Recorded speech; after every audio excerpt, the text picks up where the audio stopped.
that off. Wall embiters.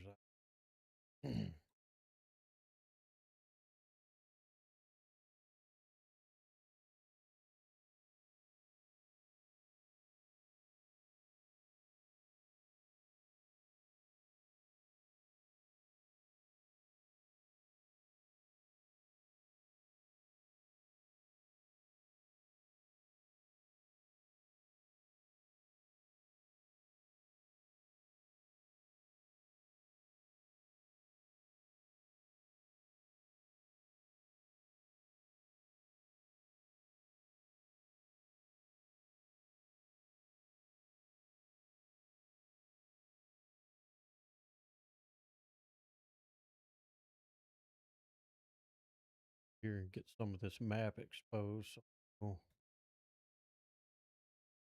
block things off and protect it with turrets.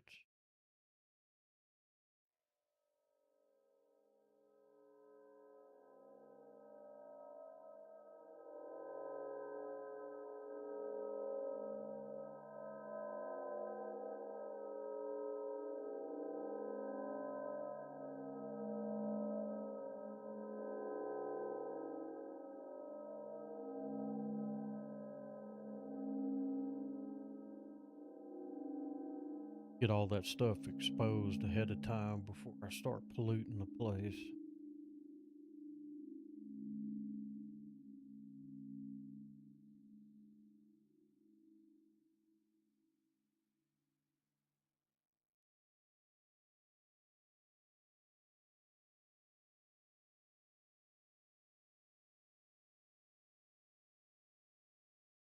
Nice to be able to see what you're working.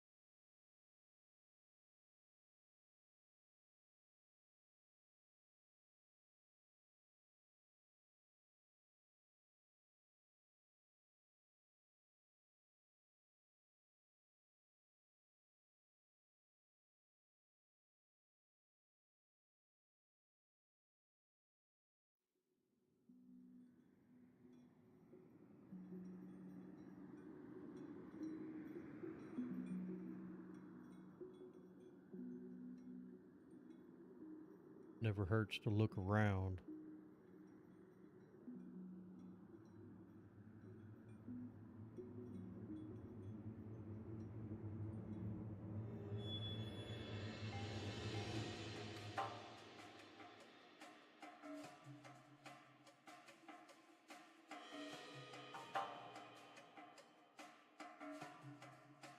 Oil there.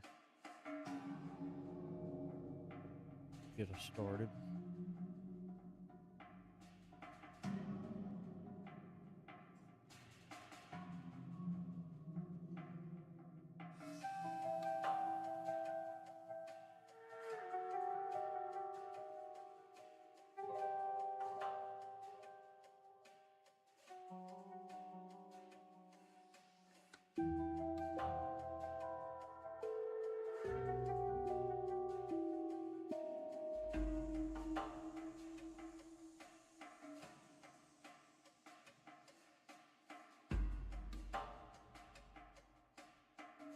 Be nice.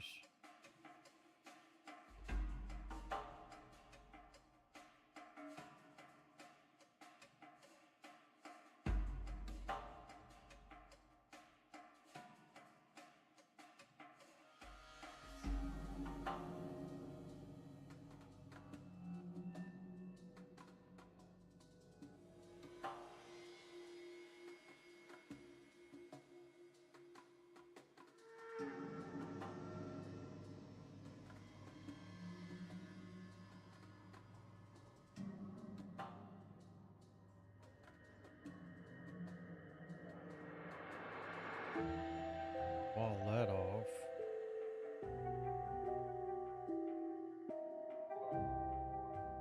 Don't know what kind of landmass here.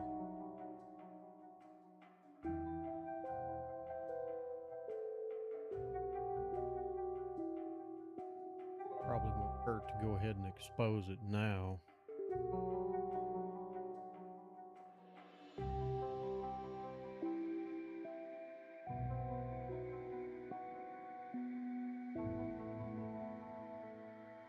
More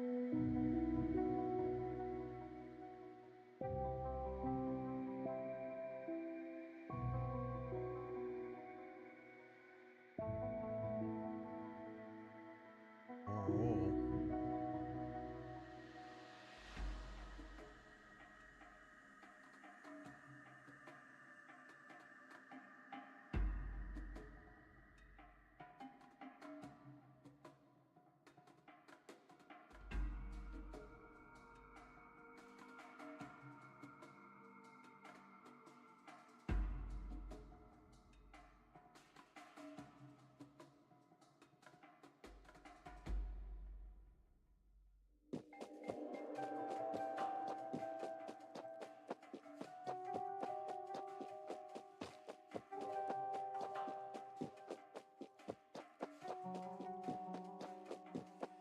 Will definitely make you appreciate having exoskeleton.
Just when it pushed those biters back, it ripped back.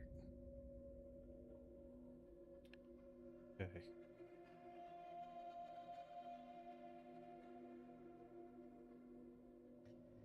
Yeah, I think take out.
Got some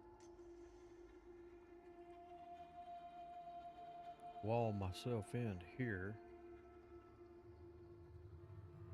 Here.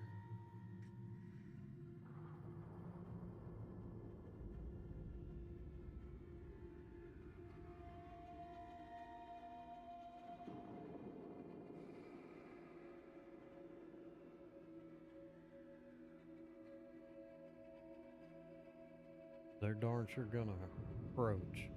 Sure.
peninsula there.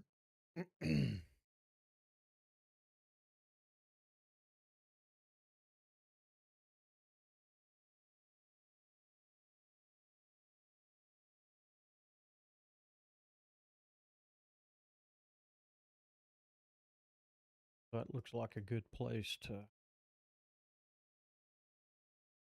run a wall here.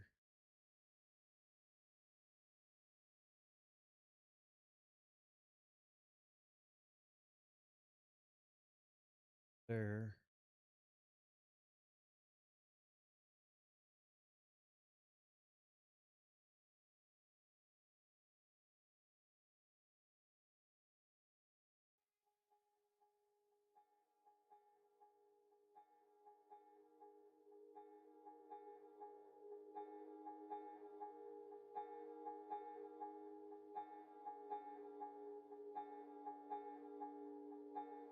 Keep moving around. Working with.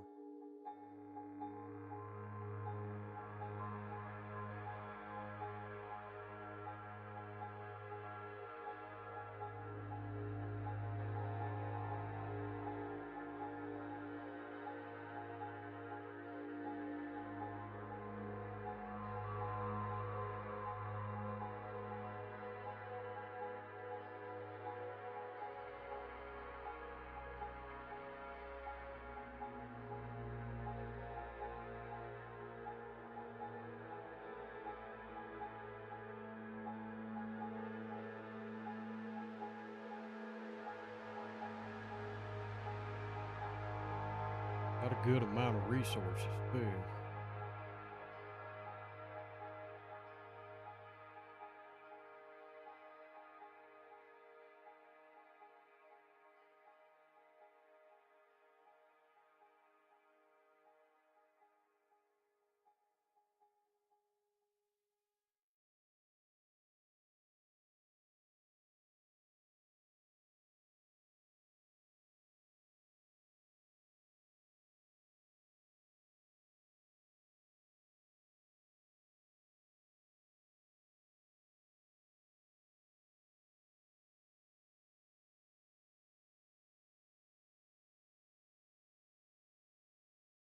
One thing I'm definitely going to do is I'm going to wall in a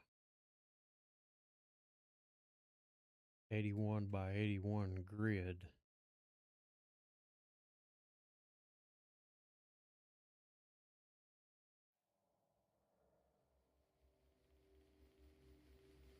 Secure your room inside that base.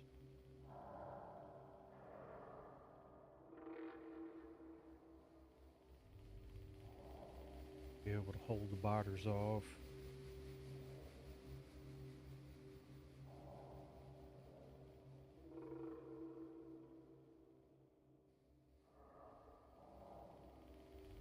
Get everything running on the inside.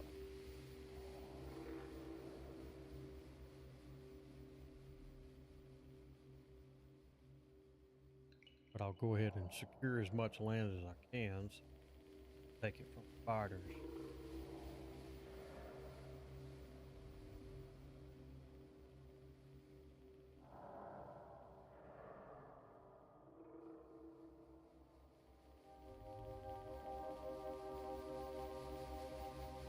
Oh. Open that exposure.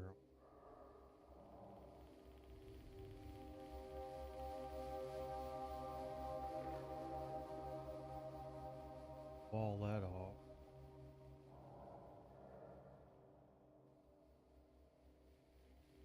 Wall that off.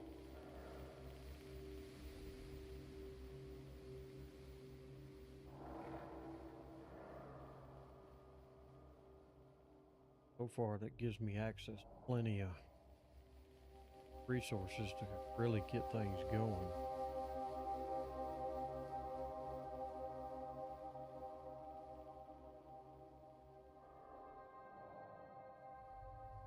Whole bunch of ammo.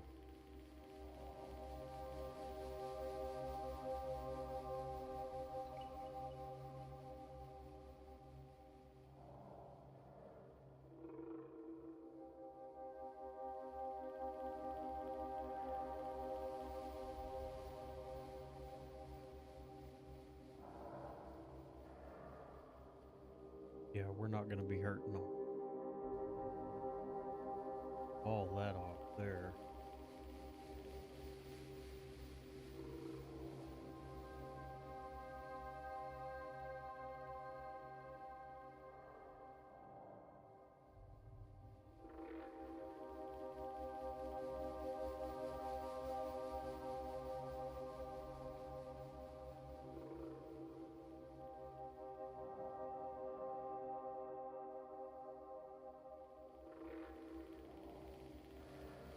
Don't necessarily need much out this way.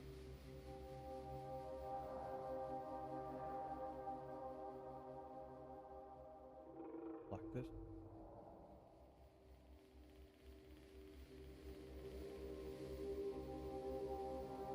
I'll keep it tight.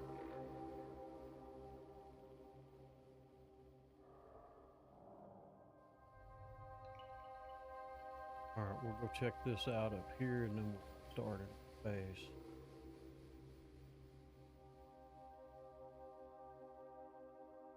Those were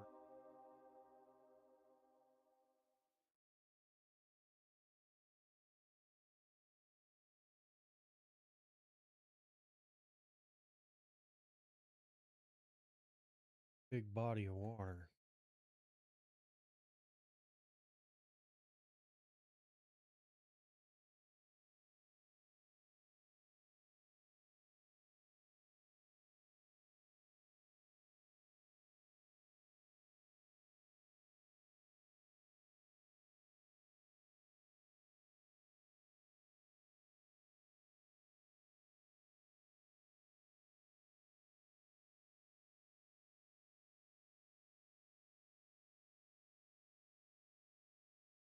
Damn, more water up here.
A lot of water.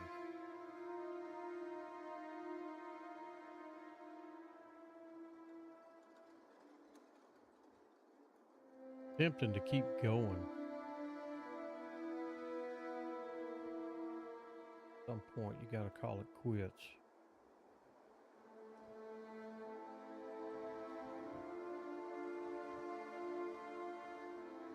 Center area exposed.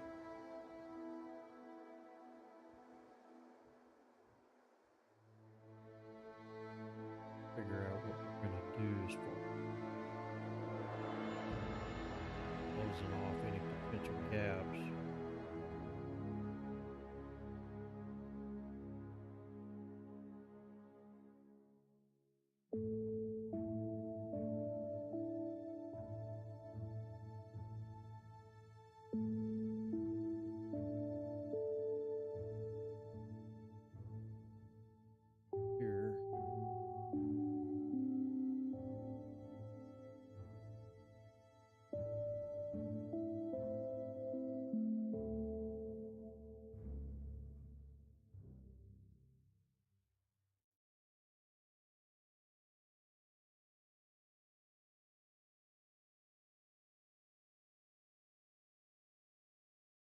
Hurt to expose it though.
Alright, so we got quite a bit exposed, so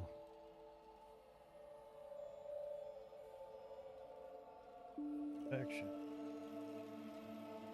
I could actually wall it off here. I don't need that much right away.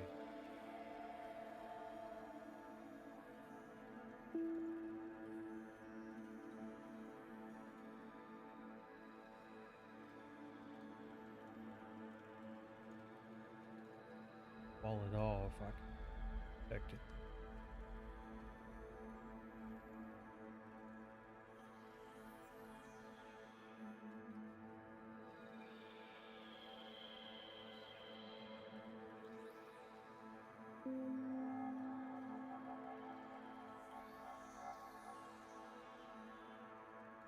Seal that one.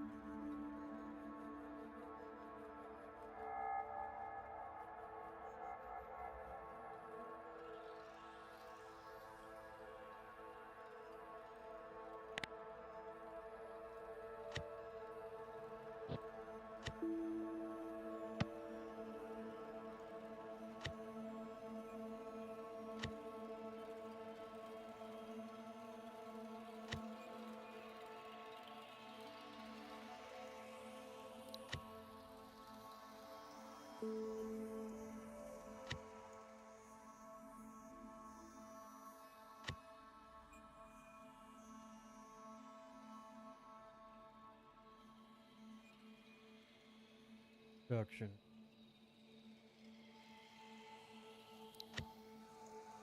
Bus.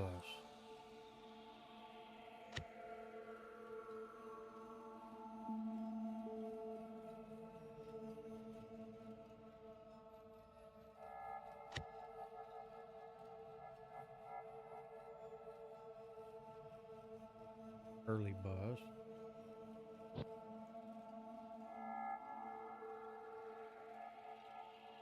Early bus to nuclear.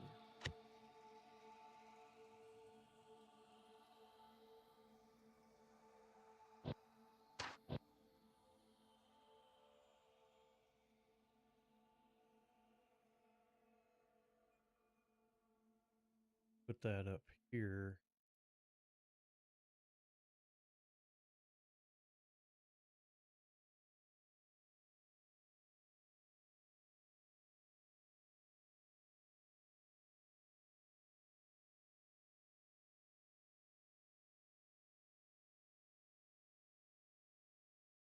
Do a lot of fill in though.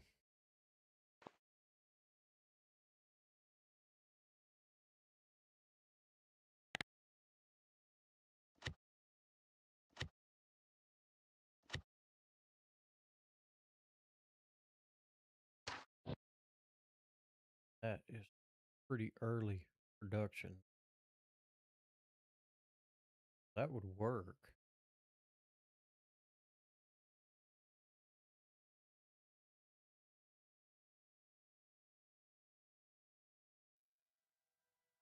Fill in more lake. I'm gonna have to grab more over here. All right, let's get to work.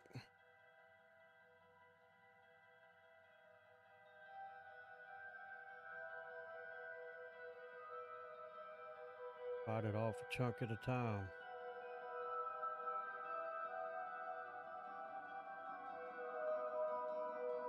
Some of the basics started.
Oh, wow.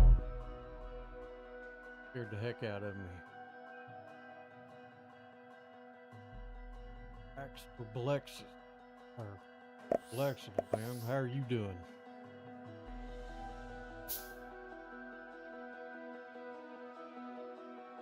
And I appreciate the raid. I think I figured out a way to torture myself in the game now.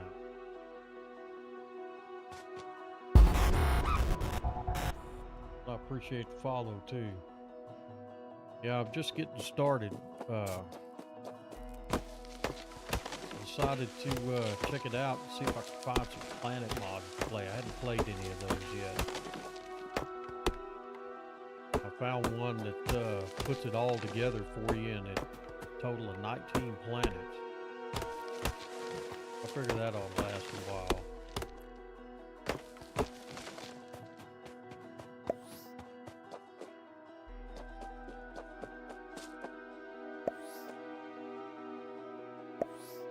No, I hadn't put my drills down yet. I was taking my time, walking around the map, exposing it, looking at places to block off, so I could go ahead and start. Yeah, I figured I'd do that. I pushed the biters back. I didn't realize that 600% pushed them back that far, man. Look how far those things are. No worry, I mean, they'll spread. They'll encroach. Oh well. I'm not gonna hit the reset button. Not yet, anyway. Alright.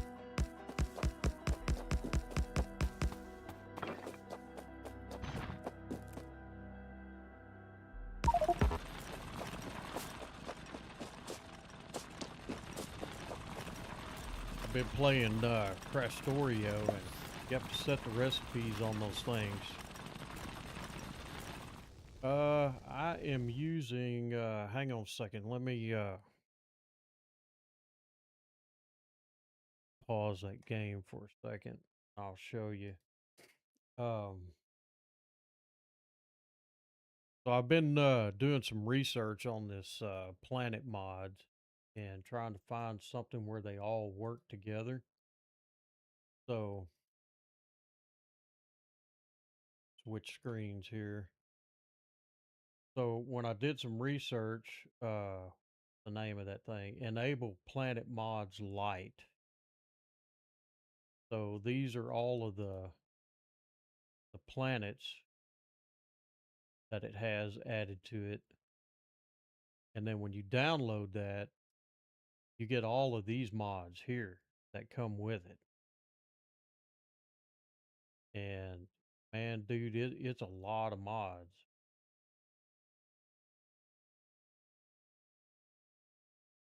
So some of these I've never even played with before, like these, like this barreling machine and big accumulator, solar panels, like a colorful bio chamber. I've never used any of those.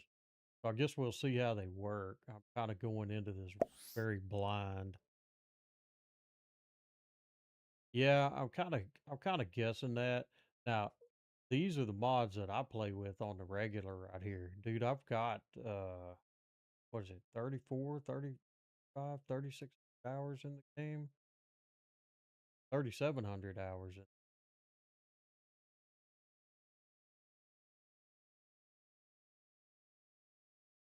So these are the mods that I always play with here. You know, I've got so many hours in the game that yeah, I'm beyond that initial all the way grind down to where your teeth are ground down like horse teeth. But yeah, I have my list that I play with, and one thing I will not play without is that Blueprint Sandboxes, dude. That is a hell of a mod. What's up, Jack? Man, I hadn't seen you in a while. I got the itch to play again. Been busy, but that's the mod list. A lot of those, most of them come with the pack that you download and install. I'm kind of skeptical about this because some of these mods aren't still working out a lot of issues on them. So not real sure how that's gonna pan out whenever I finally get to that point. What start do you use for your bases? For my bases, I don't guess I'm understanding your question there. What strategy do you use for your bases? Well, I've tinkered around enough that I have a whole bunch of things. Like I've got so here's my early production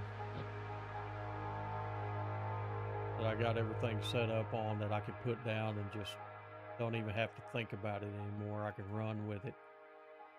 And then what I do, I don't know if you'll be able to see it, but uh, I have like a real small mini bus. I have everything set up to receive robo ports where they're all spaced out. So I built all the mods with that in mind. Yeah. Yeah, that's very early game. And then I can transition over to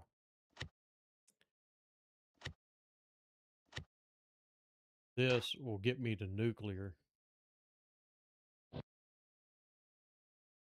So that's my main bus in the early game.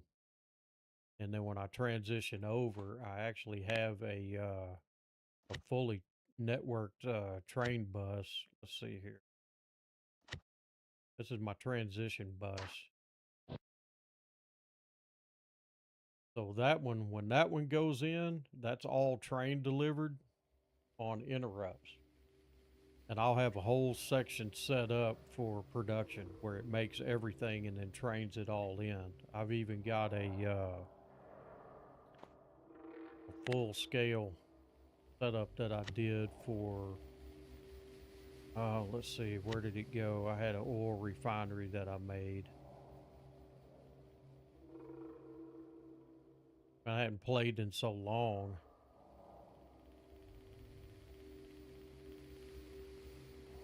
Where did it go?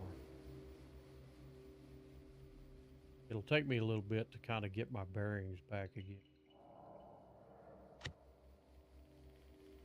So that's early everything if I want to stamp the entire blueprint down.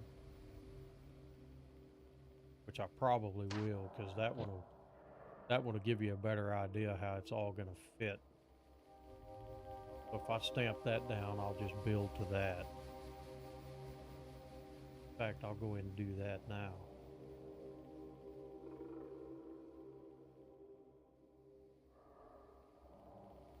Like I just locked up my game. I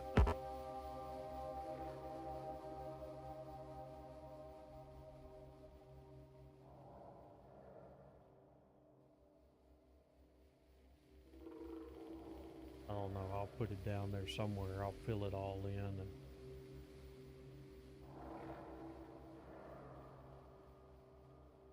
yeah, it acts like it doesn't want to stamp it down.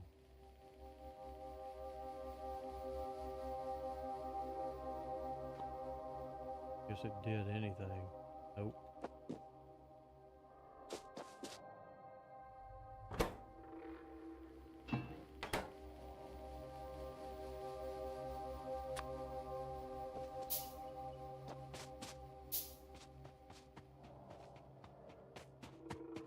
But yeah, I just now got started on this game.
Dang, bots.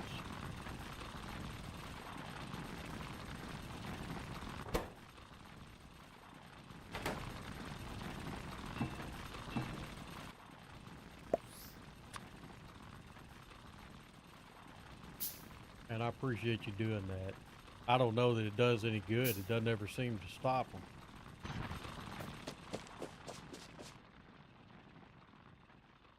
What you been up to, Jack? I assume you've been behaving yourself.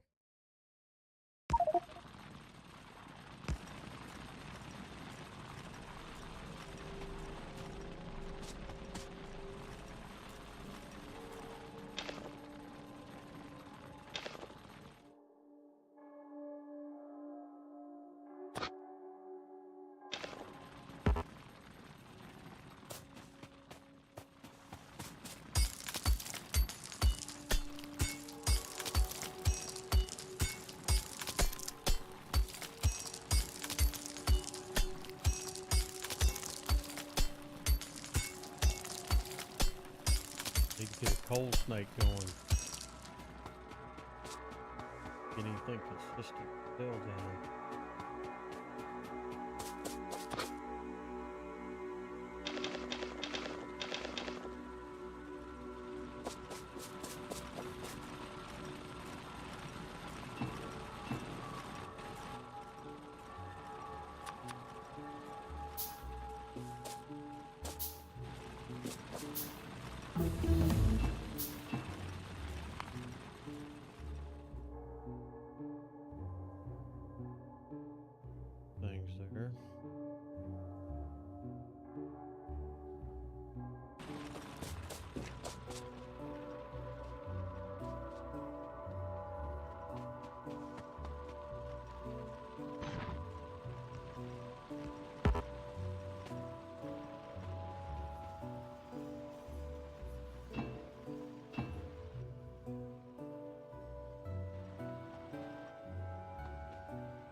Who had been playing Shapes 2 mostly and started playing Super Mario on the Switch. I'm surprised you didn't get you one of those, oh, what's that Steam Deck? What I'm thinking of.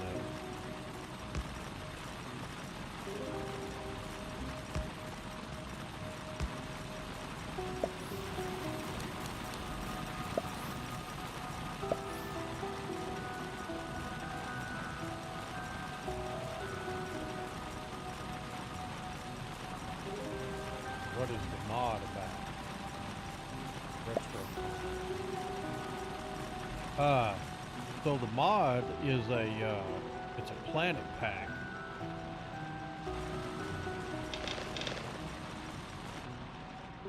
And it comes with, quite a few different planets. I kept seeing the planets posted on the mod portal. Figured I would, give them a try. I really didn't want to give them a try early on because they were making them, and so there's going to be a lot of problems with them. I also got a separate game going of Pyanodons as well.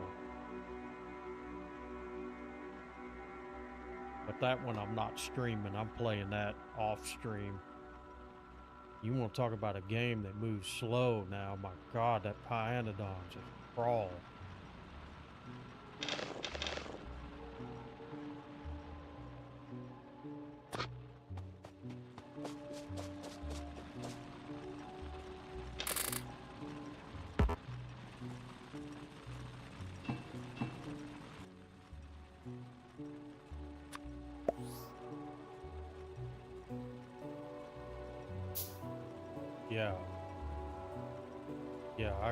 Well, I wasn't laughing when I started playing it. I'm like, oh my gosh, dude, this game is gonna be a butt whooping.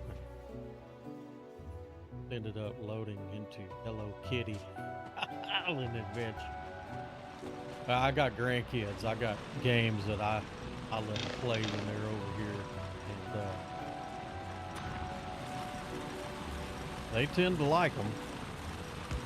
They're all the time asking me to play them when they come over, but I get them games that make them think for their age bracket. Yeah, here we go now. I love the early grind of this game. Don't know why, but I do.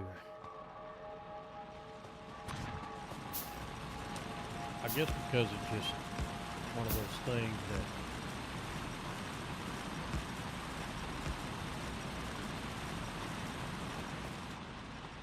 the way it is, I guess.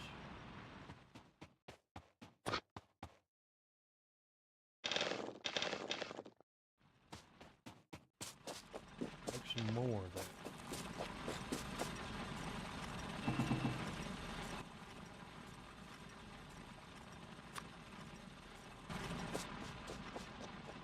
Coal snake done, and I'll have plenty of coal to rock and roll with.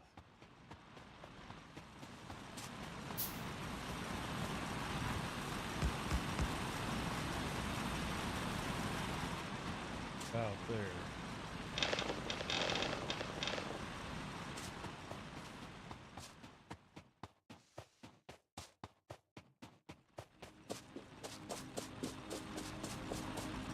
Yeah, the Planet Mods, they sounded cool when I first saw them. I'm going to wait a little bit longer before I try space exploration. I've never done that one.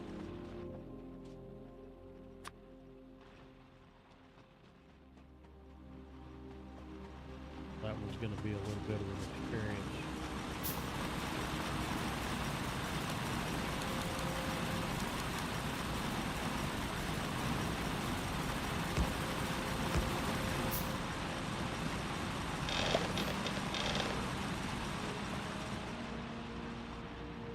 Yeah, it's going to be a little bit before I get to them. Hang on a second. Let me switch screens and I'll show you the planets and everything that I started doing a little research and I came across this enabled Planet Mods Lite. So what they've done is they have gone in, I guess, and they figured out, or they did some programming. I'm not a code monkey, so I don't understand all that part of it. Jack is a code monkey, he'd know.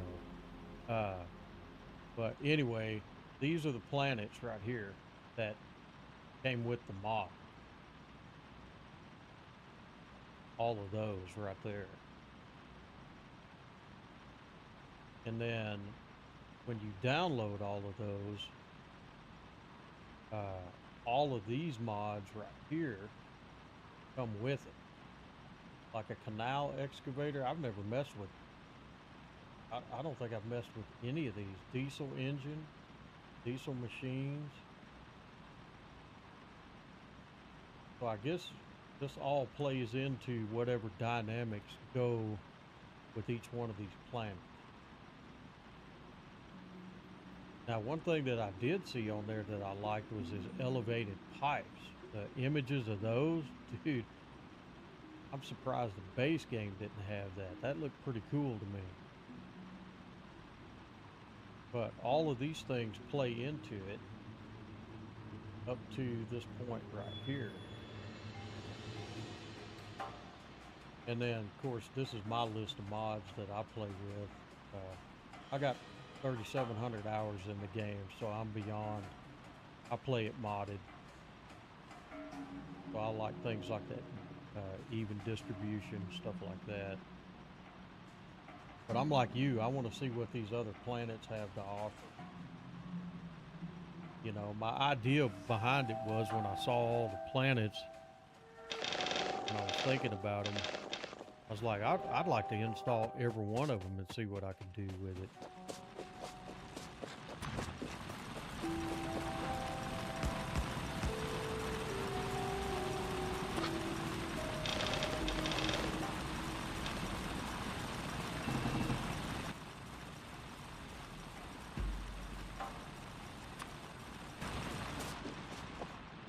Getting somewhere now.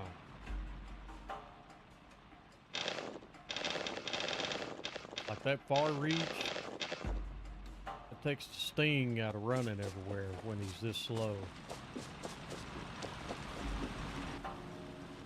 Push that tool bell thing all that really easy.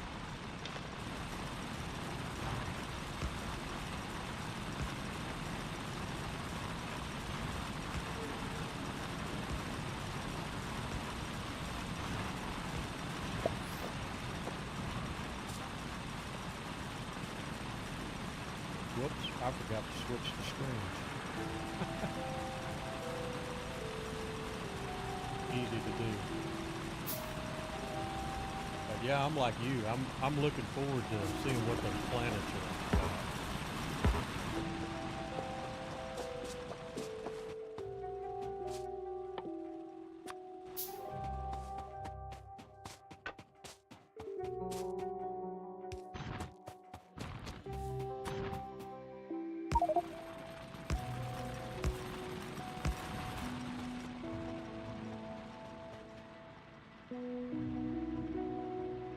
That ought to be interesting. I guess I'm gonna have to figure them out. They got different dynamics.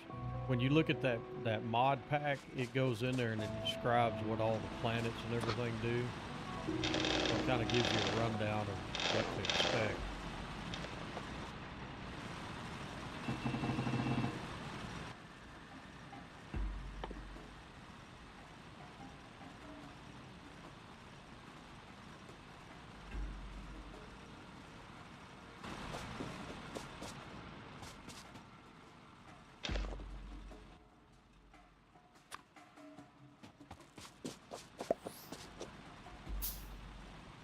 Hope they all have unique challenges like in the DLC. They do.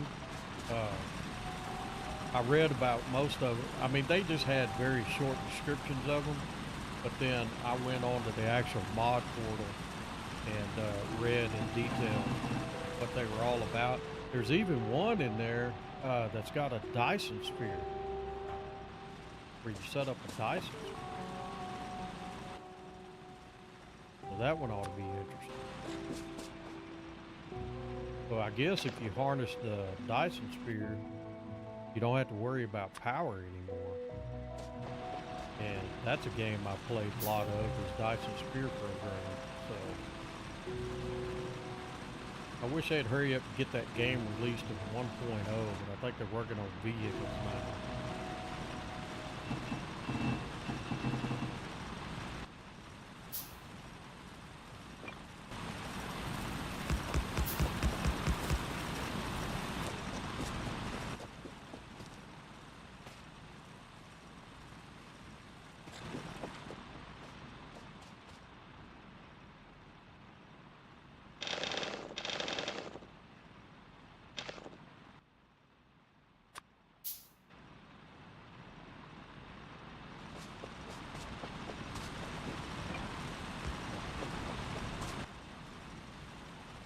Thought that thing didn't get the key right.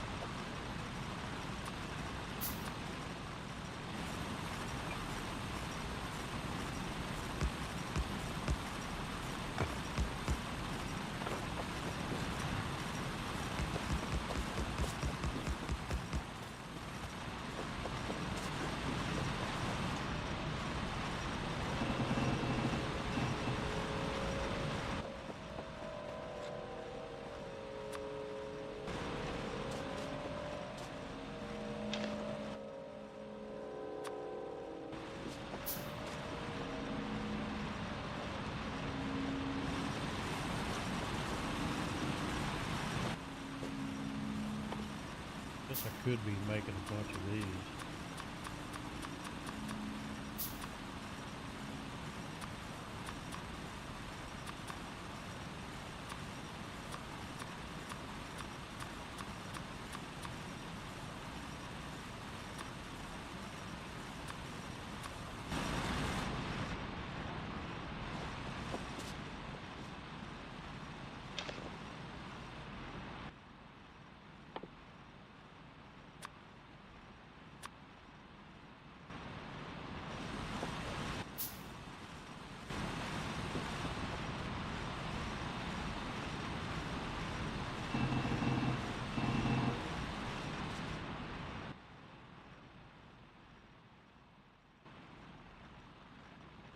Time to go knock out a little bit of copper.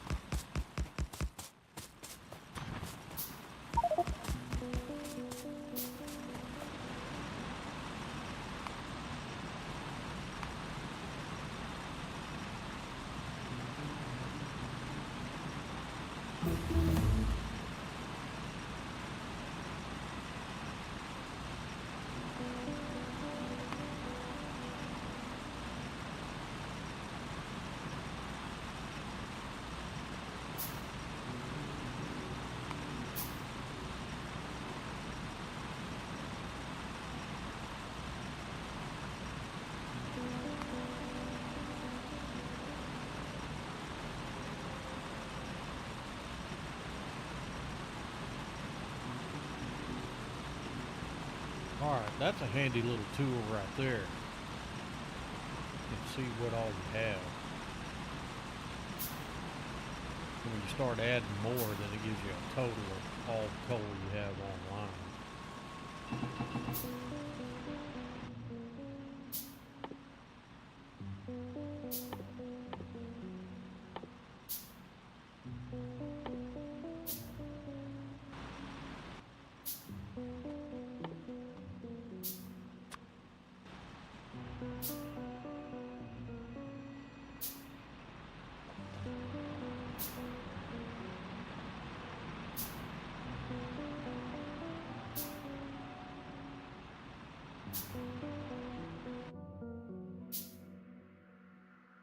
I plan on walling it in across here, here,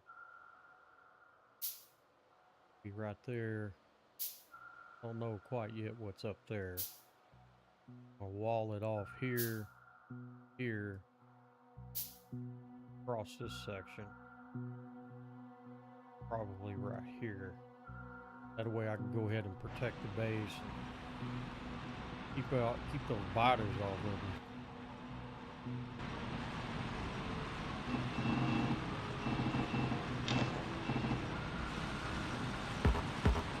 Those little things are relentless.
Guess I better start dropping down some ammo too.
miss bots when it comes to these trees, be able to wipe these things out at one time.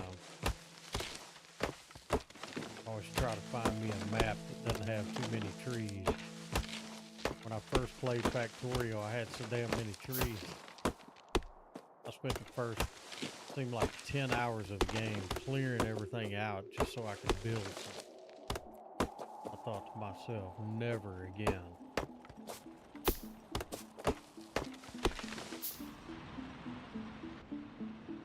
Oh, I think that thing did lay down my grid.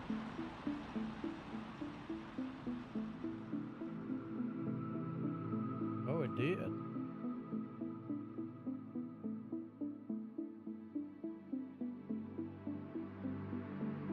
So that's where everything will go.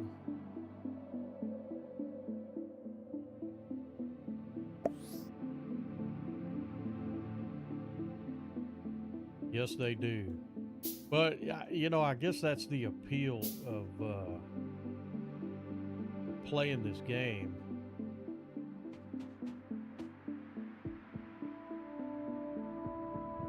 Is you work your ass off and then you get something for it.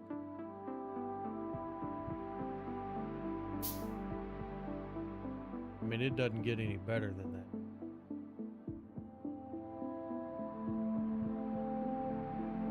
Yeah, I got into, I finally figured out how blueprint sandboxes worked. And once I figured that out, the game got a lot better because you can run simulations in it and see how everything is going to line up.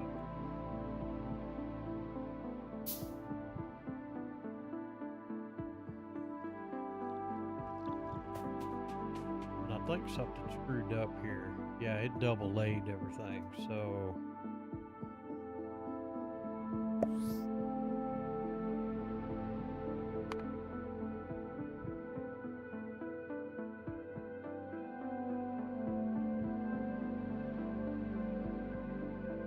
yeah, I did. I designed it. Here in a minute, let me.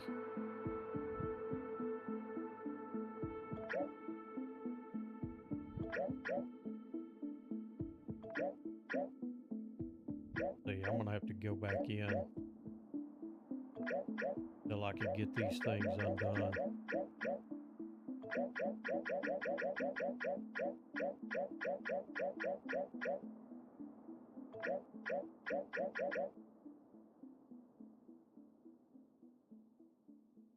I gotta go in here and take all that crap out. It double laid it.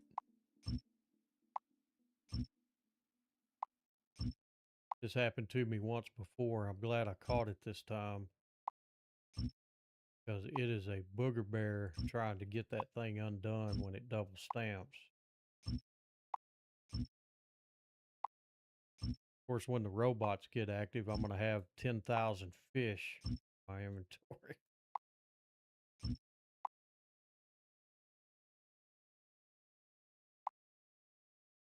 Yeah, when the game starts getting pretty big,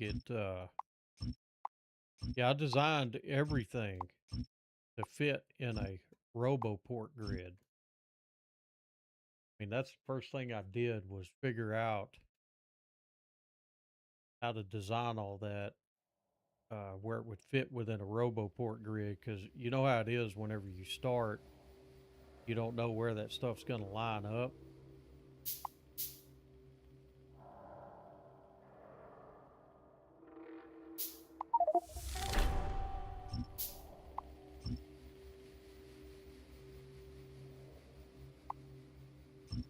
And I guess it's got some quirks to it, because when your blueprints are big like that,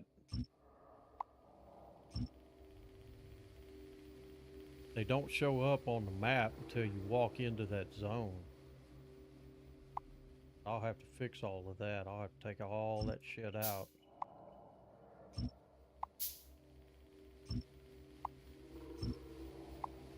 Because I've got a beginning base that gets things started. You know, it'll eventually back up, but it's got everything in it. It's got an early mall.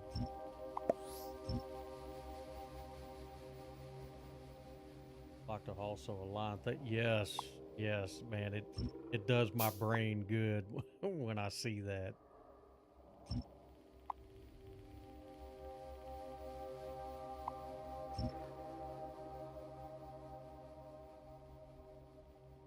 But it's you know, it's designed for yellow belts. It's designed for the slowness of the yellow belts. And then I have a transition bus that I went in, and that's one of the things I do with like blueprint sandboxes. That's the beauty of it, is when I design a blueprint, and you've been playing this game enough, you'll know, whenever you design your blueprint, you always make mistakes that you don't catch when you're in the middle of the design process. So what I do is when I design a blueprint, I leave it up in blueprint sandboxes for a very long time.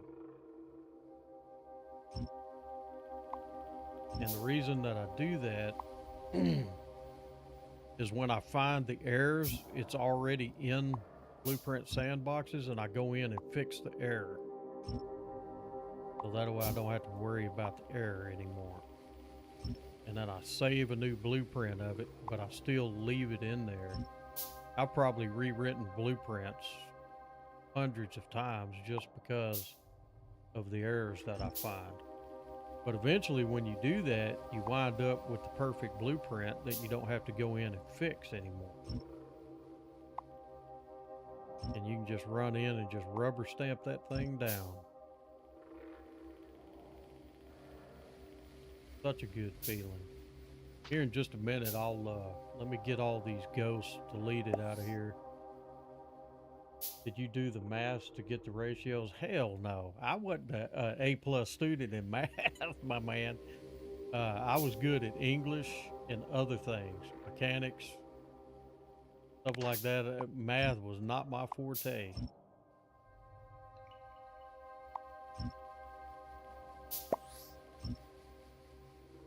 Yeah, I'm an idiot when it comes to that stuff, man. I mean, don't get me wrong. If you screw me on money, I'm gonna know it. But using these complex formulas and everything, trying to get all this stuff squared away, yeah, I don't have the brain power for that. I probably would if I tried, but I mean, man, I'm 55 years old, dude. I'm beyond that shit. I found that rate calculator. That was good enough for me.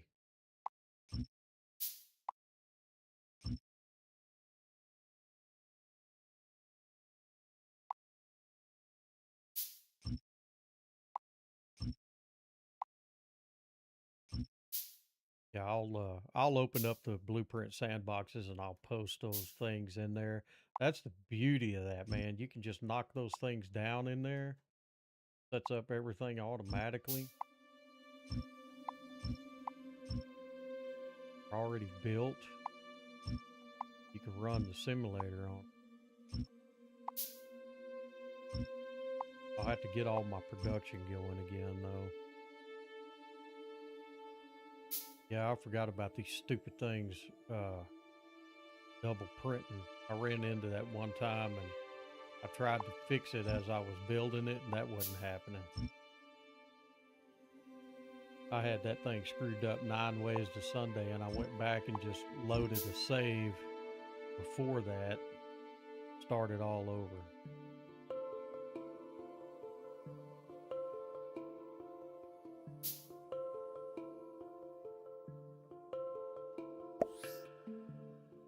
Calculator is all you need, surprisingly a lot, but yeah, it gets complicated when you're trying to figure out how to make the game sciences. Yeah, I see these guys that get out there and they'll run the math on it all the way down. There's a guy goes by the name of Bigfoot. He posts a lot of videos and everything, and I've had conversations with him. But he was an architect, or that's what he went to school for. He's over in the United Kingdom somewhere, England, I think.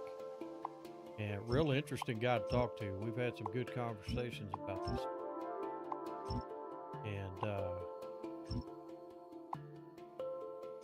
Anyway, he drills it down to the numbers, and he builds everything on symmetry.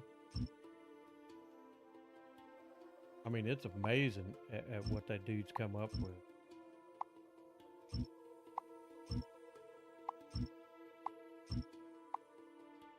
Well, at least I'll know where all the trees are at that I need to blow up with a grenade. Damn sure ain't chopping all of them.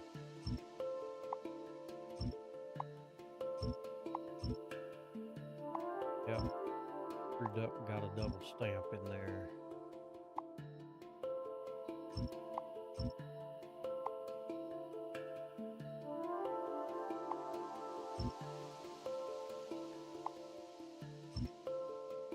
Thing went out far and wide. I guess I did double fire at it.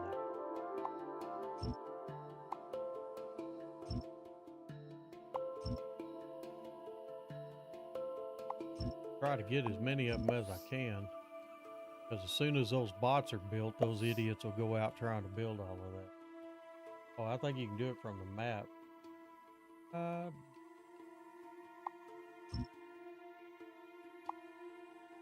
Well, that was handy as a pocket on a shirt. The only problem is you saw what I was running into. When you stamp it, you can't initially see it on the map until you walk into the zone where it's been stamped, and then it actually shows a reveal of it. So yeah, that would have probably been a lot faster if I would have gone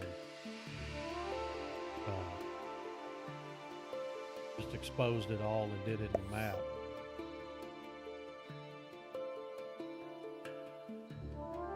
Yeah, the radar would have taken care of all that for me, but too early for that. I like to stamp that thing down a little bit early.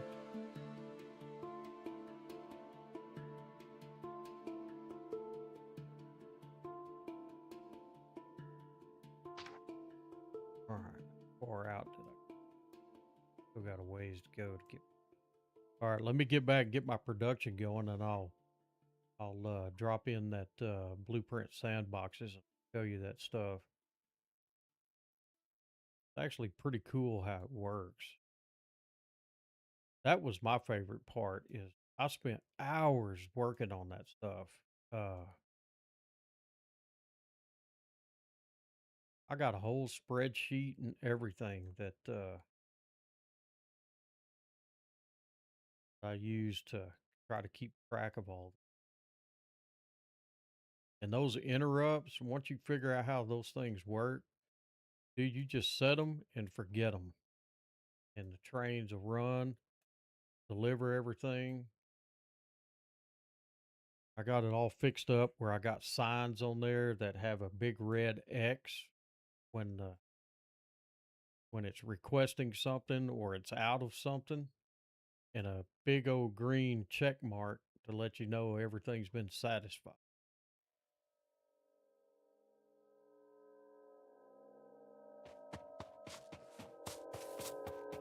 Yeah, I thought I was going to be able to do the fast undelete on all that stuff, and didn't get to do it. So now I get to go lay all these back down again. All right. Nothing but a game.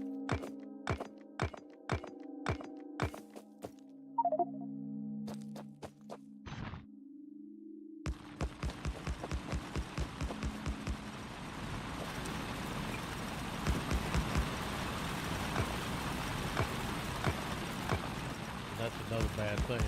If you bump into something, it'll take your alignment completely off.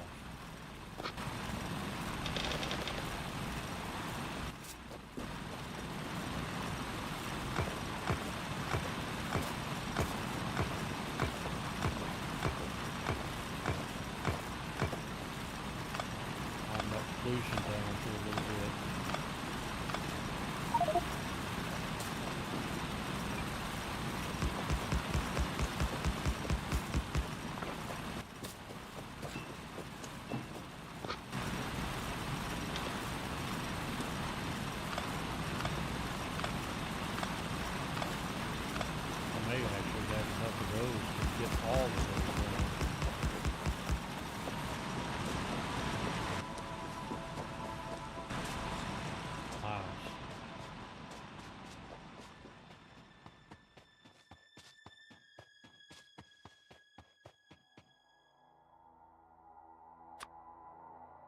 Open up this space there.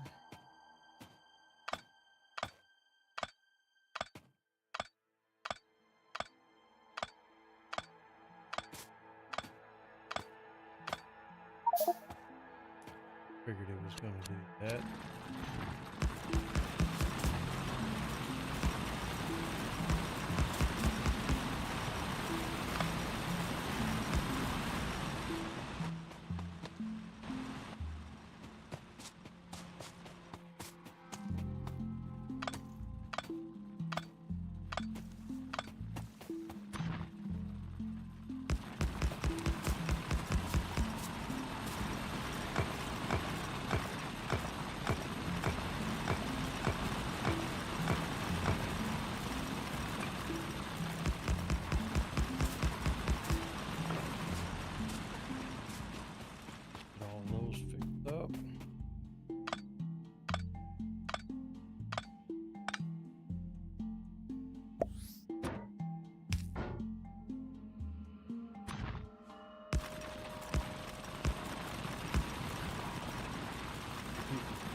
Yeah, you know, Factorio is one of those games that there's so many different little things you can do into it, you forget half of them.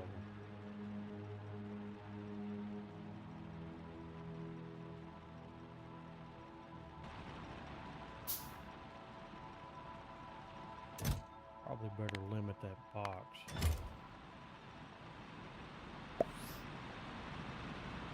Yeah, there's way too much. Get half of the commands and everything. All right. Blueprint sandbox.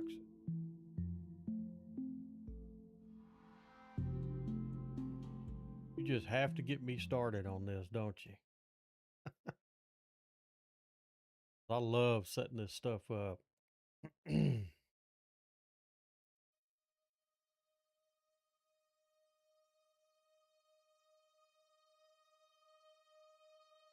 Got to expose some stuff on there. Yeah, Blueprint Sandboxes is a mod.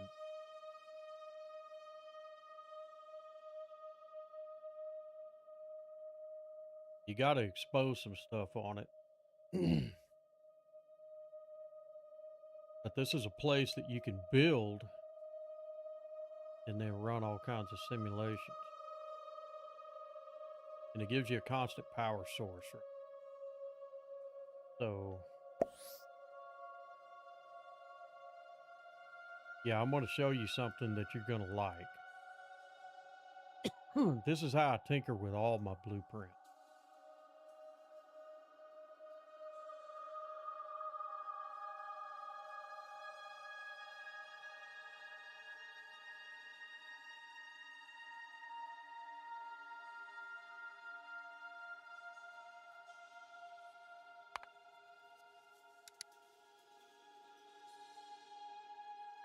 I don't know that that's going to be big enough. I'm going to have to expose some more.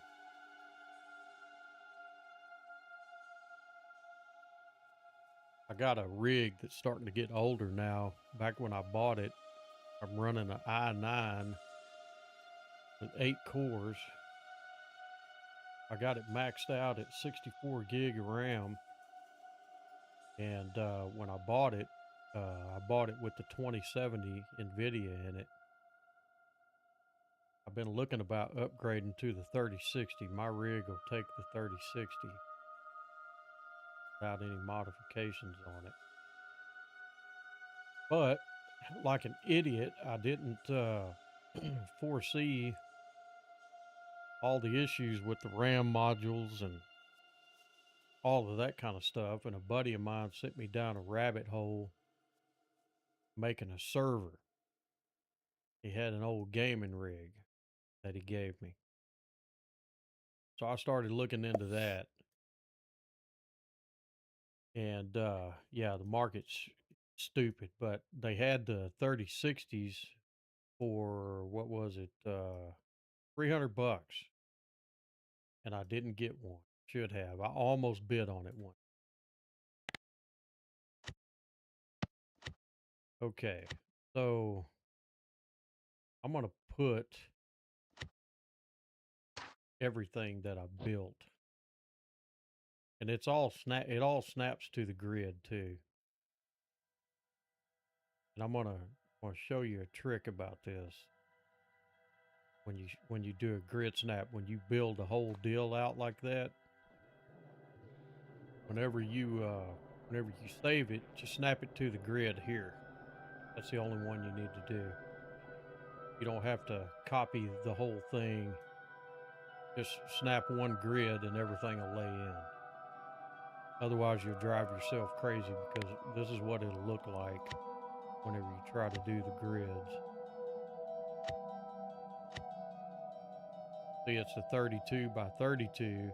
Then you offset the X coordinate by 4 and the Y by 2, and it lines it up. So you'll have to play with these numbers right here. Always take these numbers out because it'll shift it to a half a grid if you don't. I'm telling you that because it took me hours to figure that out. But here's how it works. So iron ore comes in up here and it all gets smelted into plates. And then it comes down through here, runs through this filter setting to kind of distribute them out as evenly as I can get them. I make the gears and the iron plates right here. So you can see how they all funnel down. Same thing on this side here, copper plates. And the ores and the coal get fed in here. So there's a specific way that I add them in. Same thing there. So it tries to balance them all the way. Let's see.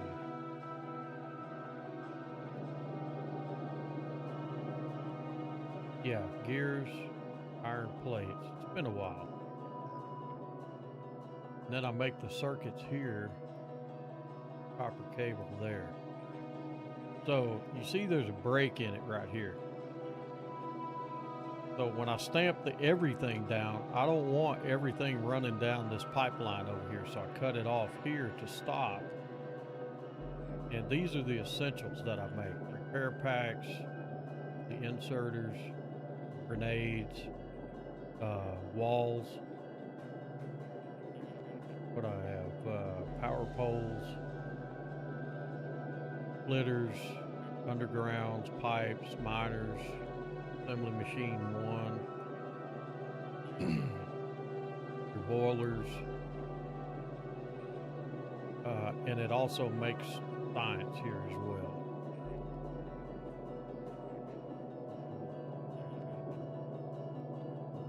So what these 3 assemblers are, you cannot place a lab in here. For some reason, the labs won't place. So these are place markers for the science labs. So you can see they both get dropped on the belt and come down up to green science. And then the green science will get you through a lot of stuff. And of course I have all the boxes limited, so I'm not filling it up. But it keeps you going when you set this part of it up, all of this over here. So you can start making all of this stuff and start building this out. So everything has a destination here. You see how it follows across, and all the lanes of everything that are made goes up and over.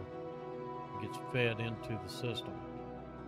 So like right here, this will make engines, and once engines are made, and they get looped back around and down the bus line, and they get peeled off where they're needed. You have to have engines to make the electric motors, and you got your batteries, and this is all in a specific order that I came up with. That makes your stone bricks, your concrete, and you get the refined concrete. This will make all of your stuff. What this does is this makes I didn't save that, I don't think. Get what that makes. I think that's rocket fuel. Yeah. Yeah, that's rocket fuel. So you get rocket fuel. I'll have to fix that blueprint. Your blue circuits and your space platforms. Those get fed into the rocket. And then right over here is where all my cracking and everything's done. So I bring the oil in here, stack it, it pulls off and it starts making petroleum gas. I've got 2 lanes set up to make red circuits, a lane for blue circuits, light oil, heavy oil, sulfur, and then we make sulfuric acid over here, so it peels a little bit of that off to make sulfuric acid. It's not fast, but it's consistent. Plastic, your lubrication, and if you'll see right here, I have water, all the lubricants coming in.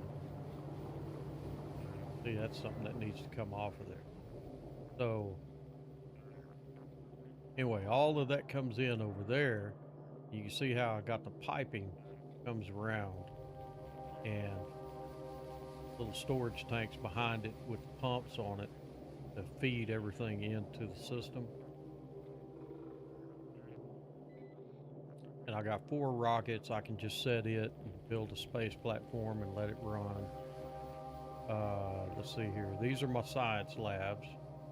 I had to place marker them with a assembler. But when the cargo bays open up, then it'll bring the science down.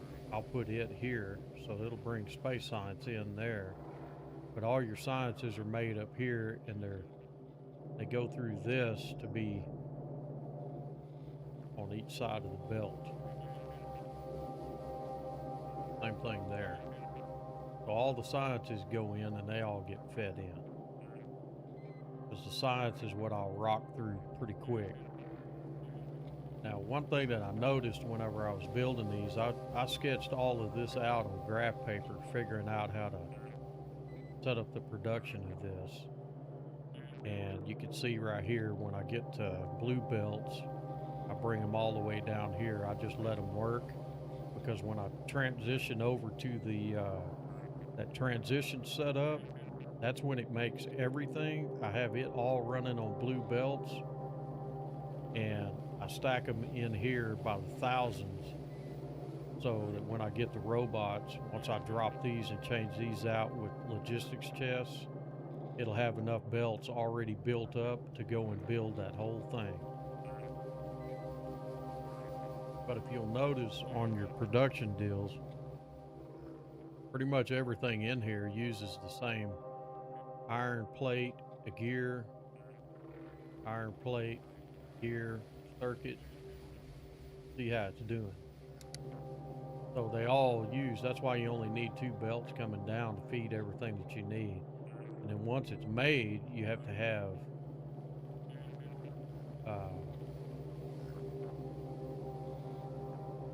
have a yellow splitter to make a red splitter.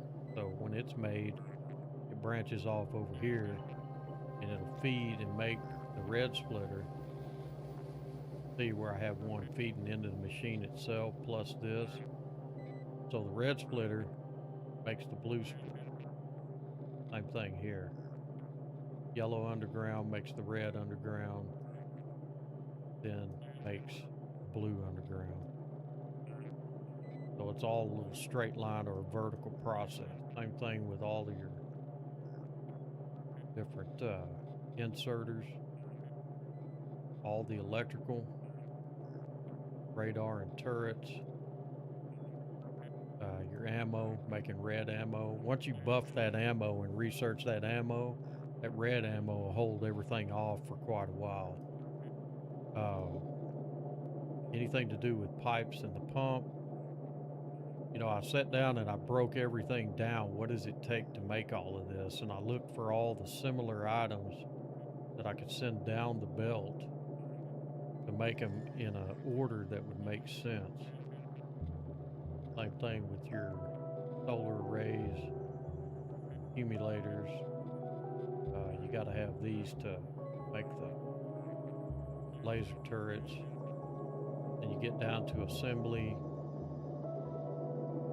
Everything comes in, and some stuff is made on site.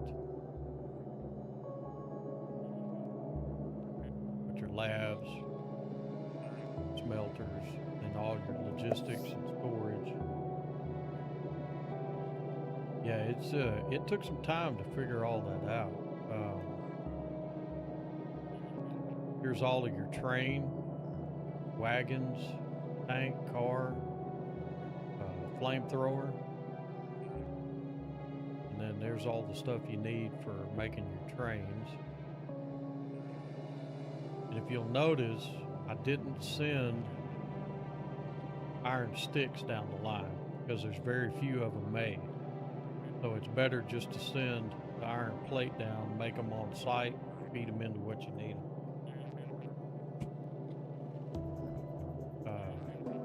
Now, in the early phase, there's only two things that I use, and that is going to be the decider, combinator, sign, and the lamps. So I just forego making any of the other circuitry until I hit the transition bus. Then I'll make the construction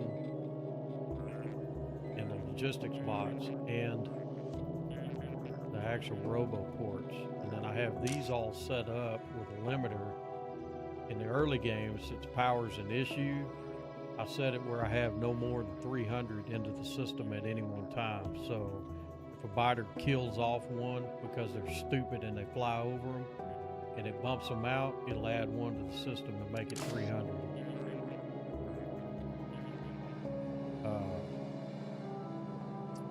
Elevated rails, all your rails,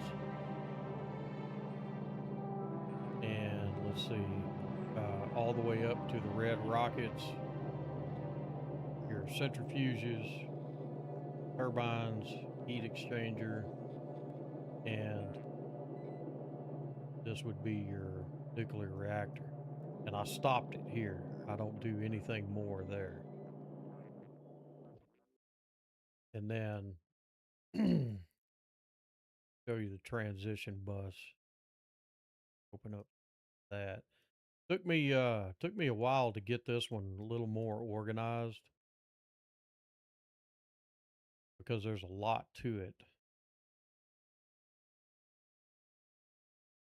I don't know if that's going to be enough room, but let's see.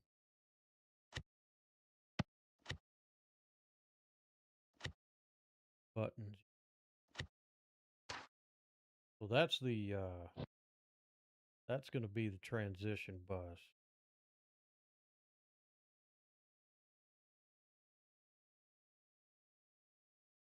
There's a lot in it, so it's having to chew through my RAM to make it. But it's basically a version of this that eventually gets torn down and it's redone over here. But I have two rocket yards here. And then I have a mall where I build all of the player stuff here using logistics bots. So anything that's made, night vision, exoskeletons, you know, batteries, suits of armor, all of that stuff. And then you use a ton of those low density structures and rocket fuel. So I have separate production made up that keeps a double stack of chests full of those damn things. So those logistic bots can get over here and pull all this in and keep it fed. What I do is I feed it in on a belt and it gets fed all the way down to each one of these rockets. No, not completely yet.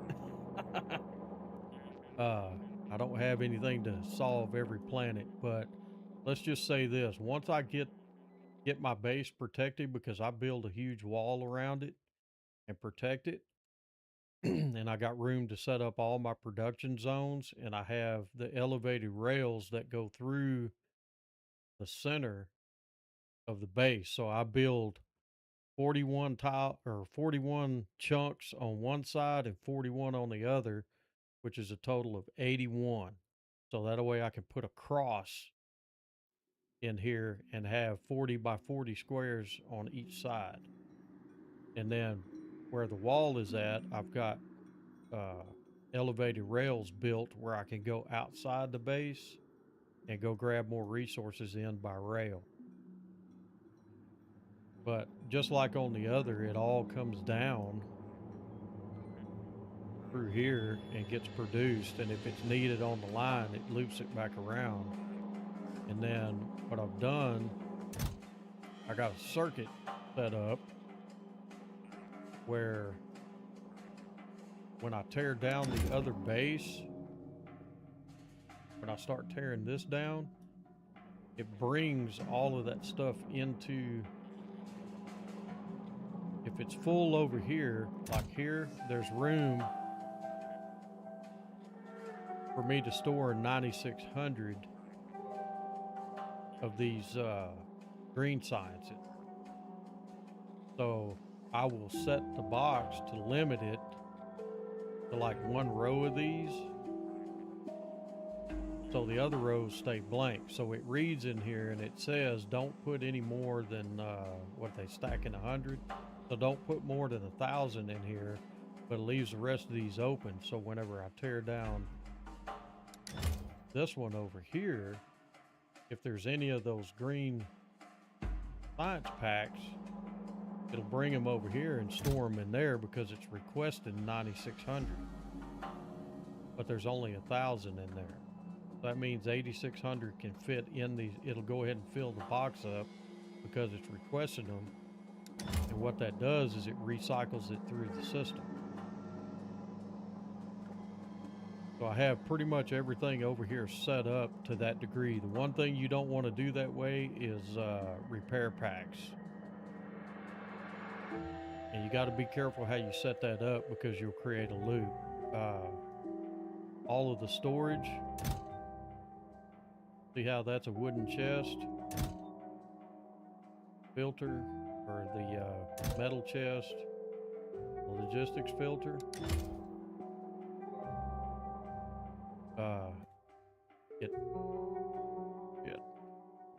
Hit the wrong keys. Oh, that's the map. Hitting. See how the order is? I've laid them out in the order of what's on here. Some of them I doubled up because there'll be a lot of them, especially the yellow belts. But they'll go into that storage system over here. And then when there's room for them to call over here, it'll bring them out of storage and recycle them back through the system. So you don't, because eventually when you tear that down, it's going to stuff this stuff everywhere. And you'll see that your boxes are just absolutely filling up. And then what'll happen is they'll empty over time because everything over here calls for it, and it brings it in and recycles it for use and production all the way down the line. And then I figured out I needed to develop these buffer chests, and I put the most common things that are needed in here, so they're right in between the rockets. So if I build a new space platform, I've got plenty. I got 4,800 of those sitting over here waiting to be used in those rockets. Because if I didn't do that, you'd have to pull them from way down here. That's a long way for the rockets to travel. So when they build up, they'll automatically call for them over here and have them ready to go for the rocket yard. Same thing with other things when you go to another planet, like repair packs, pipes, pumps. It just has all these things ready to go. So the numbers that I have here max out what's in the box. So that way it doesn't have to travel too far with the bots to get that stuff over there. It takes a while to back this up, but it does eventually back up. I'll make some of the vehicles and just park them right here. And this is my train, and it's all on a network. So when it has less than 49,600, that's when you see that number, it calls for a whole train load to come be delivered. And I double stack the boxes.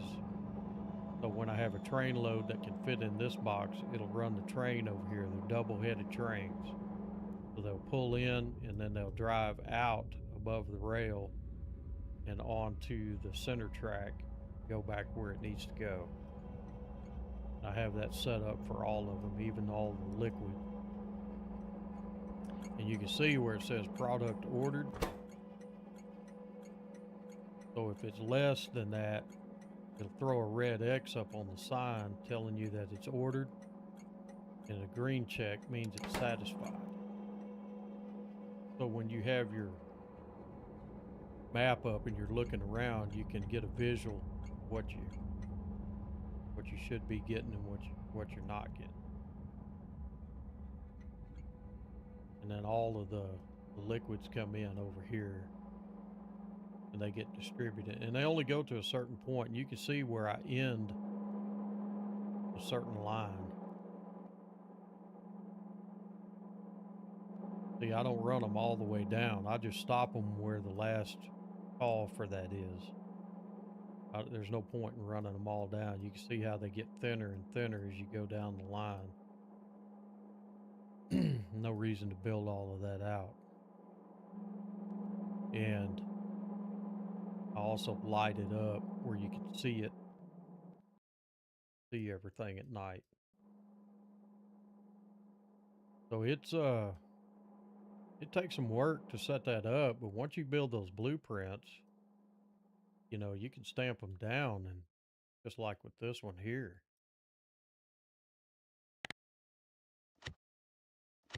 Did this one, let's see, that was the bus line, early everything. So that one will have the break in it, just like what we saw. What I'll do is I gotta be careful, but I will stamp it there.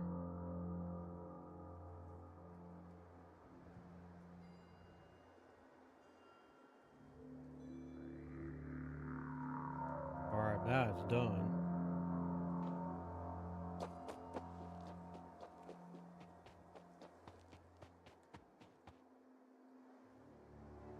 Now hopefully it'll start showing up.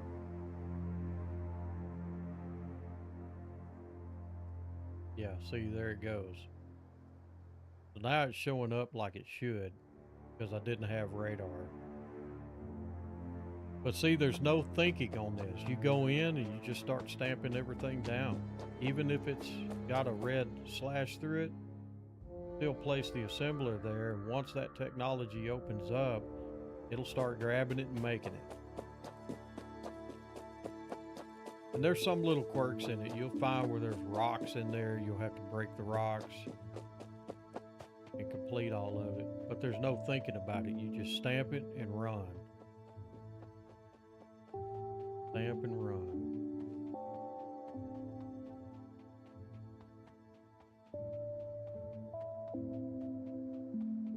Sure does make it easier when you're building. You don't even have to think about it. Just come in here and put your landfill in and just start spreading belts everywhere.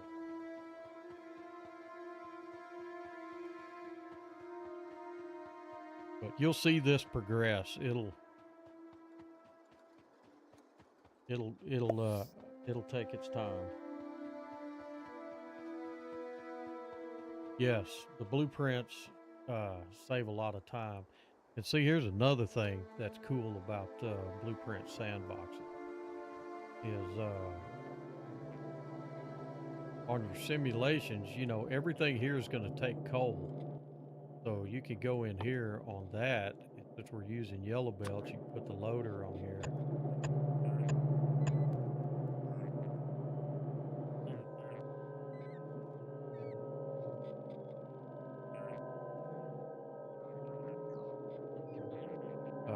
Let's see, yeah. You can put the loader on here. We'll do the same thing over here.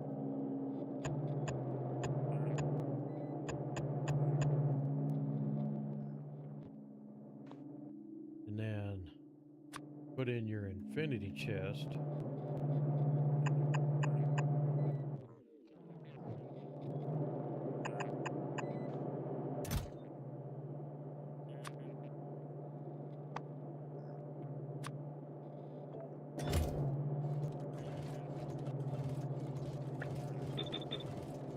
And it runs all your coal. And you don't have to worry about all this stuff.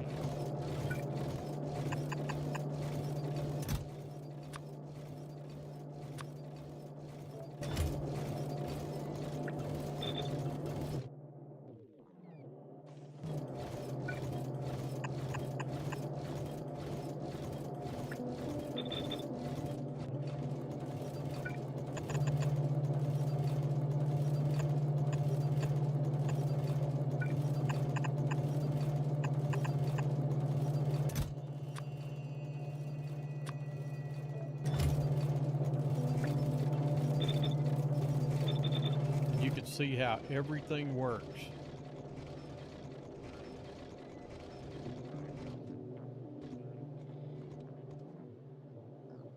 And it'll all feed into the system and it starts making everything.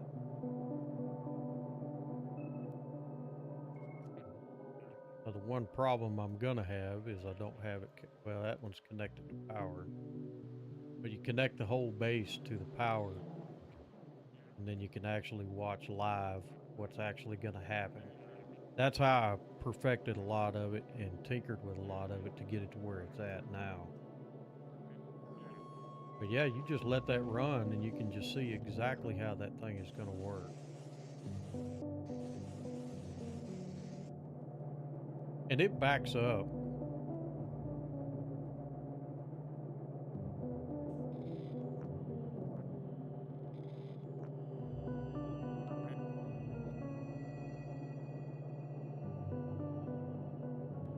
Whoops, I see what I did. I screwed up. That should have been ore. That all should have been ore.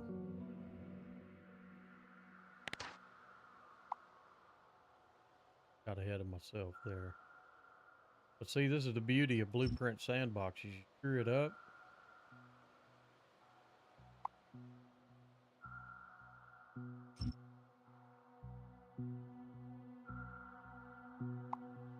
Take it all away. Go back, stamp it back down again.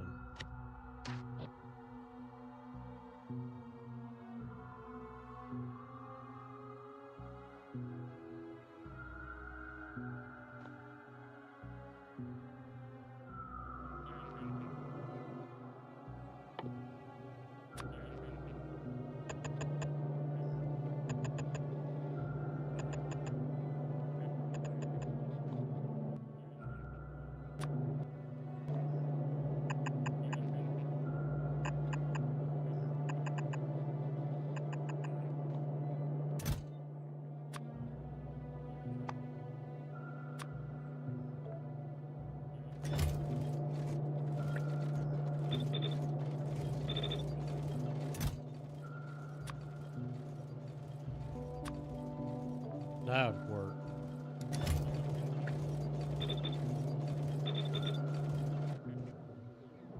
You just do the same thing on this other side.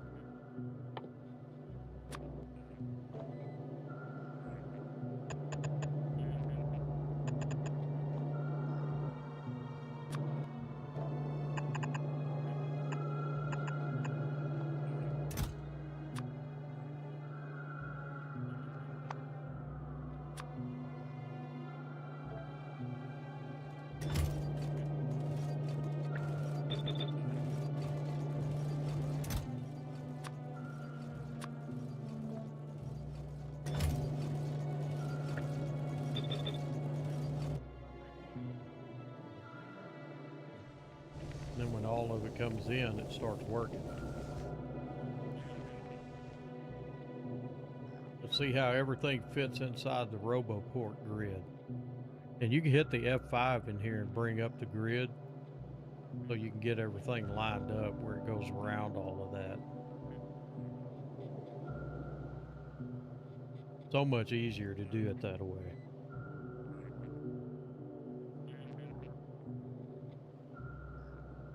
But this whole system, it'll actually back up over time.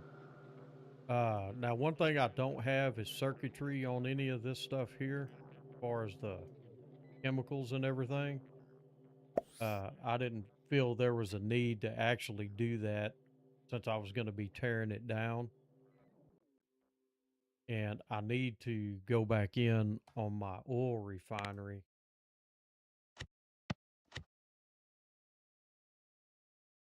Yeah, it's awesome to be able to watch that. It's still running in the background. There's a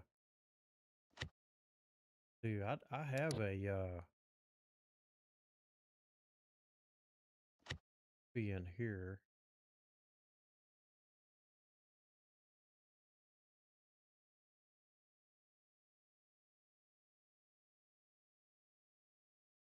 Got an actual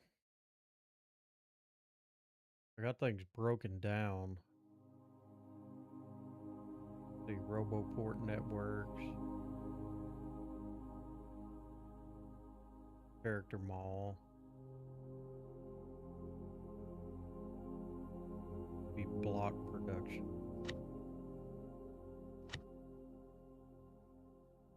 Okay, I can lay down a vertical or horizontal oil refinery.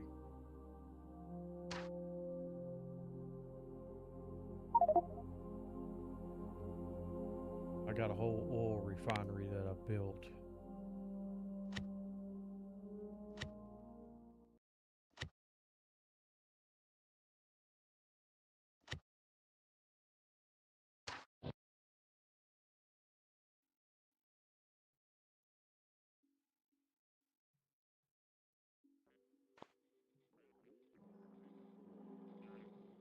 This is where I bring in all the oil. And then the oil. Now this one took a while to get it worked out. One of the things I did is I put laser turrets sporadically throughout all of this. So if those biter eggs hatch, there's something in here that'll zap them before they'll get in here and chew up everything. But all of this makes this will all right here be petroleum gas. So these are pickups on petroleum gas. Then we'll crack it and it goes to heavy oil, light oil, and then it'll deliver heavy oil over here, which will produce more light oil and lubricant. And then you got the plastic production here with your drop off for petroleum gas. Same thing with all your sulfuric acid. It brings in water, makes your sulfur. And I do what's called belt stacking when I build. So when it makes all of this, if these chests are full and I build another space platform and I'm loading it down with a lot of equipment to transport to another planet to jumpstart it, if this will all take a hit because it's coming off of Nauvis. So I believe in setting up a good foundation on Nauvis because that's where you're going to pull the biggest bulk of your equipment. So if this takes a hit and they start really pulling this off, there's a shitload of it already stacked on the belt that'll keep that thing running for a while. You'll get about 15 or 20 trains out of that if it hits that hard. But it's all fired up on circuits. The next thing I need to do is figure out circuitry on, because it's pretty broad. I got to figure out circuitry and reading these tanks and when to shut things off and when to fire them back up. But it's been a little difficult for me. I don't have the math. But same thing with plastic. it'll back that all up and then load it on the belt and stop the production when it's full. So, and that's what, 1, 2, 3, a 3x3 on that.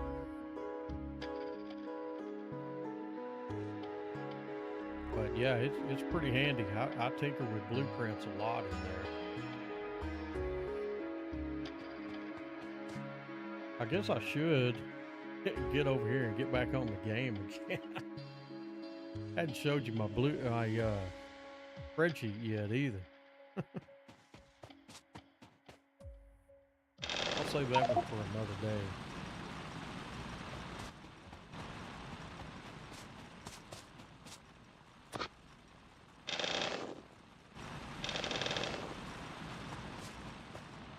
I got to get back on this before these biters wake up and they start coming at me.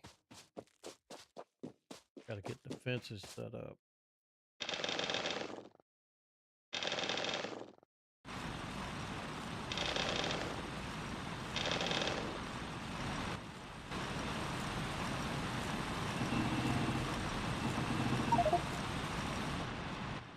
Alright, I got to start using up some of this stuff.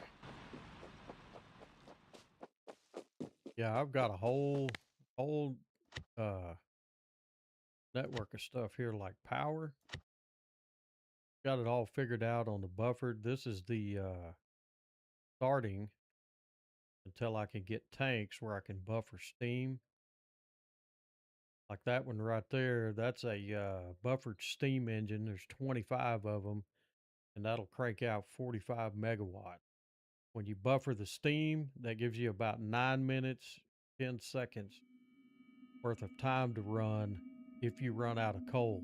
So I designed it so if I'm having a coal issue or anything like that, I can fix it hopefully in enough time to keep things running before it just completely goes out on me. And I gotta look here and see. Buffering that stuff is about the best thing you can do. I'll just manually do this one. So I'll set up. Tell me I only have one of those?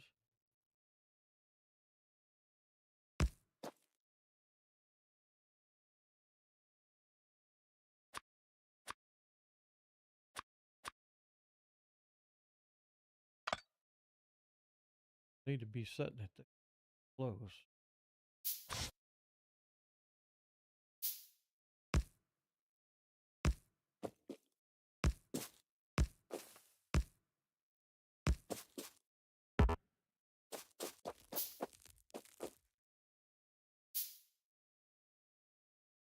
Got no pipes.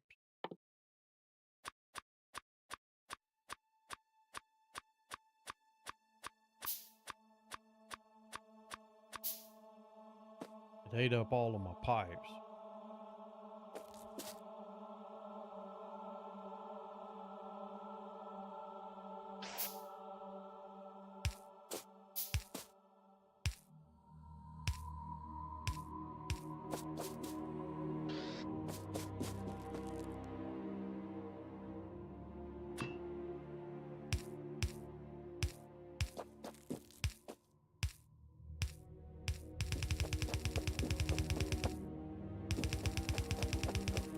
See, even though it's early game, I'll use these to buffer the steam a little bit.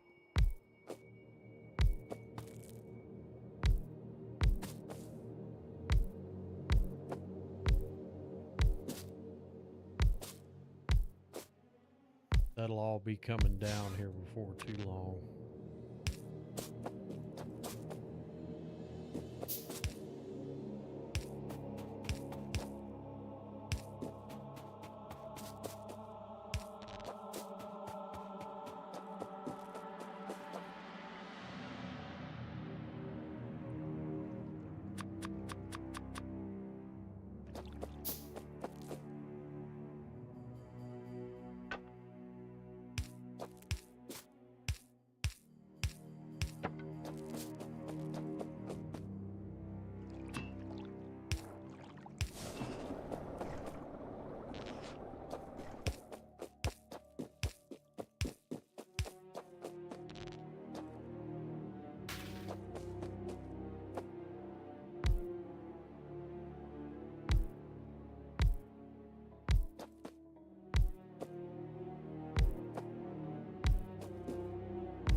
Use up too much.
All right, what else do I make?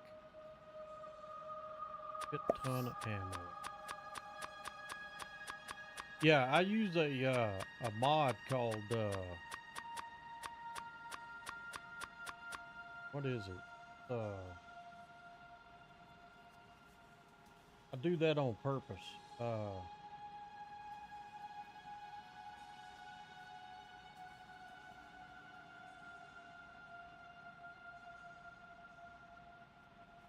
It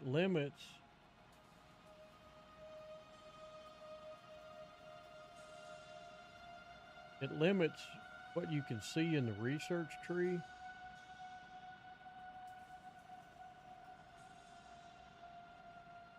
Until the requirements are met for it. Get the name of it. They have met. It's called Discovery Tree. Yeah, that way you don't get distracted when you're playing Pyanodons. There's so many recipes in there, you could get overwhelmed with them. So somebody had recommended using that, and I'm glad I did because that was a butt whooping.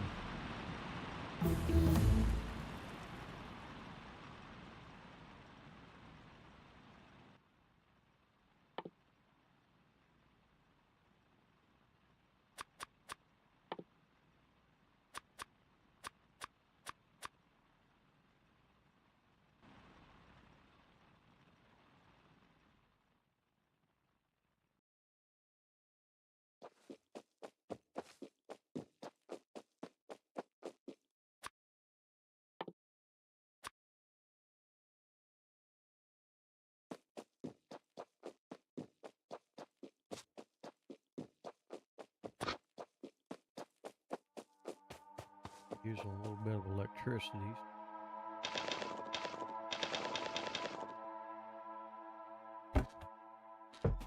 Go ahead and load those up.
Alright.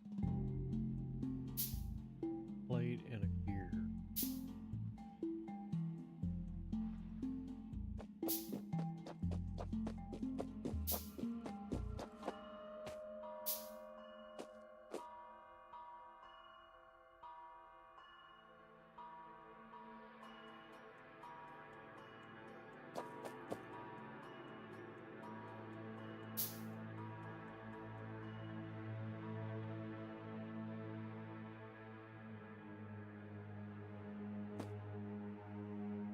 Science go.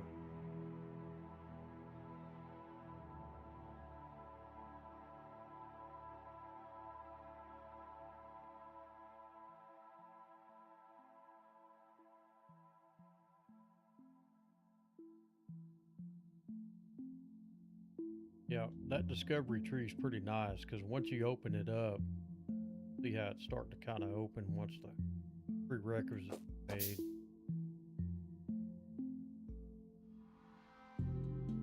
Mystery.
Alright, open some of that up.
here shortly.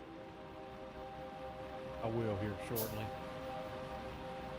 Right now, I'm concentrating on getting enough ammo built up and walls so I can start walling myself in. I'm going to go ahead and start setting up key areas right here to wall myself in, protect myself from the biters, because that pollution is going to spread out over that desert region, and it'll start touching those nests. They'll start sneaking in on me.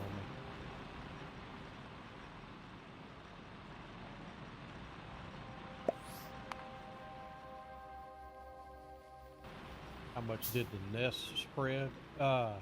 When I started this thing, I went in the settings and I pushed the starting area up to 600%. I didn't realize that it put them 10 miles away. 10 miles away. But they'll spread. They'll definitely come in, but that's all right. I'm not going to restart it and take that out of there just because of that. But yeah, I didn't realize it pushed them back that far.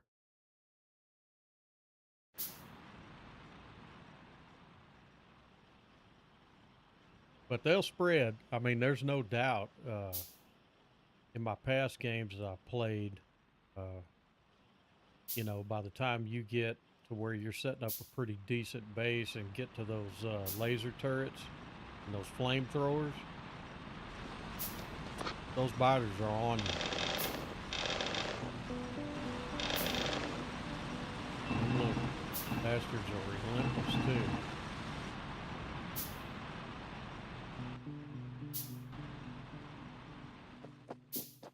They are no joke.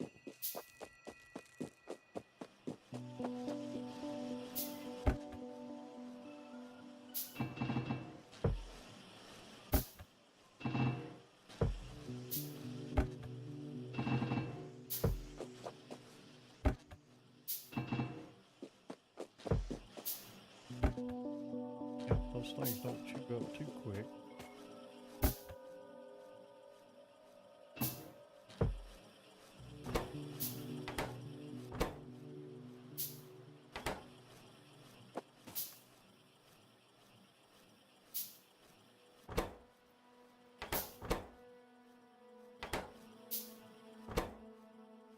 Those are already maxed.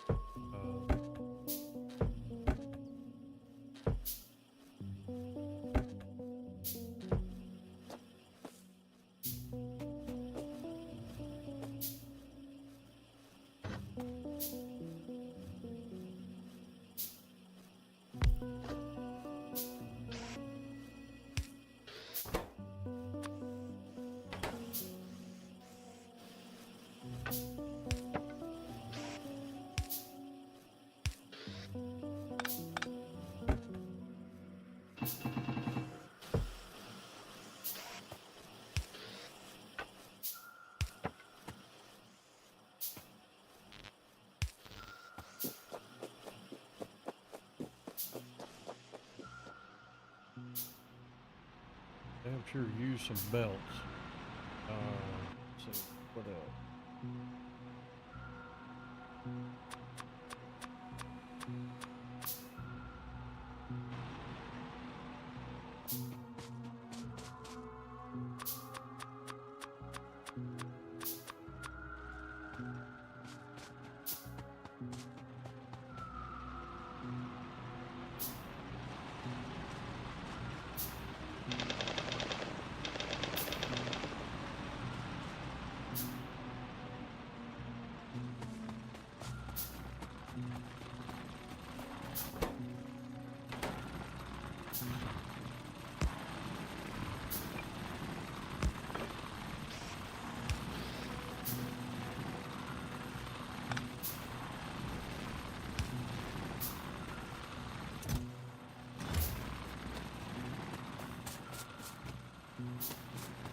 Those will actually make pretty fast. They just got to get enough damn bricks. You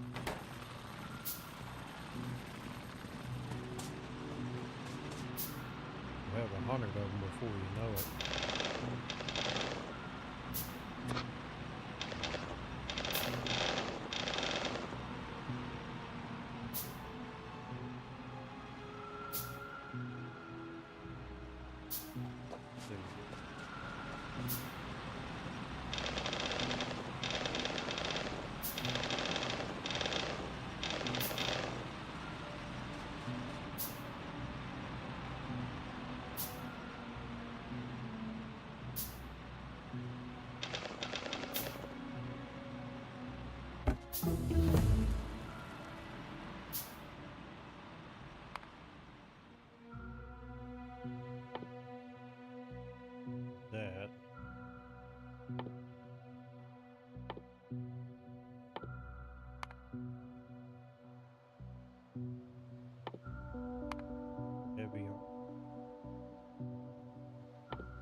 Oh.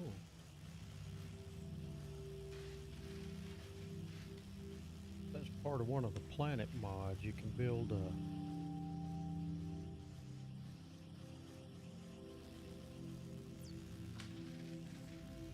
100 wood and 10 iron plates. Huh. See what that looks like. 100 wood.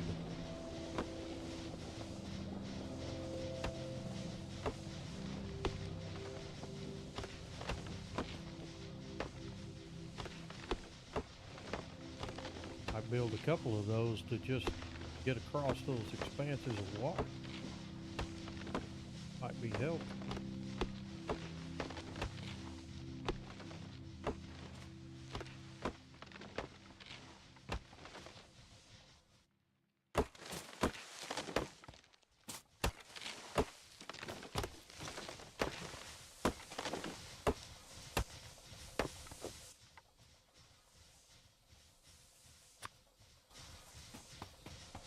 What that damn thing's all about.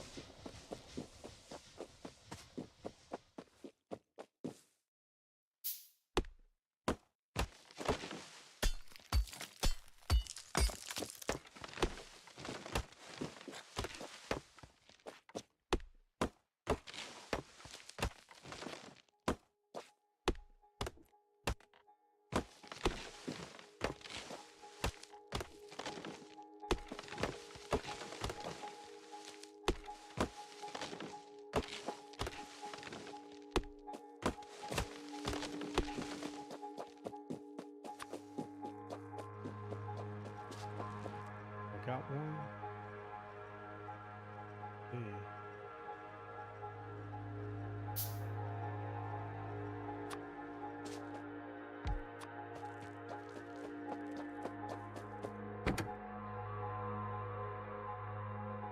Huh.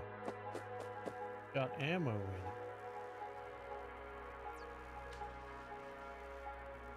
So does it take?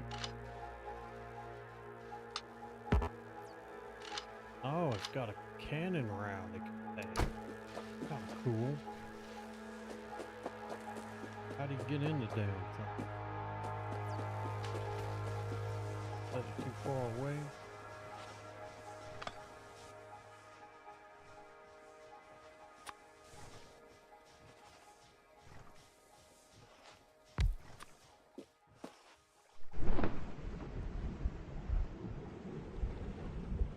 Well, that moves a whole lot better.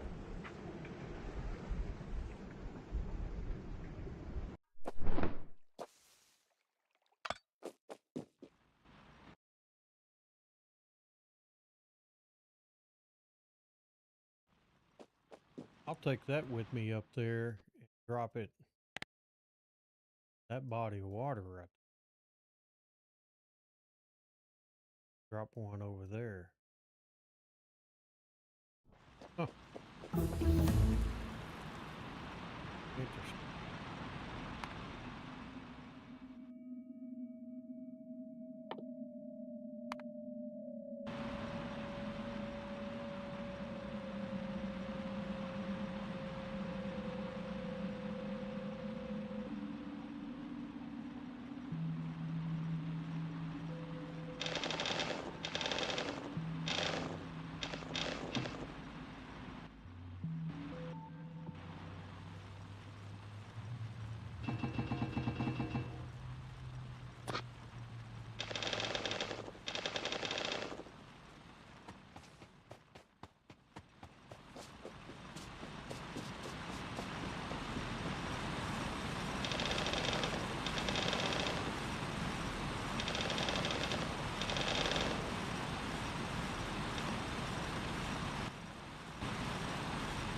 No more.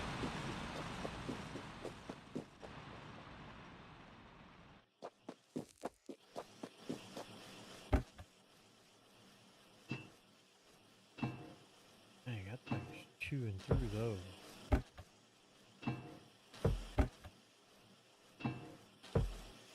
Ammo.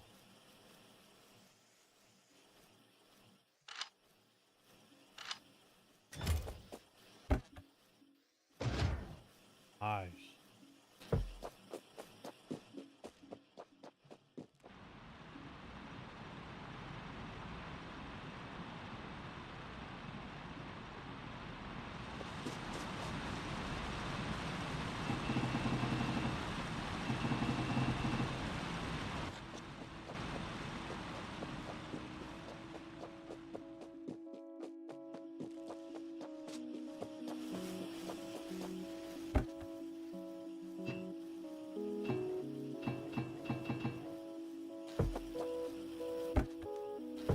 Holding out pretty good.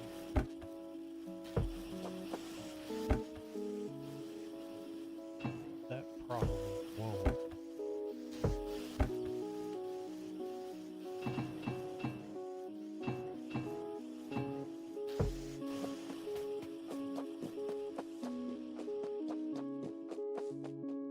Sitting on walls.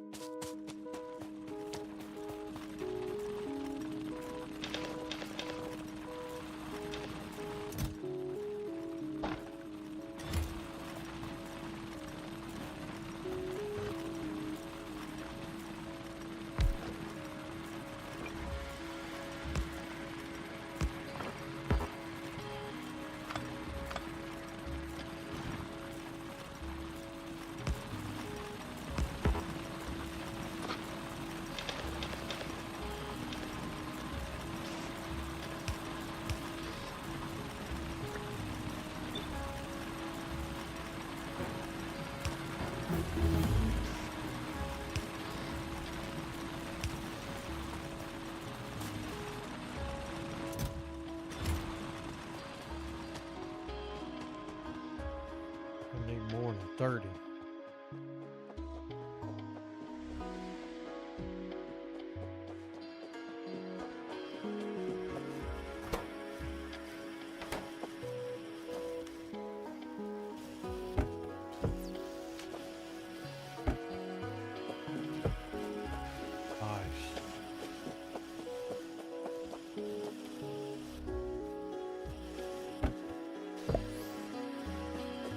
Slowly the factory grows. You gotta love it. Like I said, I love the early grind.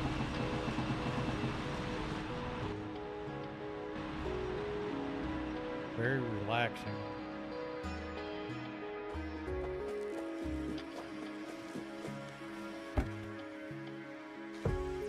You know, it's amazing when they designed this game, they probably had no idea how popular this thing was going to become. But it's an amazing game, I'll say that.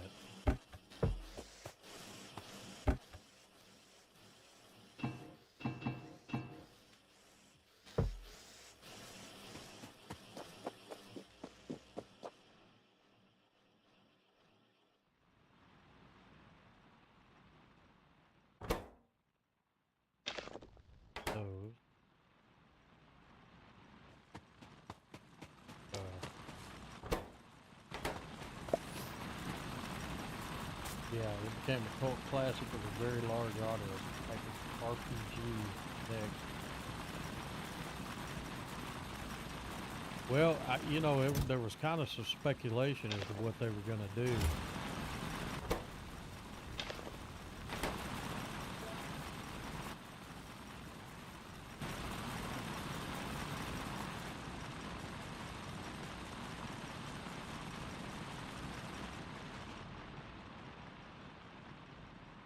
I wonder how it'll be. You know, whenever I had bought, before I retired, I had bought a number of factory games.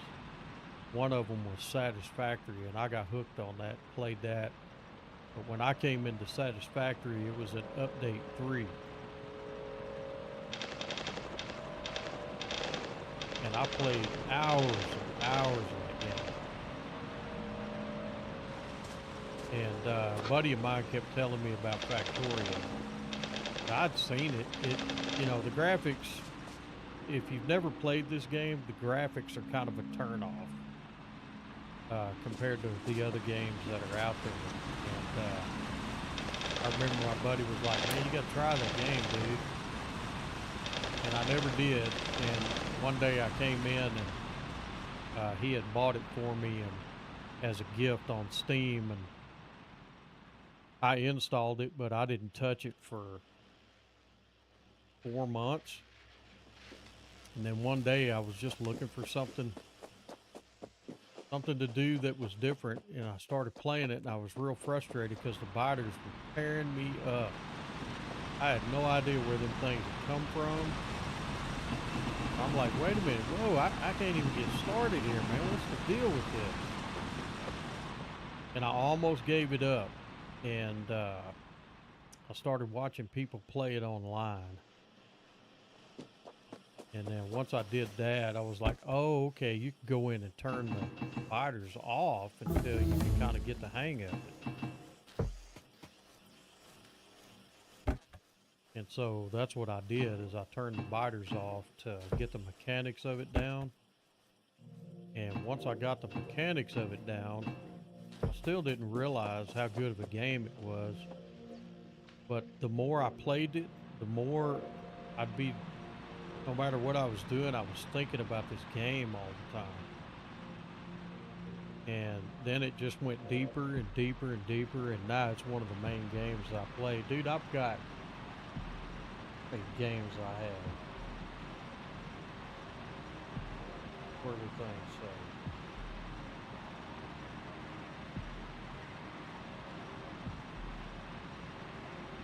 $217 games, and this is probably the most played game that I've got.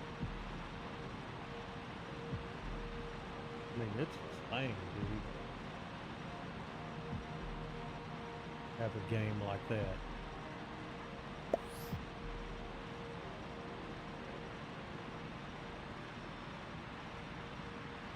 No, the biters are on. And I don't know, man. I may not have enough nuts to play Rampant.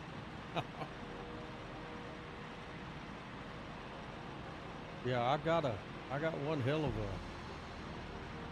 a game list. These are the ones I have installed that I need to play. I played the heck out of Dice and Sphere program. That one's a good one. But I keep telling myself I got to install these games and start playing them. These are the ones that I have installed. I played Ripbreaker and beat it. It was good. I like that one. Just Occupy Mars looks like it's going to be a good game. Played a little bit of Timberborn and some Valheim. And then see the entire list of games that I don't even have installed. I don't think I've installed half of these games. It's insane. Buy all these damn games and don't even play them. Well, I quit buying games altogether, but then again, I have a wish list. When the games go on sale real cheap, then I buy them. I'll probably be dead and gone and won't even play half of these games.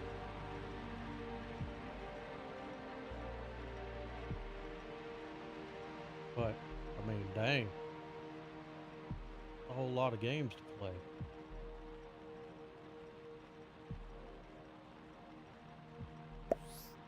Not enough time to get them in there. Crimson Desert. I think I've heard of that one. Do you play a lot of Factorio?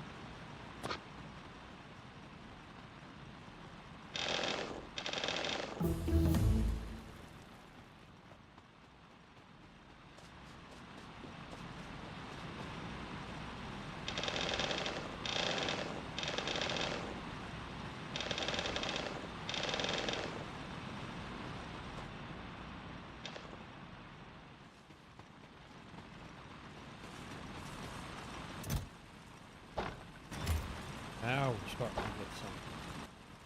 Yeah, 92 walls. How many walls I got now? There. Boom.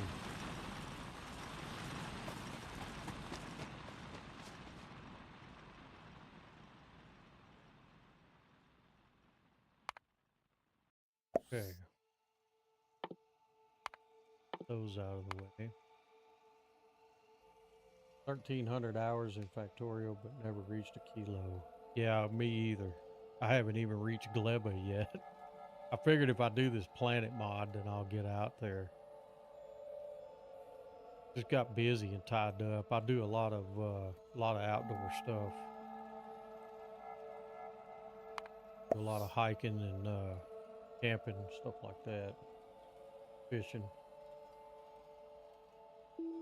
Is your great filter? Dude, if you like filters, man, you need to take a crack at Pyanodons. That is one game that moves so slow. I've never seen anything like it. And it's got something like 7,000 to 10,000 different recipes. Let's just put it this way. It eats up just loading the game in without a huge base going. It eats up like 71% of my VRAM on my graphics card.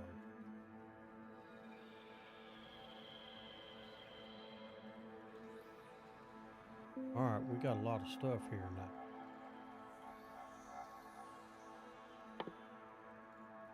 Finally got the miners.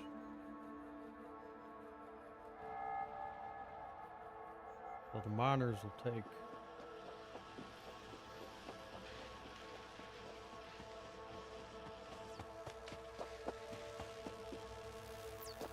green circuit.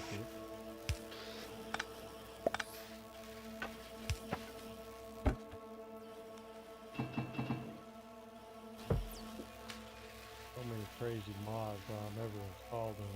I want to beat the base game first. I usually try to keep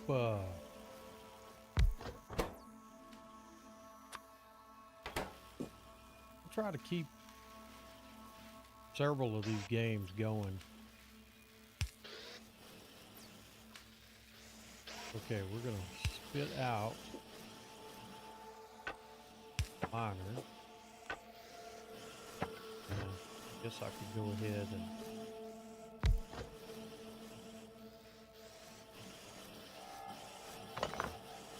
is that gonna work? Maybe.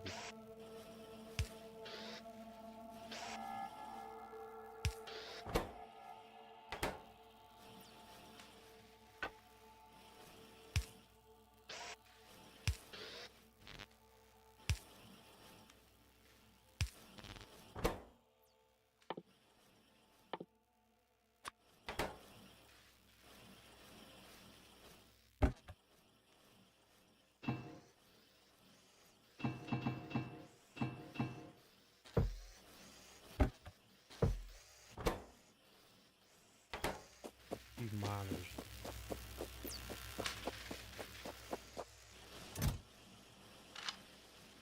Just about ready to make a run. Start setting up some fences. I like to get those areas blocked off as quick as I can.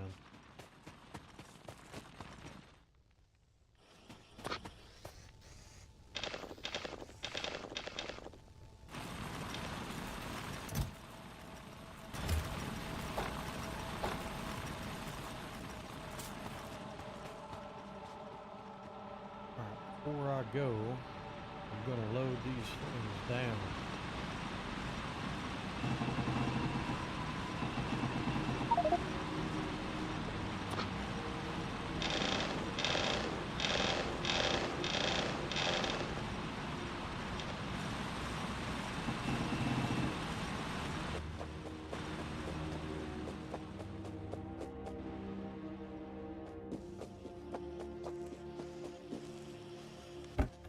Need a lot of turrets.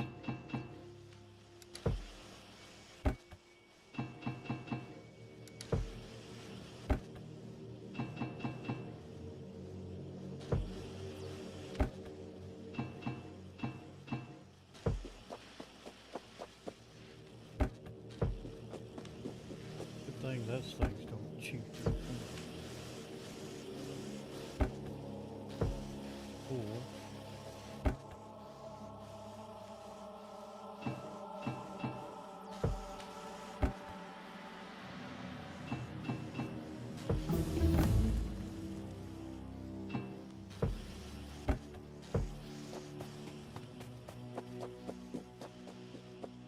Alright, while that's working on the projectile.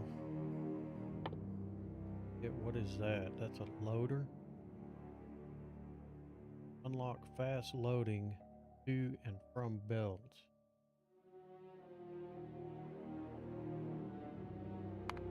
Be the last thing researched and read. So, let's see, I know I got a biter nest up here, so I'm gonna run up here, start setting up defenses on that.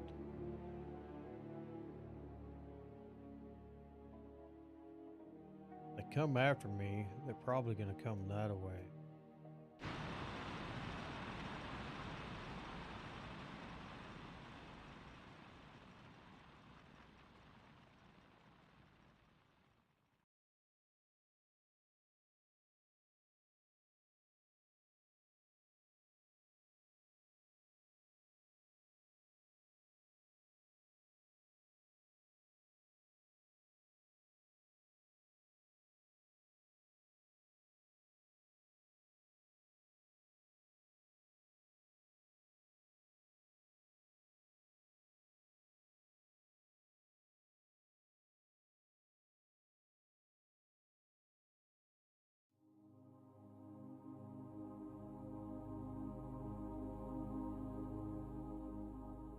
And after you played this game and you get those exoskeletons, you can run real fast. It's just a beating to do this early game.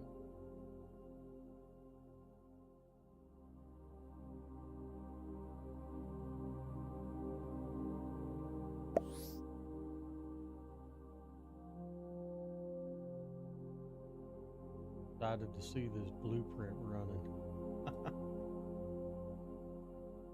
Yeah. Yeah, that's what makes it nice whenever you make all these blueprints. You can still stamp them down in the game.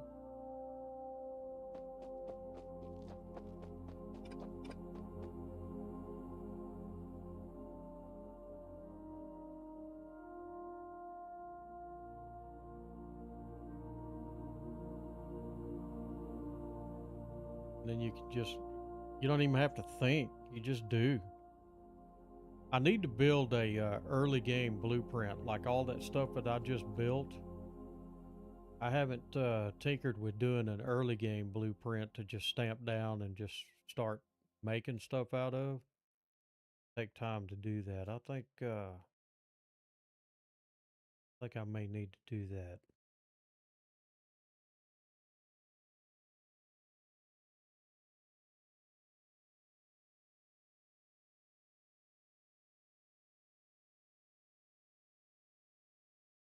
Okay. We were looking at that right there.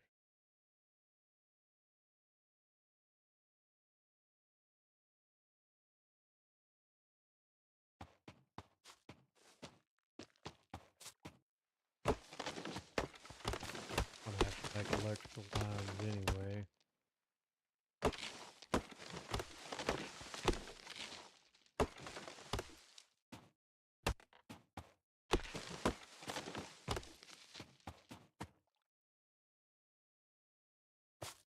Okay, trees will slow them down, so.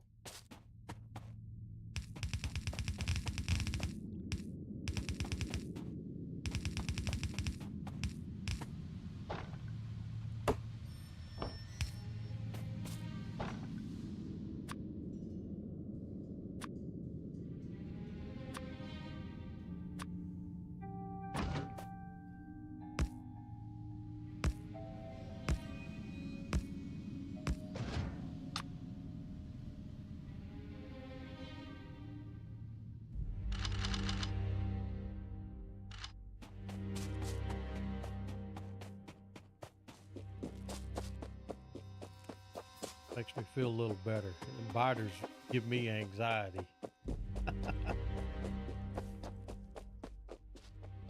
Especially when they start beating up on you. That's alright, man, because I will take their ass to task.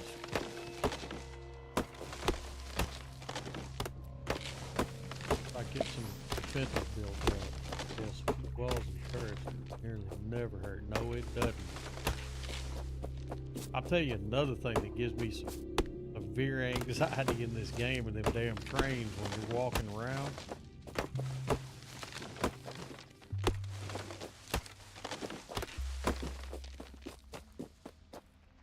You're up here walking around and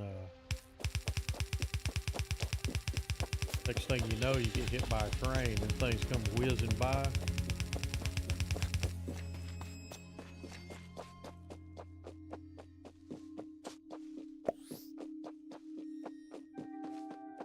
If it isn't the biters, the turret will eventually kill me.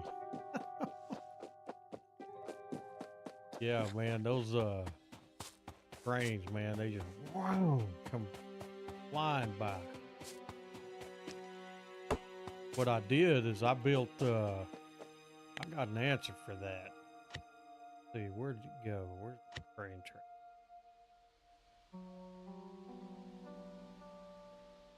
Be on this front page.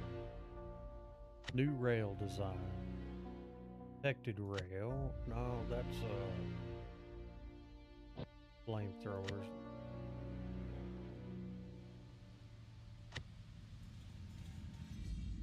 So I got roads that I can put in.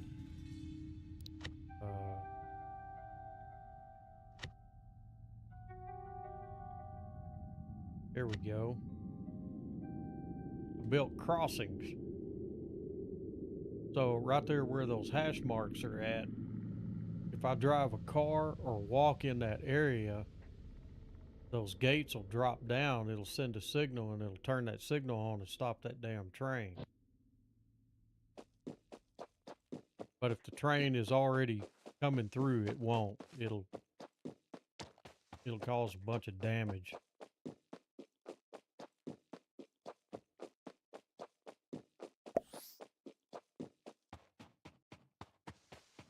Well, let me just put it this way. My brain does not run on circuits, and I found a YouTube video where a guy had built those. And, man, I tinkered with that stuff for like 5 hours until I got it right.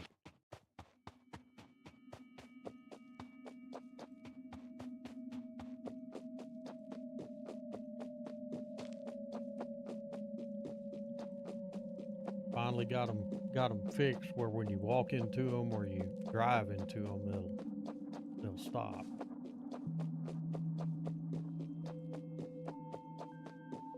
I think what I'm gonna do is just walk the perimeter of this. I can go ahead and reveal my blueprint. I don't have radar yet.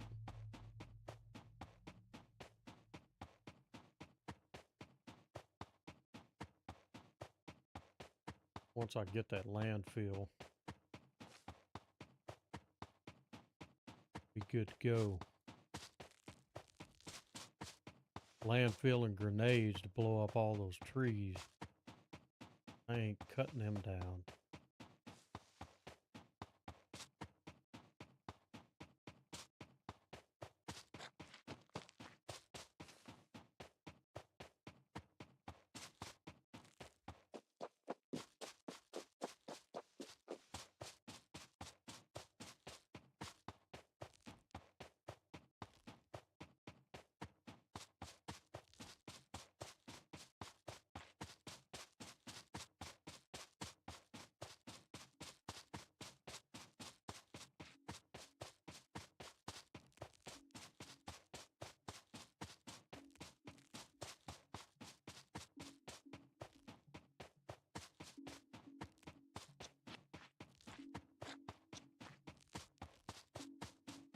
Nice to be able to see where everything is at, though. You can game plan a whole lot better.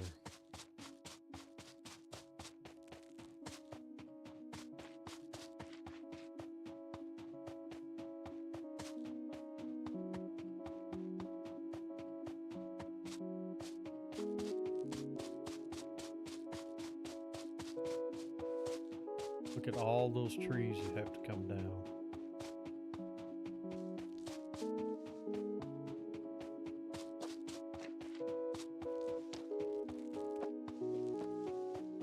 Figure my way out of that mess.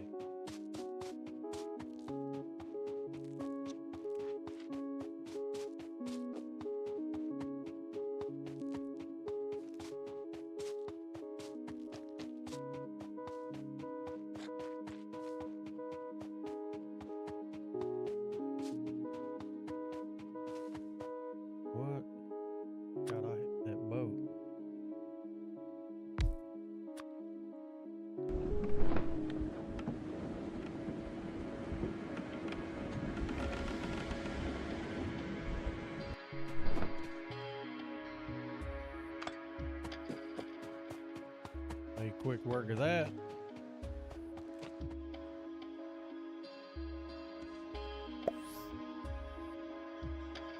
Yeah, no, I didn't even realize that thing had a boat in it like that. Kind of nice. Cross that water. Right, now I got a better idea of what it's going to take to finish all this. Take a little bit of work.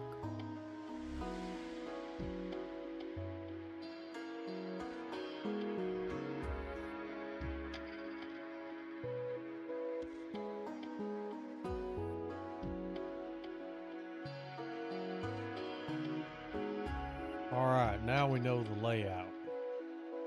Well, that's where everything is gonna go. That's just the starter base.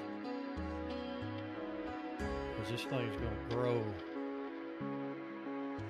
a lot.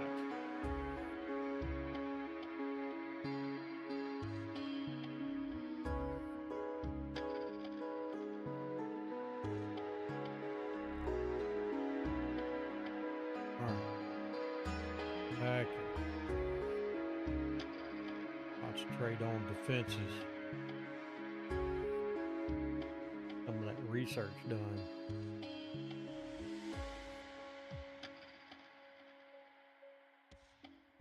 Coal. Pretty ran out up there.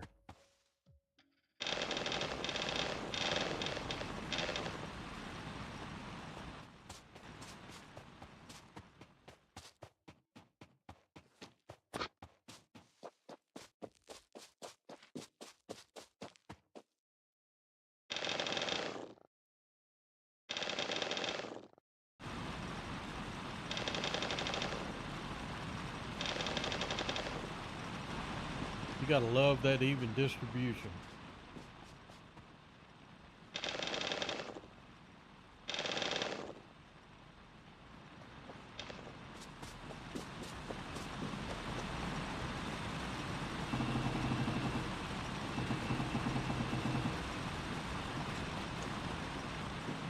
Oh, some boxes.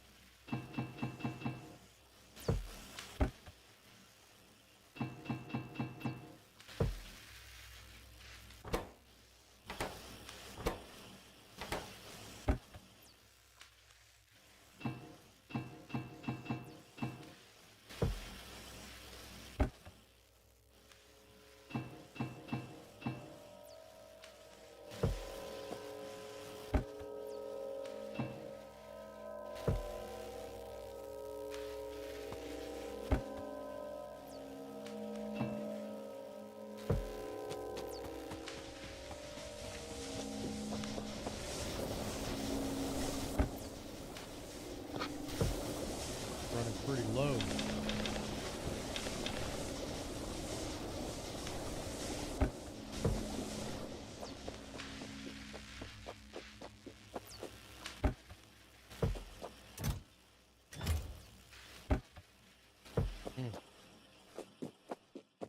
Doing good on those.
Up doing that.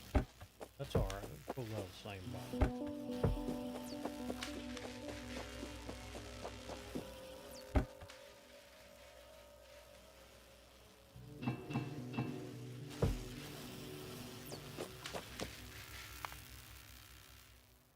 At least we're getting that projectile damage out of the way.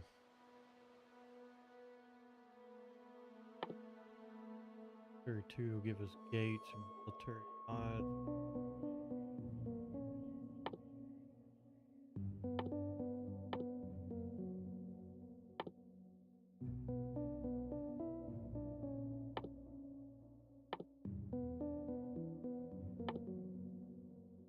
Need to get landfill. Let's see, in military 2.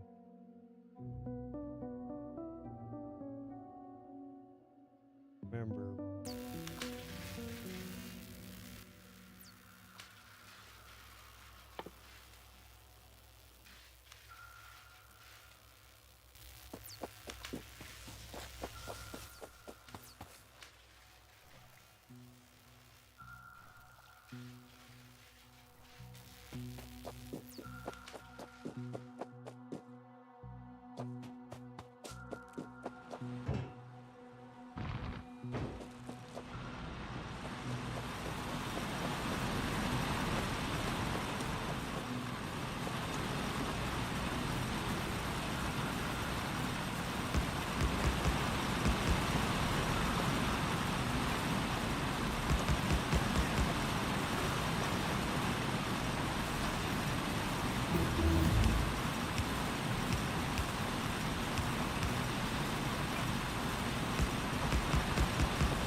50 of those.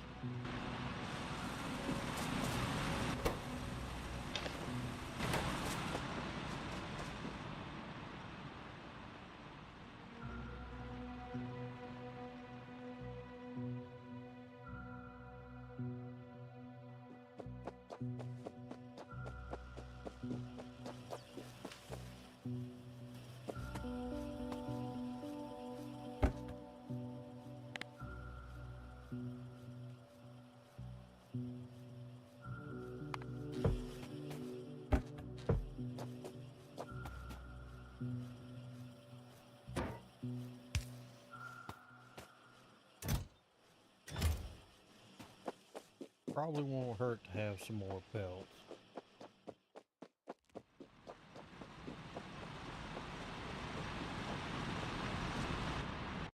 Okay. I got an iron ore patch here, so I feed that iron ore straight into there. Million.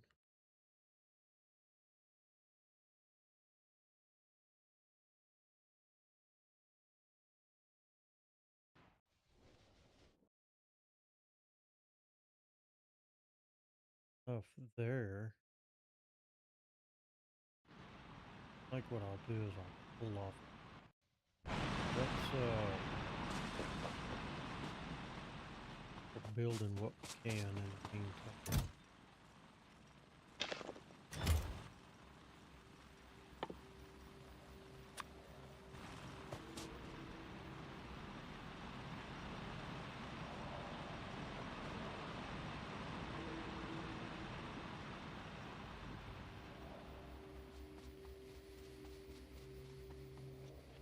Thanks, you're gonna need them.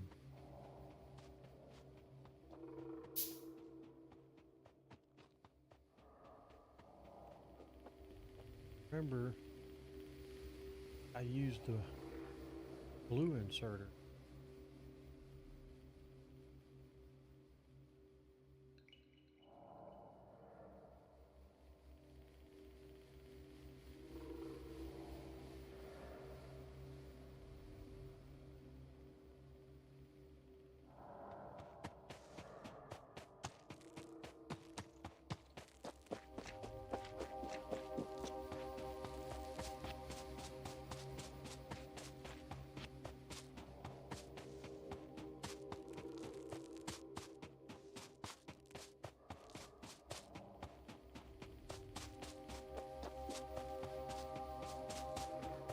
I did.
That's all got to be fixed. Something ain't right. Figure it out and fix it.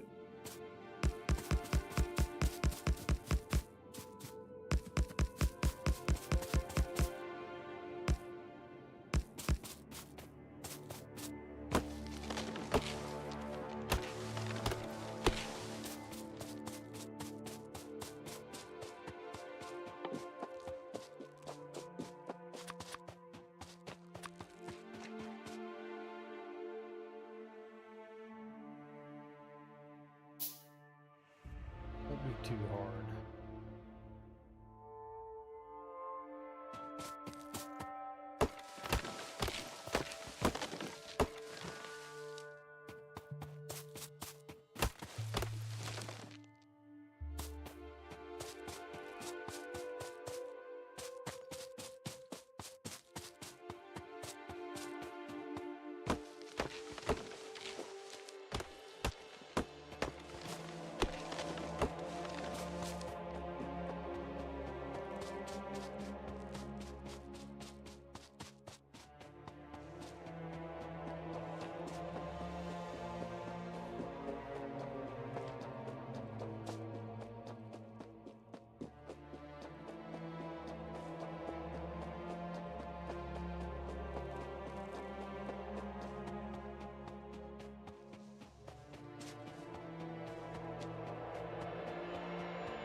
Alright, that'll give me a way to get rid of all the wood buildup.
thing about it is you don't use a whole lot of copper in the very beginning of the game.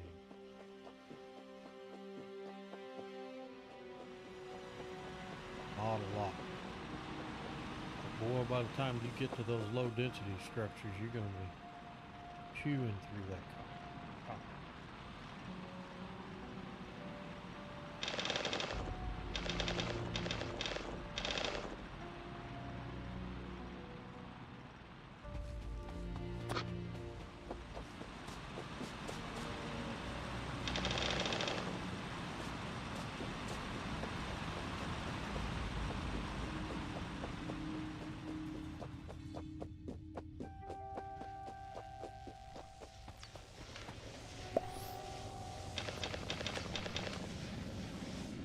Contrast between early and late game is something else.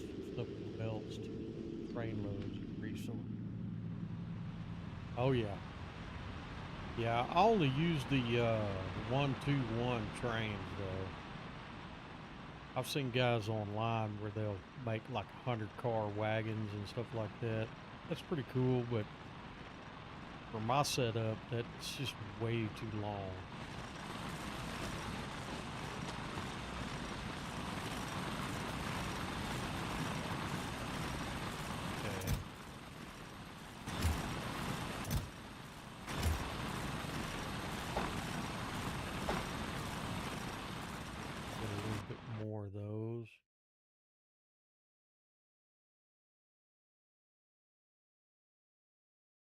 Completed. Feel better when that's blocked off. Probably need to check that and make sure that just ends and not a route they can get across.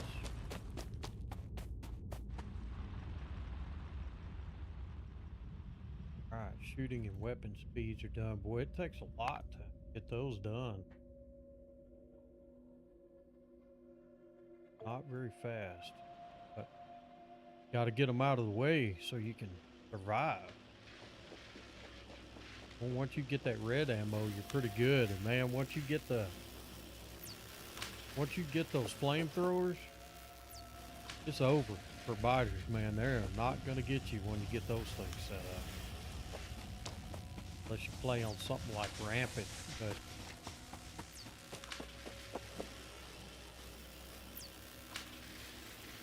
alright, so after that, we go to greens.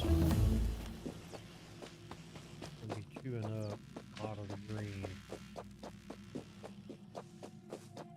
So, gonna be chewing those up. What's my powers?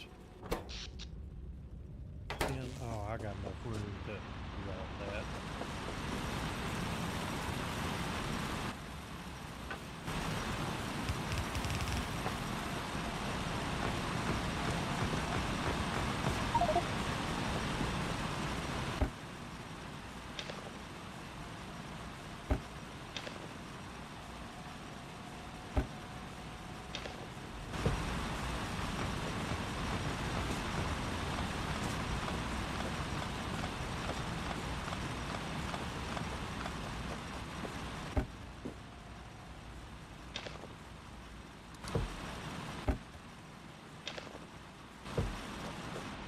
Okay, let's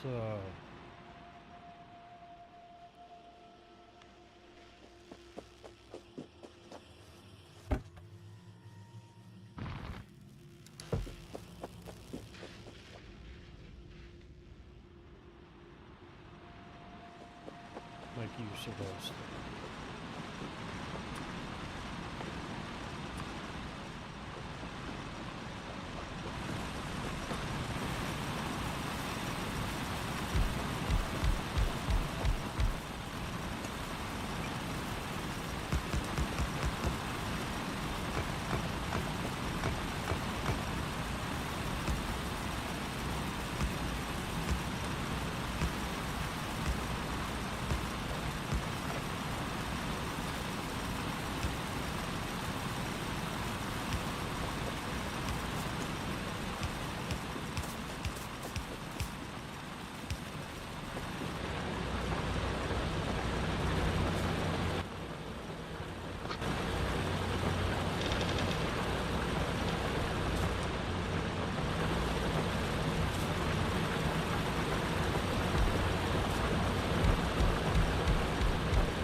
Did pretty good.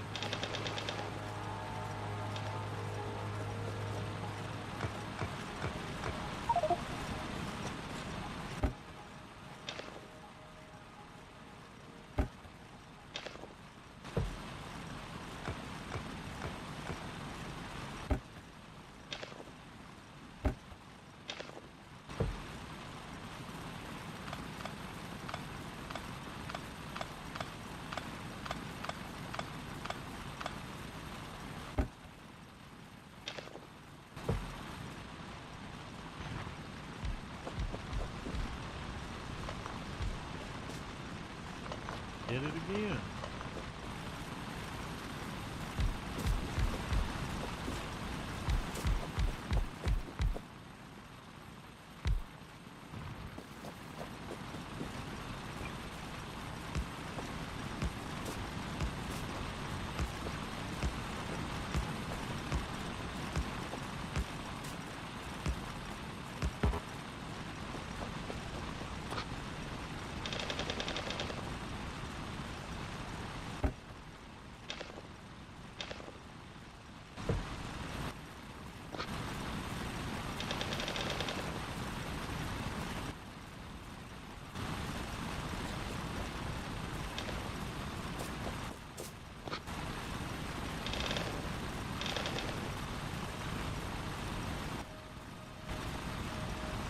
No waste.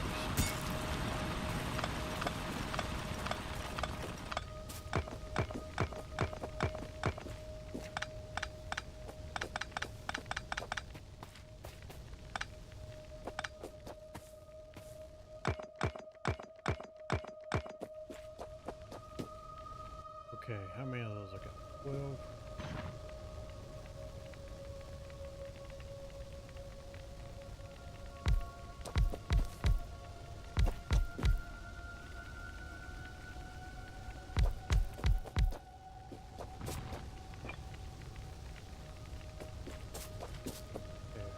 Well,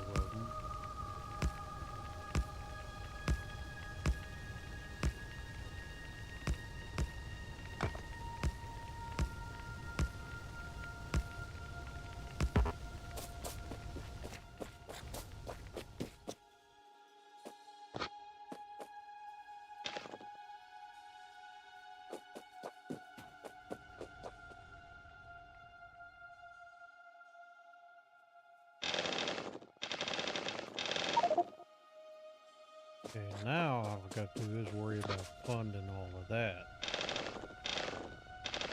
That's it.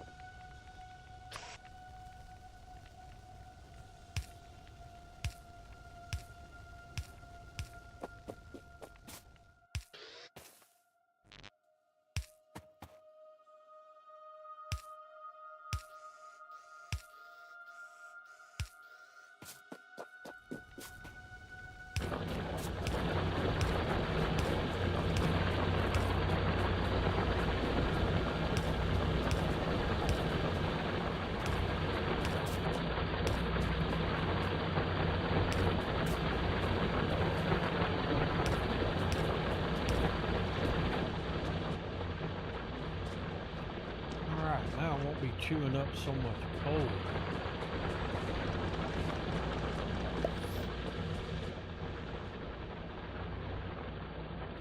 Well, yeah, it can be.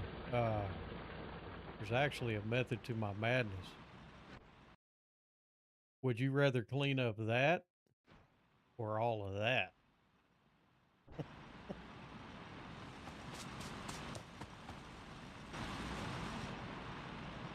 More shit you stamp down, more has to be picked up.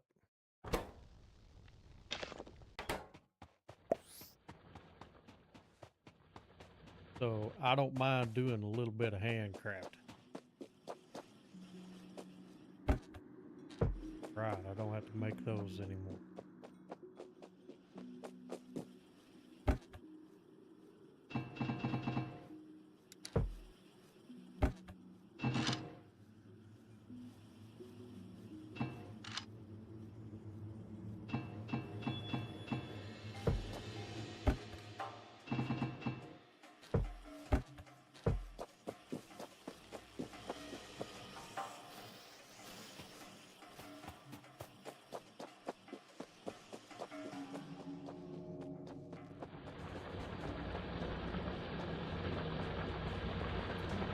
coal burns up in the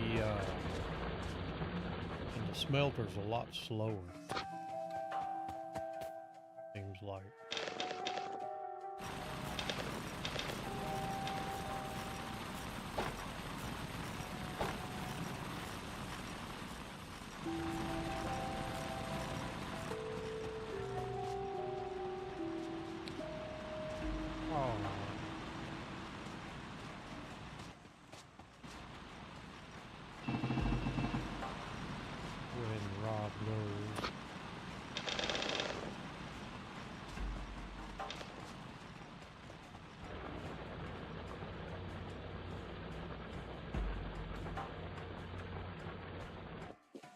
That do to my electrical? Not bad. 2.5 megawatts. Almost 3.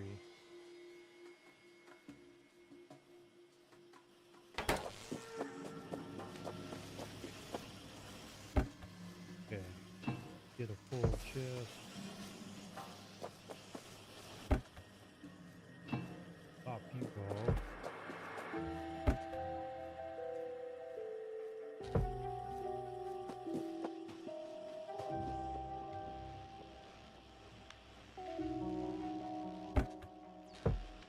Drag on the grid a little bit, but once they get caught up, those will kind of shut down.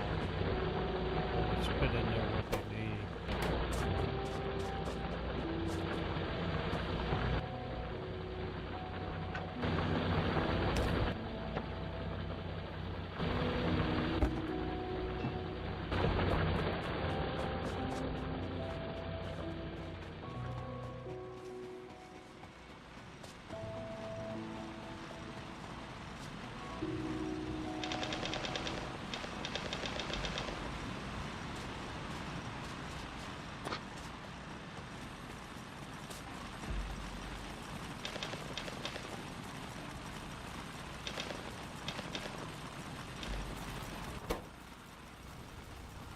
That's all that took in.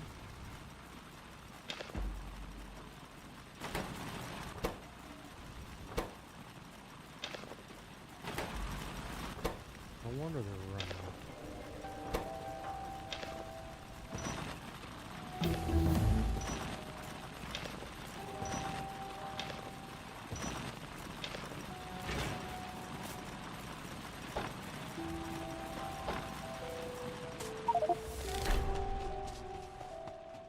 Right.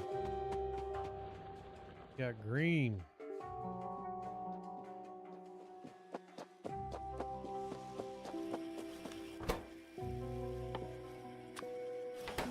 Already set up, now I can go.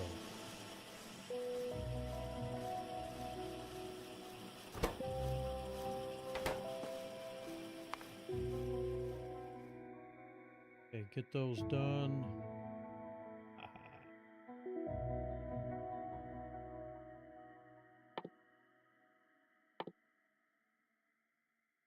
Do landfill, and we're going to do military 2.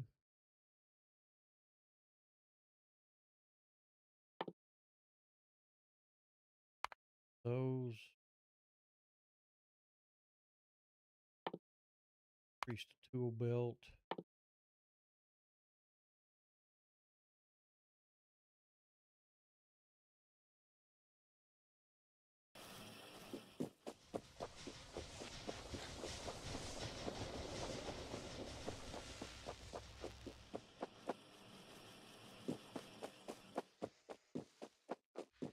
Yeah, it's really nice once you get those bots and you can kind of set everything to task and manage from above.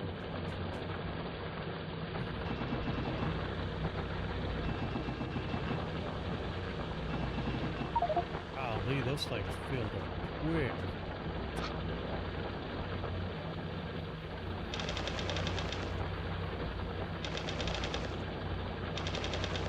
Yeah, that is way more productive.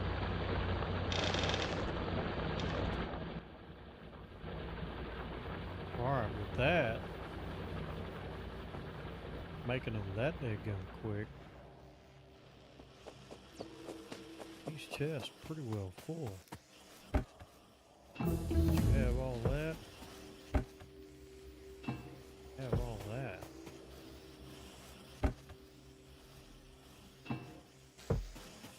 Use a few of those. Yeah, those things shut down pretty quick. I don't know if you noticed that or not. Those were sitting idle by the time I made it back over there.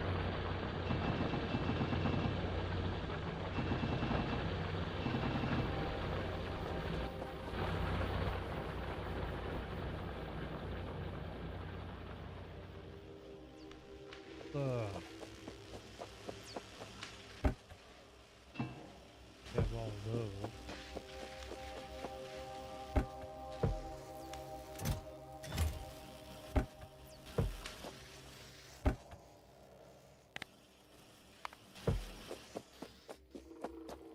Box on that.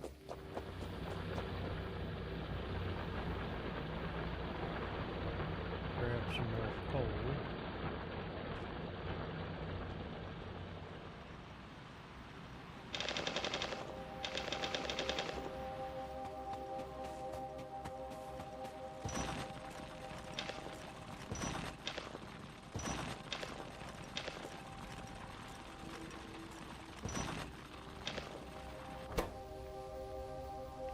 See, that rate of burn is a lot less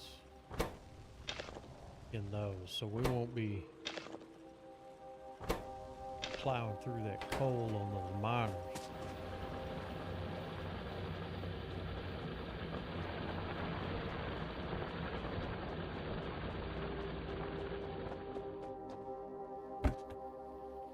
That thought, pop all of those off.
Something tells me,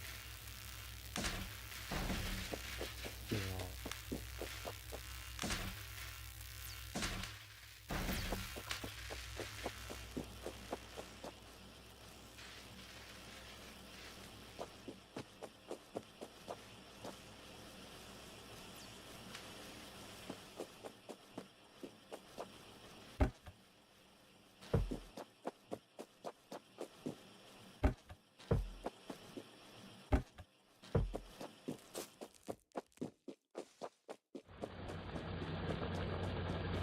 we're almost ready to make a run back up to the top up there and set up some more defenses. I got 216 of those. 49. Better than nothing.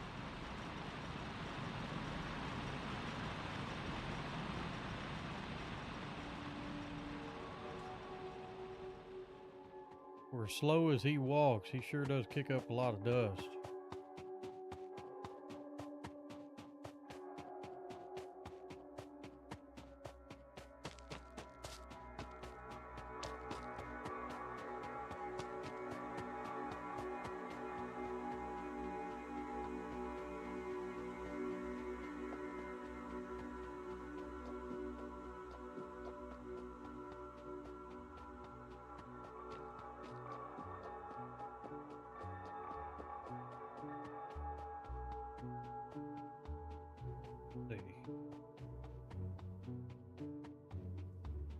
Probably won't have enough to finish out the wall. Dang sure be able to get some turrets.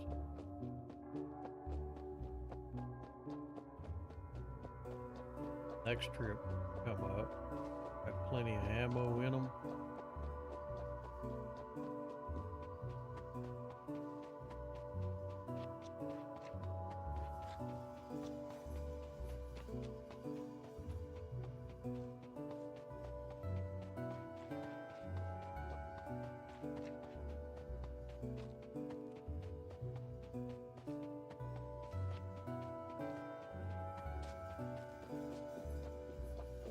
Claim that territory.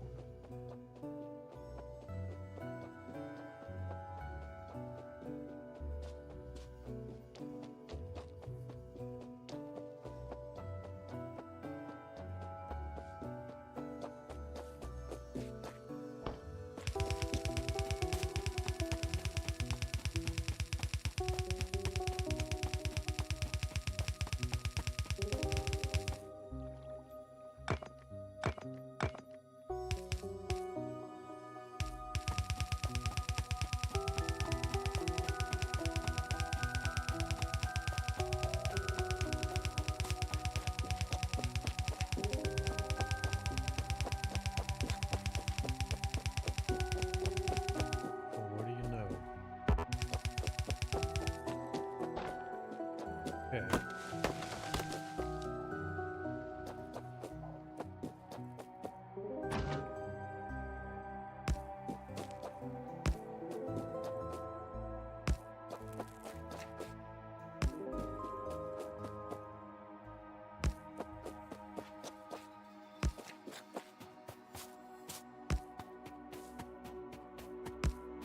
Give a little bit of overlap.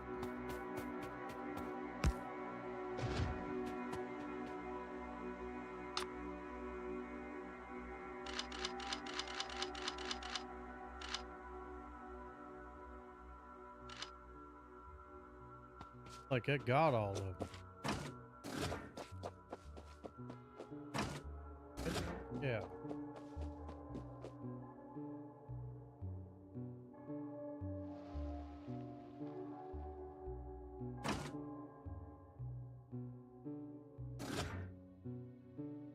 All right, why is it saying 10 turrets just ran out of ammunition?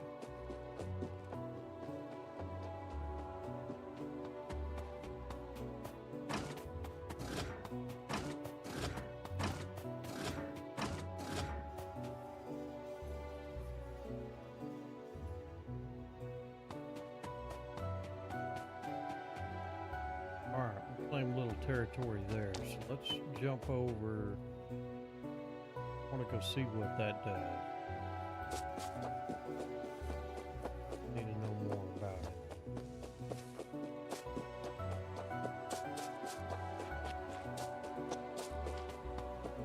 Need to defend it, or I can just let it go.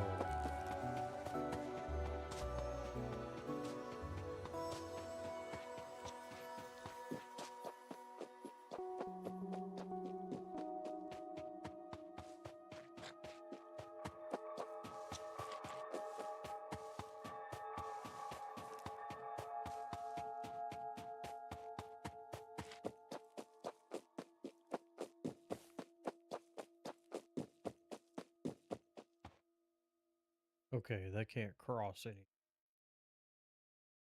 We got them cut off there. So. Okay.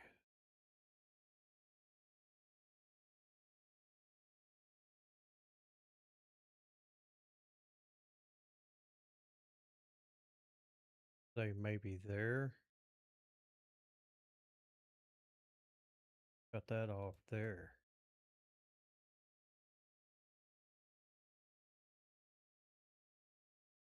Better check.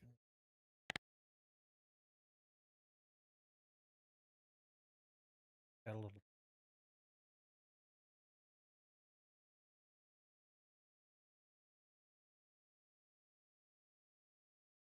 That's good to know.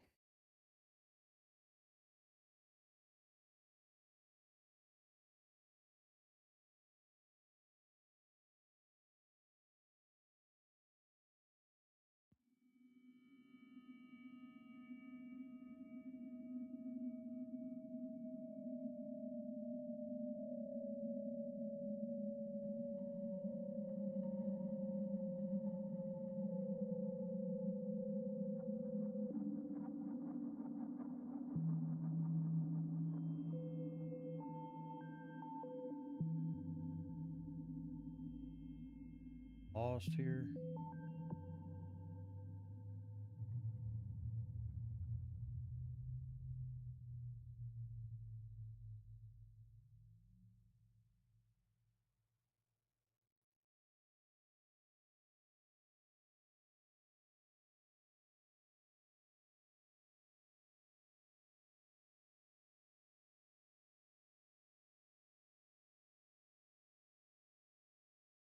Yeah, gonna come together pretty good.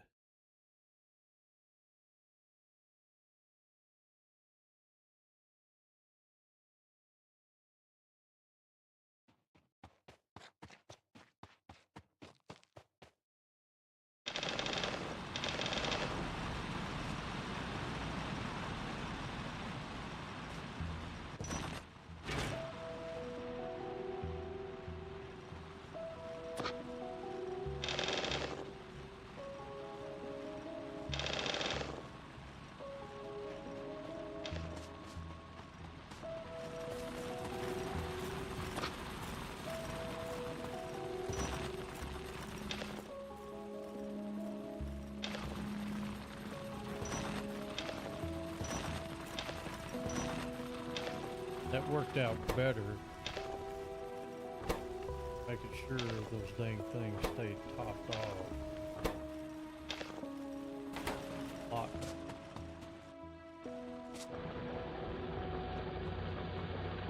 See, those mining drills, things work so fast. They can fill them damn things up quick.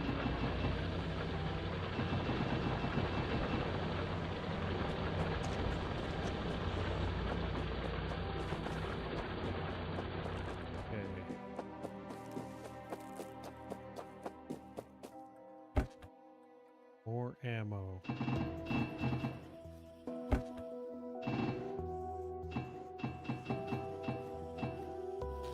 Y'all gonna get all that ammo.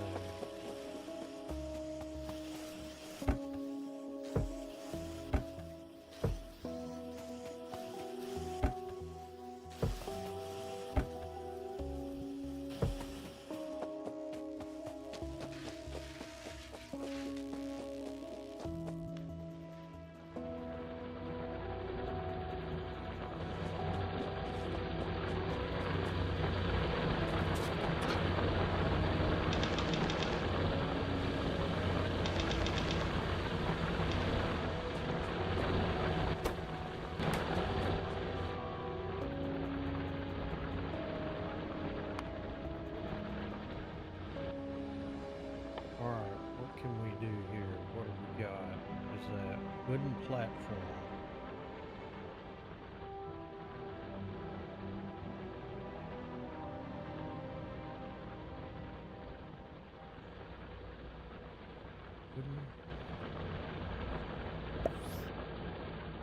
Maybe automate landfills since you'll be needing that. Let's see. Yes, I've got to have, I can make the landfill. I use a mod to make the landfill out of water. So I gotta have the second tier automation in order to do it.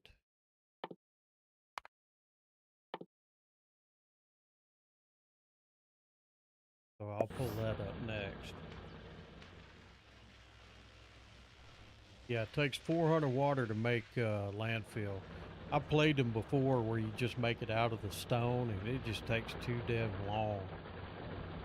So I do it out of water. I'll set up a whole string of them over here and put a pump on them. In fact, why don't I get ready for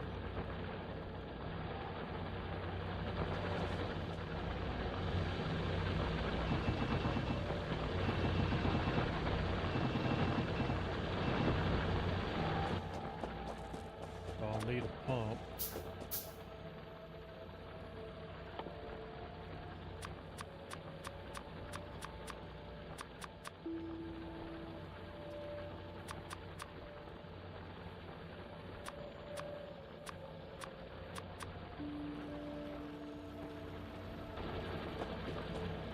Need to start making some splitters and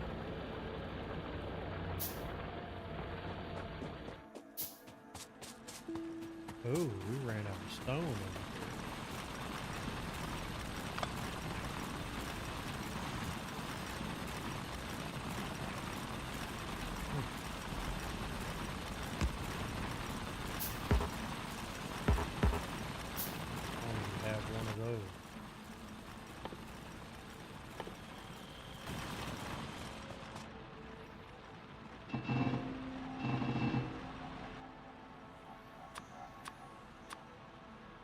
I need to start making a bunch of those because I'm going to need them. Okay.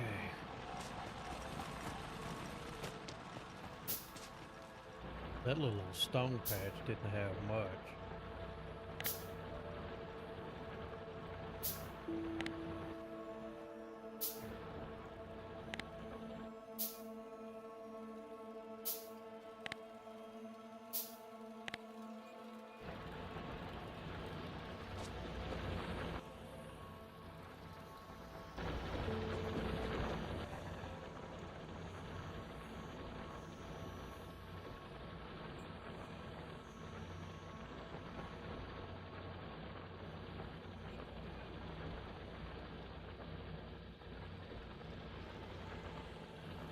$54,000 of those gone through.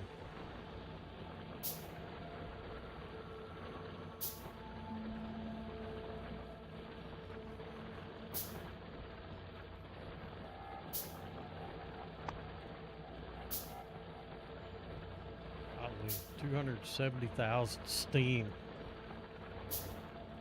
off of that. Look, didn't hardly use any water to make it. Into the hundreds of thousands. Yep.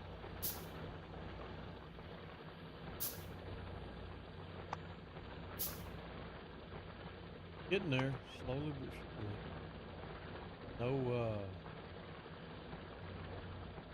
No biters are taking any pollution.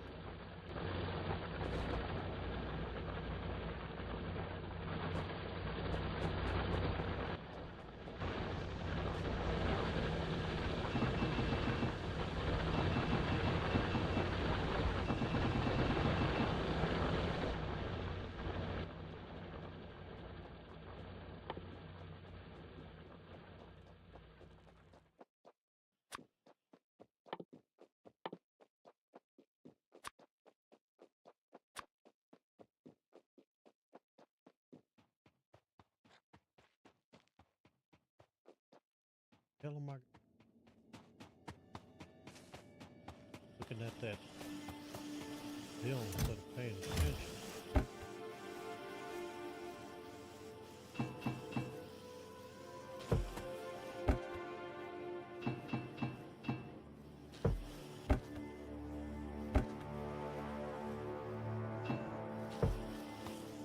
That mess run out.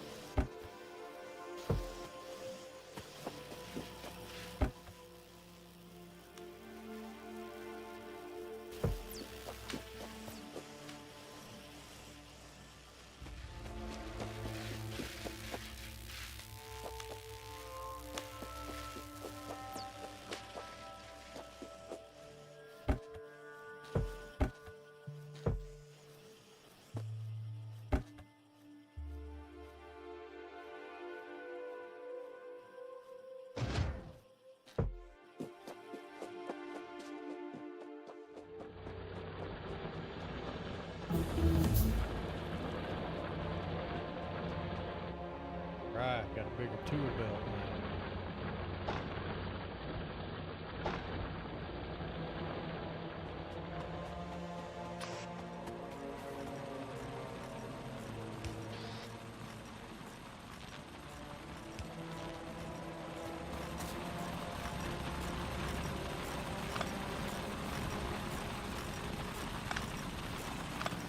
Well, it may be time to do what we did over there on the other side.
those things should,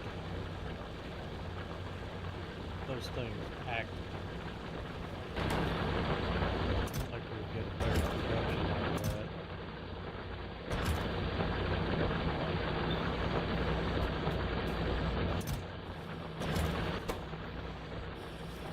It doesn't take long.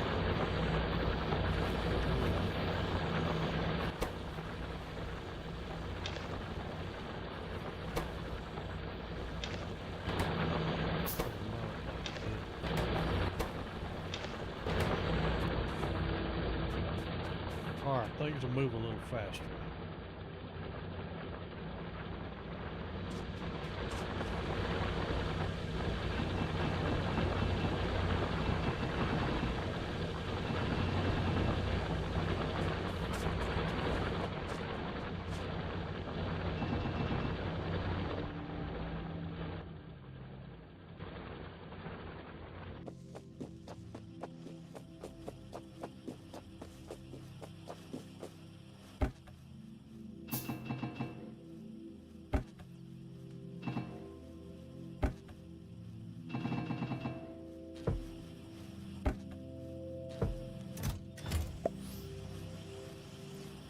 This is definitely one of those front-loaded strategies. Hopefully it pays dividends later when you build the main factory. Yeah. Yeah, I tend to drive people crazy whenever I play this game. I mean, I get there. I'm not in a hurry. I got, the way I see it is, I got plenty of time to get there.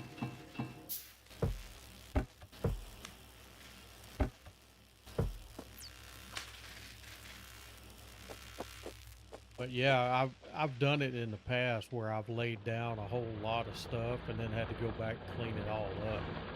It sucks having to do that when you don't have bots.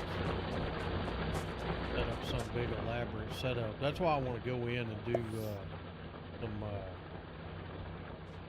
I want to go in and do some blueprinting and see if I can make a really early start compact setup.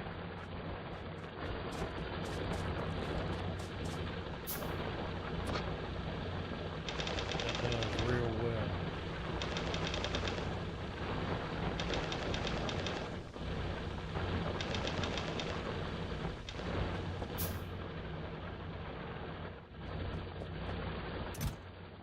Oh yeah, that's increased that output pretty quick.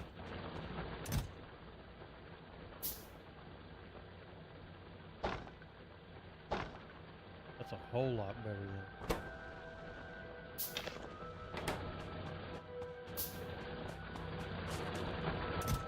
I could even snag all of that.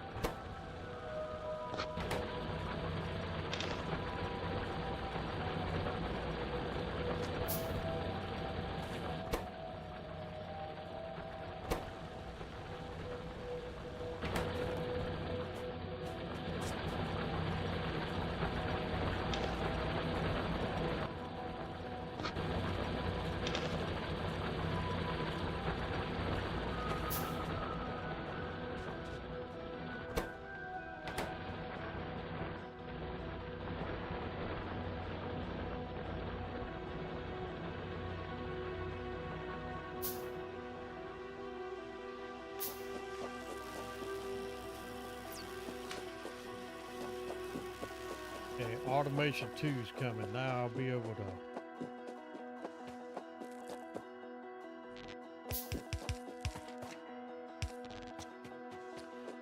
fix up some landfill.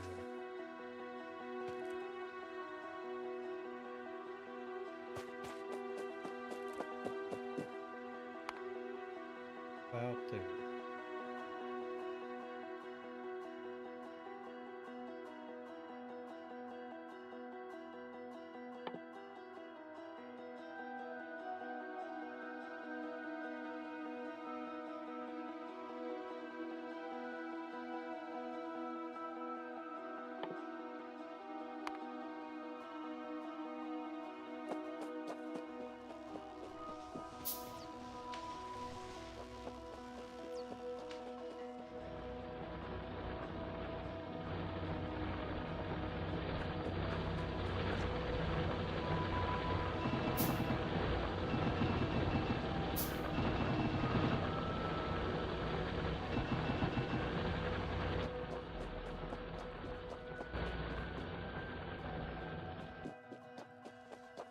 crap, that burned through all of that coal.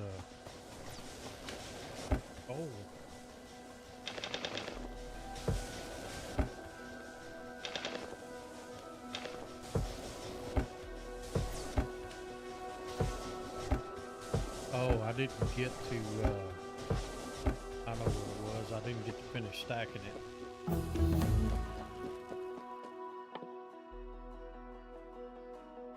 Okay, that takes steel beam. What do I have right there?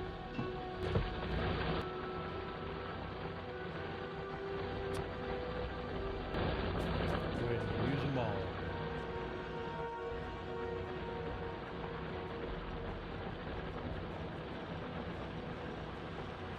Still got to research the landfill.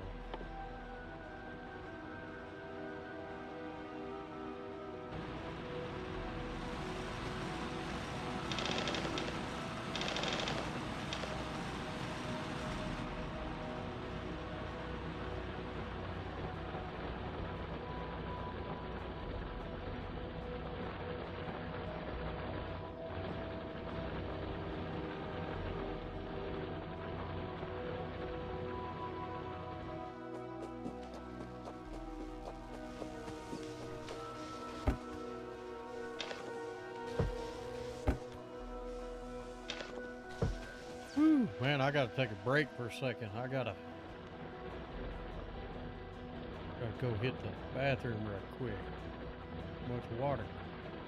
Give me just a second. I'm gonna put the game on pause for a second. I got a video y'all can check out. I'll be back in just minutes. See you here.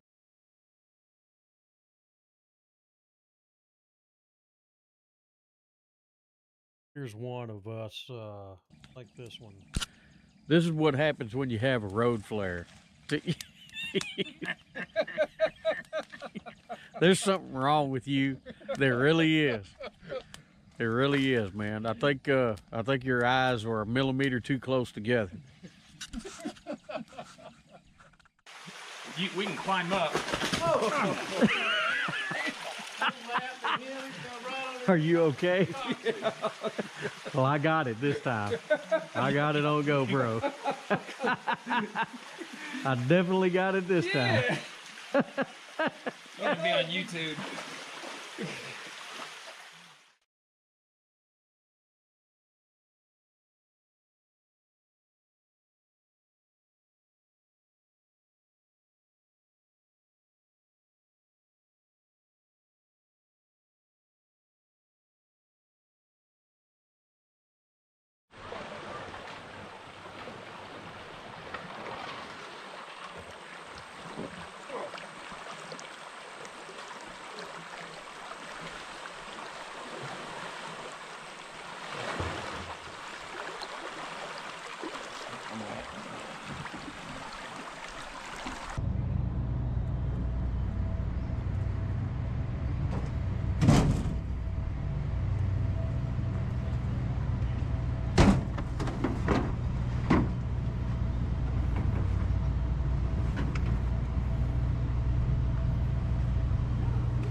Yeah.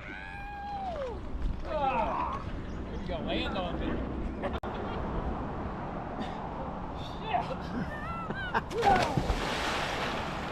You fell off the wrong way.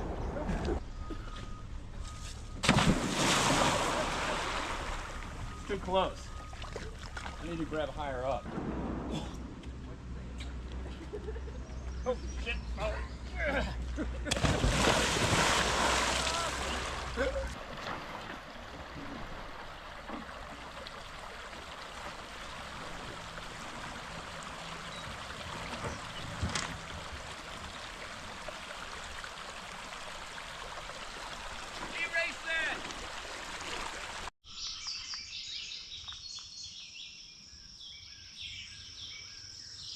This is what we woke up to.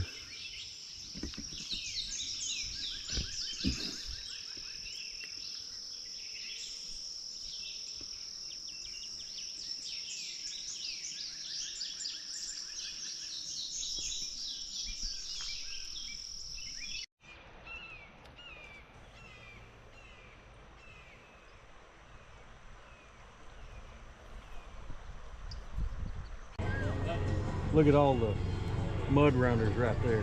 How deep can this boat go in? If you raise it up, it'll go in a foot of water. I'm at 5 feet right now.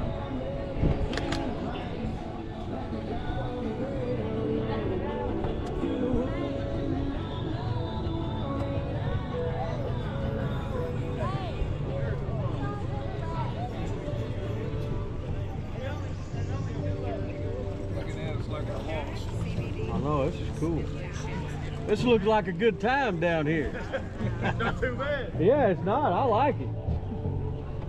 My dad gave me the game. I don't know how wrong with it.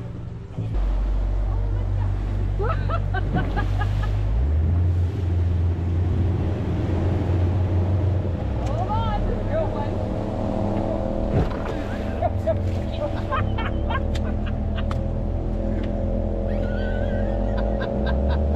Yeah, perfect. I told you it was a big one. Yeah, you know.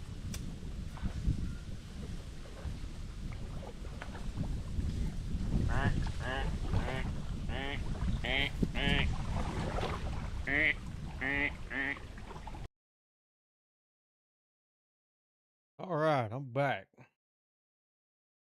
Hopefully that video didn't bore you to death.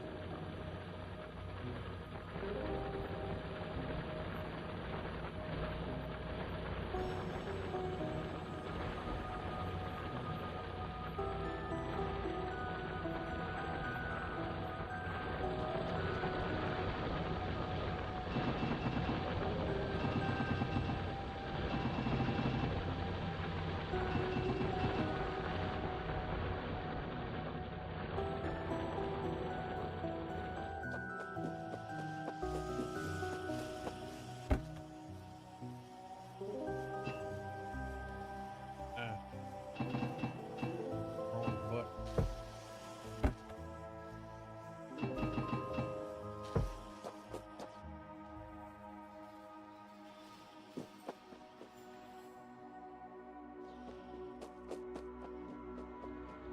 We're getting close to time.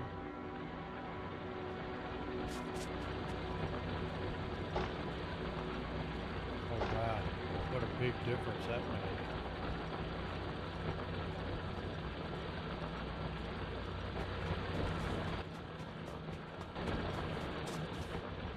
That is more than enough to block that other side up there.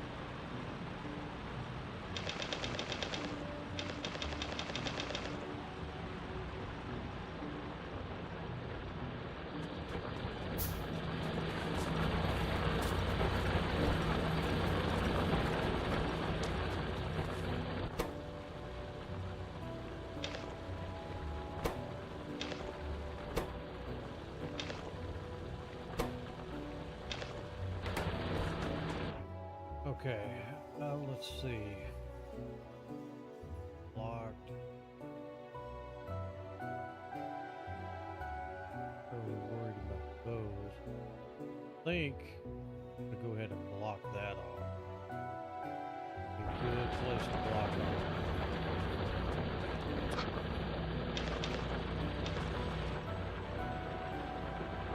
It's close.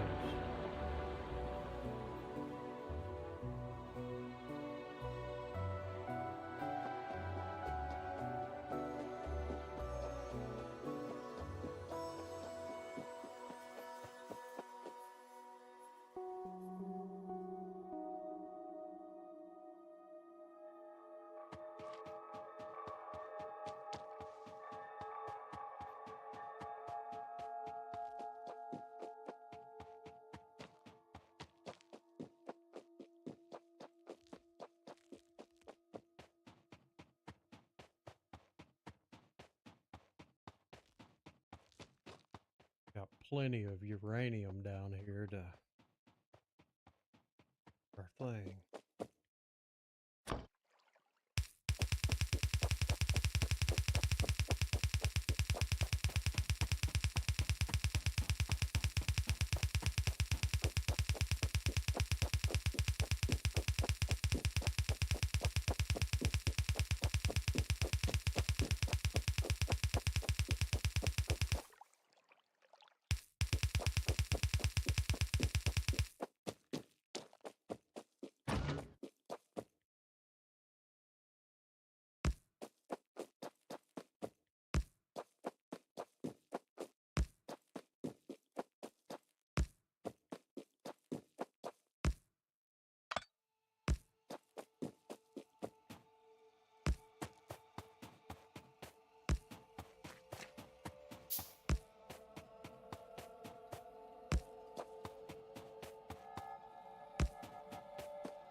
And like a goofball, I didn't bring any ammo.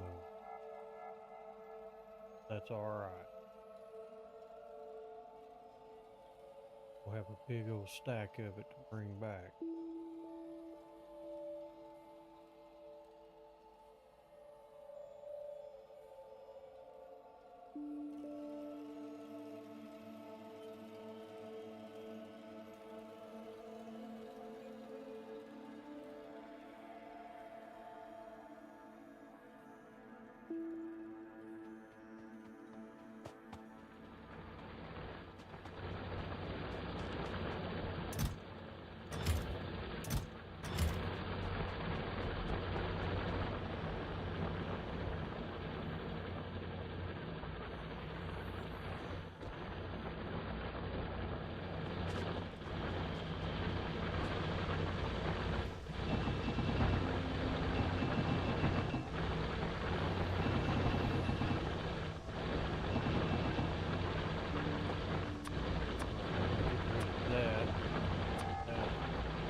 Yeah, buddy.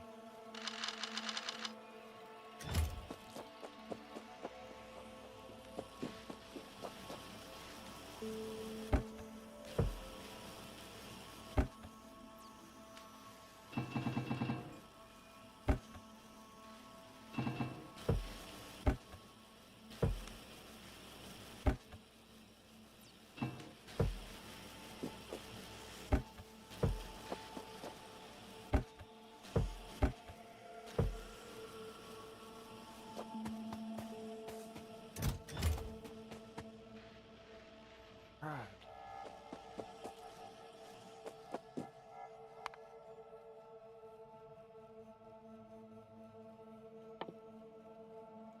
Set up.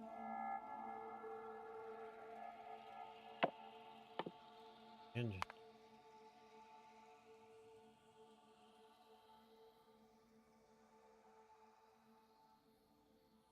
Concentrate on those. Beef up the defenses first.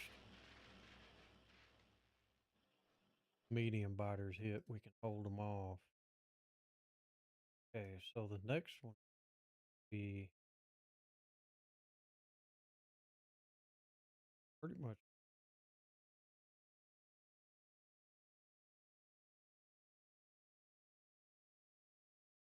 hold. Long way to route it though.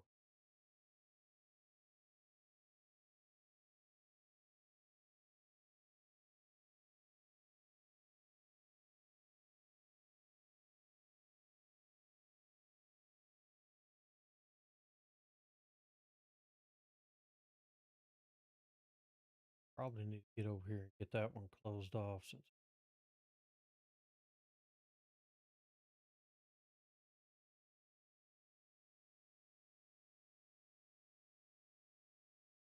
Well, I have a hole here too.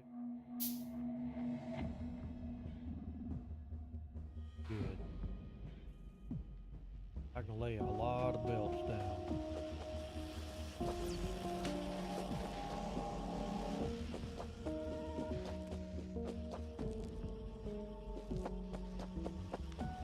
Once I get these assembly machines too, I'll replace every one of these.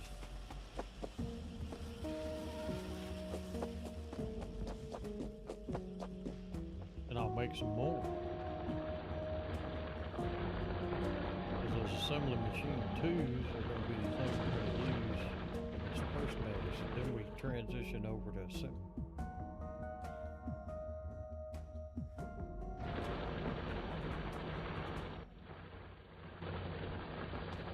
Need to start.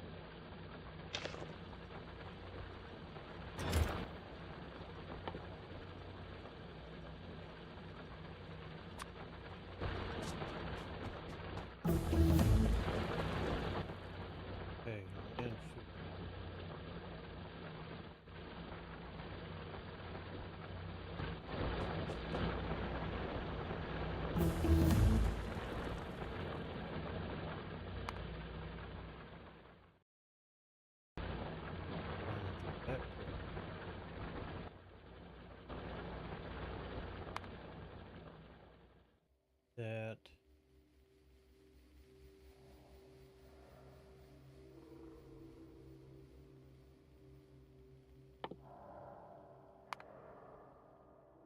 water fill.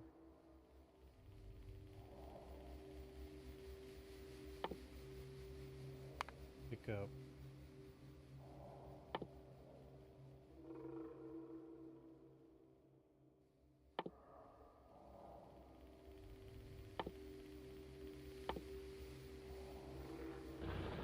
speed on that.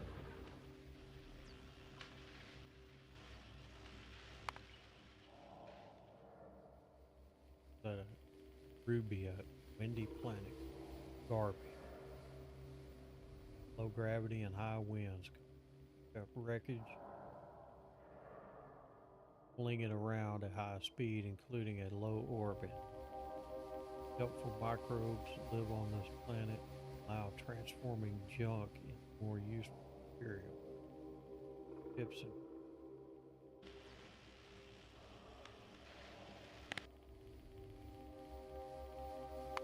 cash.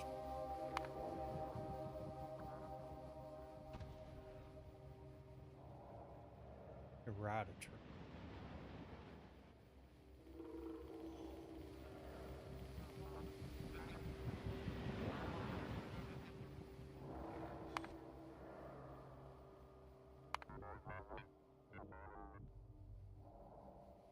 Quick toggle spider. Okay. Boat pathfinder.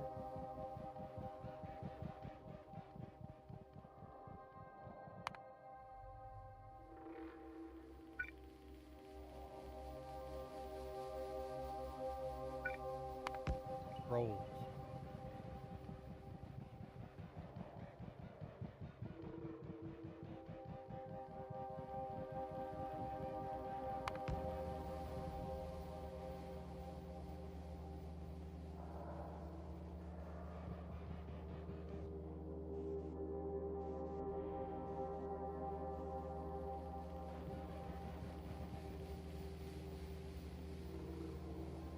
Cerys.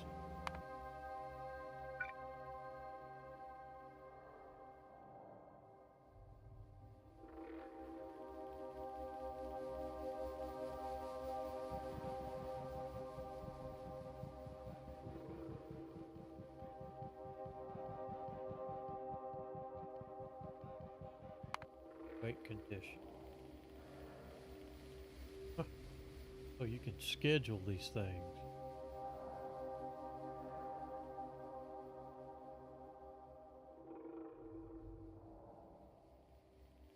For a waypoint. Huh. Automatic refueling. If a vehicle requires fuel, the full fuel weight condition.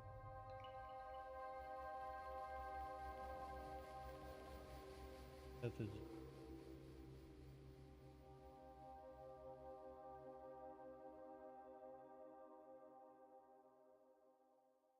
Huh. Submarine auto.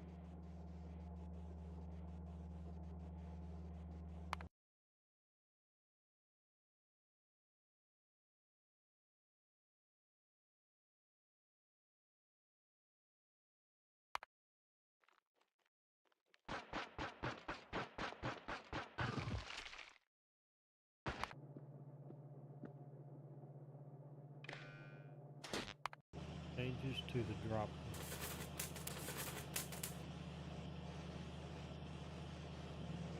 And drop them closer. That could be useful.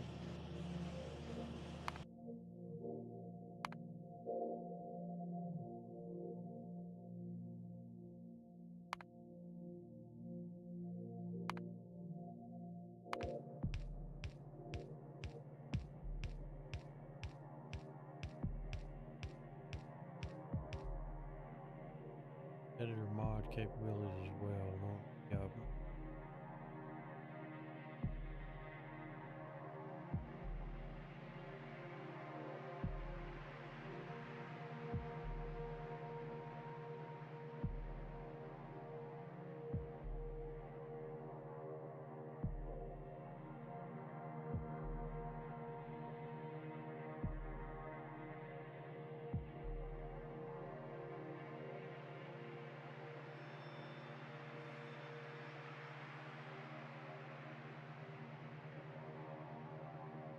Okay, I guess the Spidertron.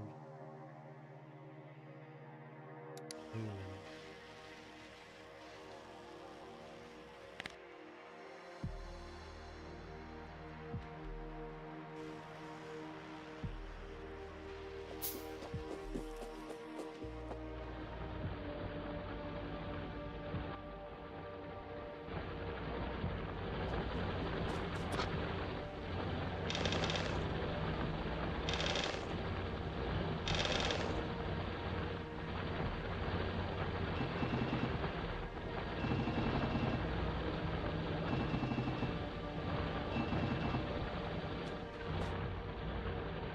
It was pretty quick.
Keep making.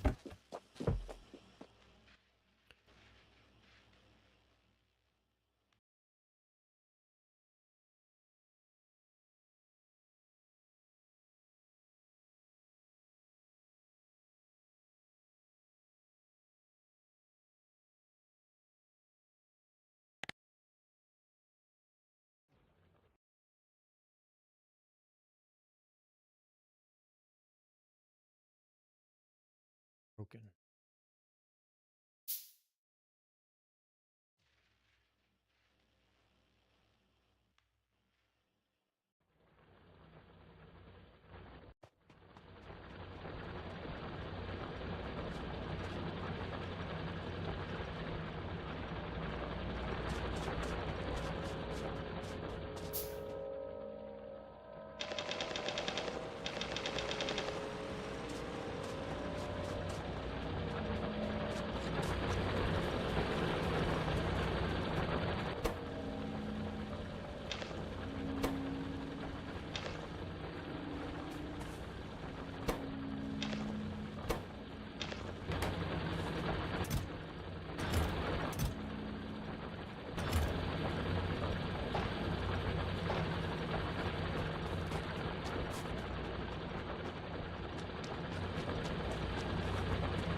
Things up a notch here.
Take out a little bit of landfill.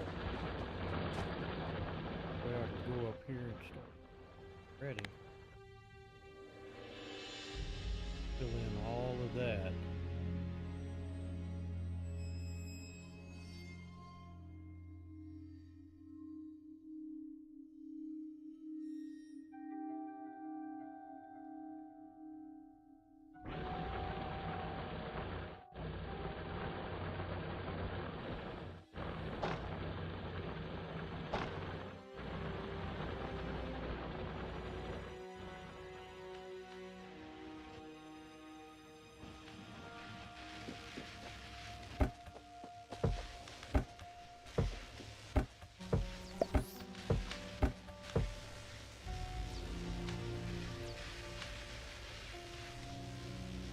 Factory starts in the middle of the mine?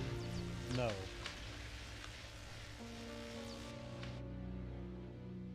No, there's no biters. I guess you're seeing these. That's those trees that were marked for destruction.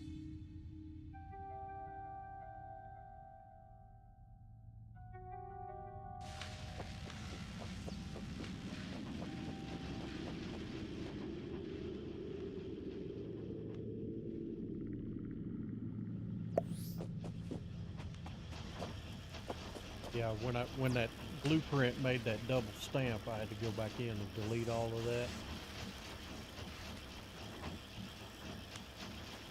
Marked all of them for destruction. We should be getting through research a little faster.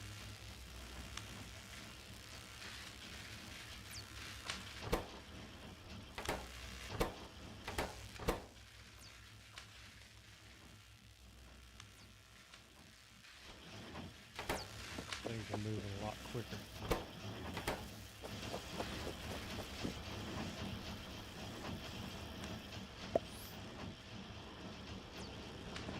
Yeah, it is.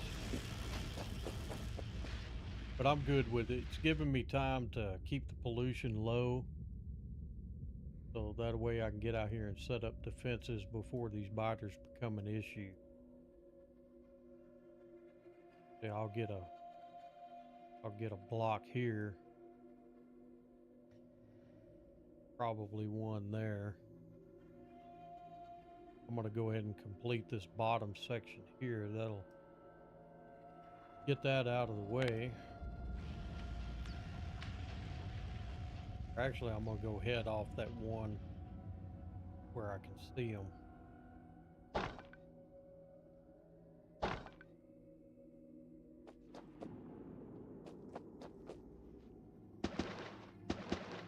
See how fast that makes landfill? Look at all that.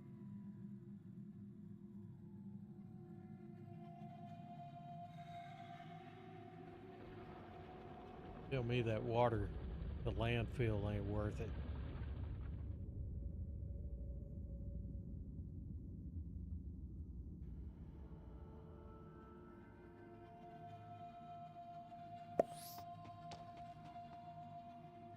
It is big time convenient.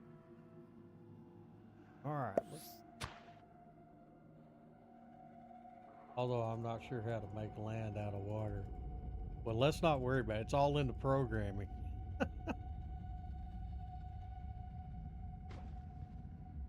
We don't need to split hairs over that.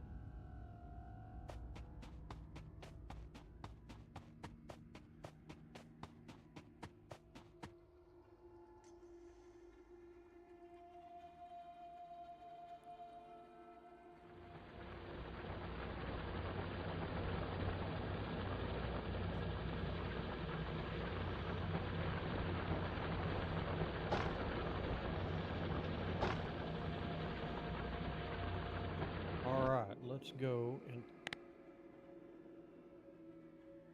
that cross down. That'll give everything time to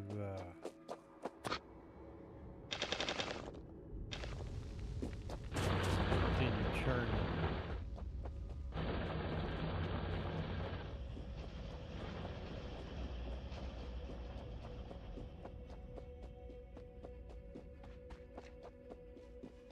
Man, this early game, that guy is slow.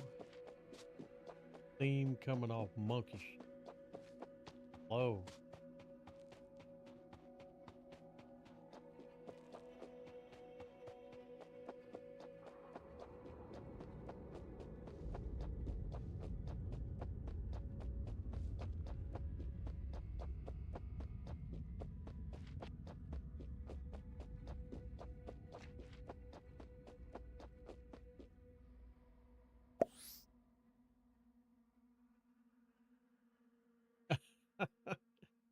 Where I take all of it. Yeah, I take my time, man. I'm a little different than most people. Everybody, that's the beauty of the game is there's so many different play styles. You just find something that works. It just all seems to come together after.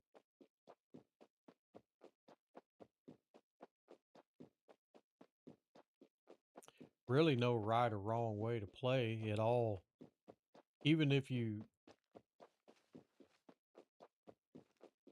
even if you're just horrible at math and all the machines work no matter what. Even if it's making one a minute, still working.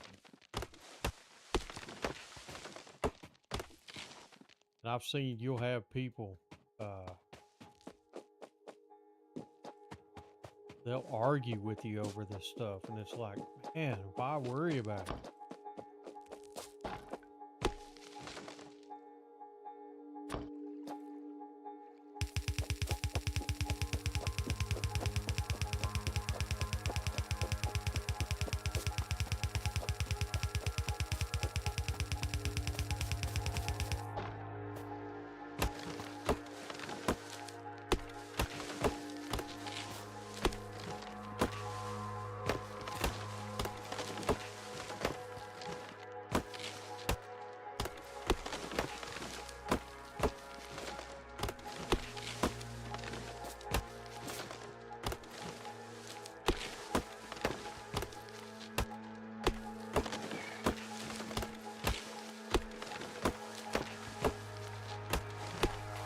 Once I get to some of those other planets, I'll open up that blueprint sandboxes and figure out something that'll work.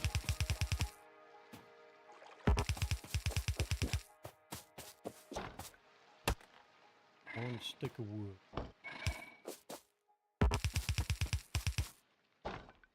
Other one.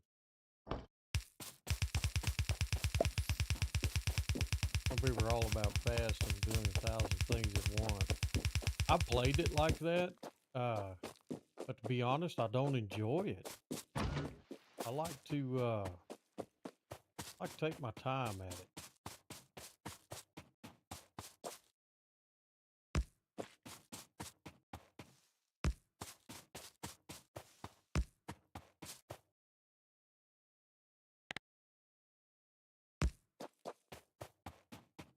Be using that fill for me. That way it'll put 10 rounds of ammo in it.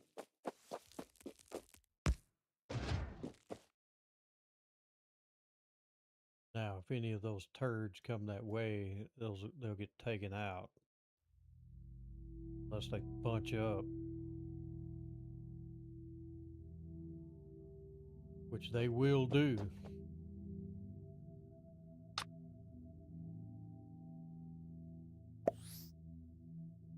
I'm the same. I tend to enjoy a slower pace. Leave the biters in their default settings so they had some fun. Yeah, once I played this game and figured out the mechanics and all that stuff, it was much more relaxed once I learned how to deal with the biters. And what I had to figure out is that you can handle up on those biters once you get those flamethrowers. Well, those flamethrowers, eat them up.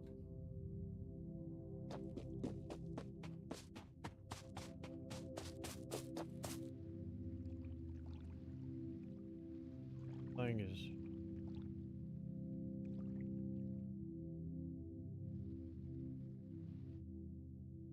app driven or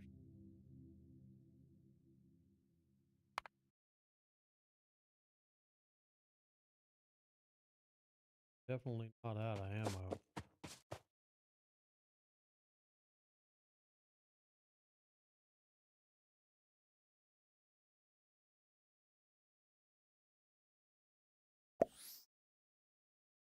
Hopefully you'll get some oil soon, otherwise you might heavy fighting. There is oil right there.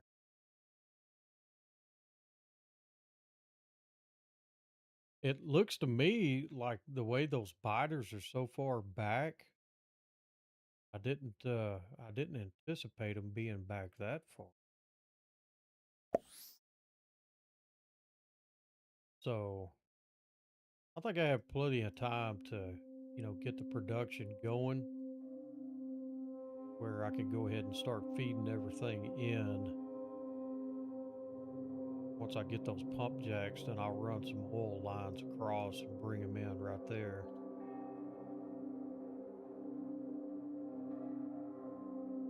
I feel a little better knowing that I'm blocking off areas that are going to be of concern where those biters can't just slip past my defenses and get in there and start chewing everything up. Okay, what do we get here? Grenades. Finally, I can clear trees. I tell you, evolution gets like 25%. I'll say yes and no on that. One thing I found, if you'll research these as far as you can possibly go and use those with that red ammo, you're pretty good until you get those flamethrowers. But you have to bunch those turrets up. Because you got to give them multiple, you just got to chip away at them. But I'm not really worried about that until those behemoth biters start hitting.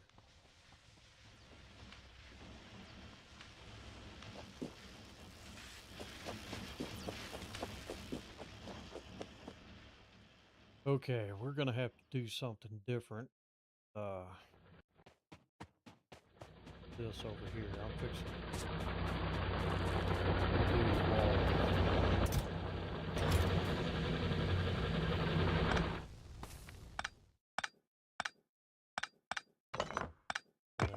Gotta kick this up and not.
Yeah, I'm fixing to pick this up.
Well, yeah, for right now, because it doesn't really matter where those darn things need to go.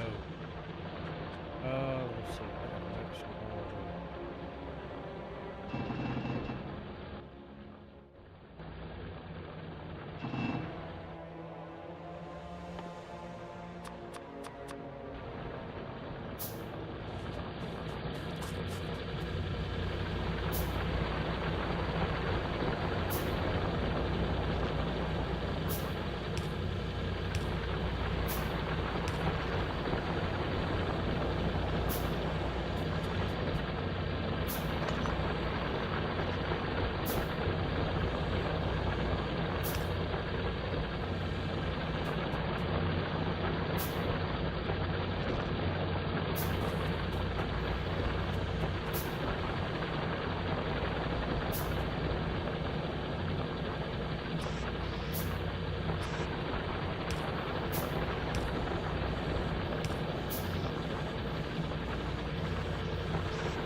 All right, we get a lot more production out of that.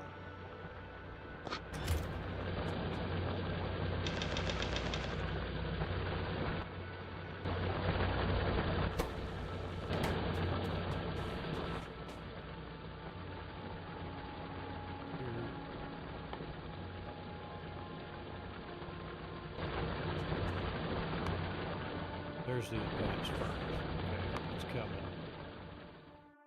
I'll be able to kick it up a notch. Need to concentrate those defenses. Research.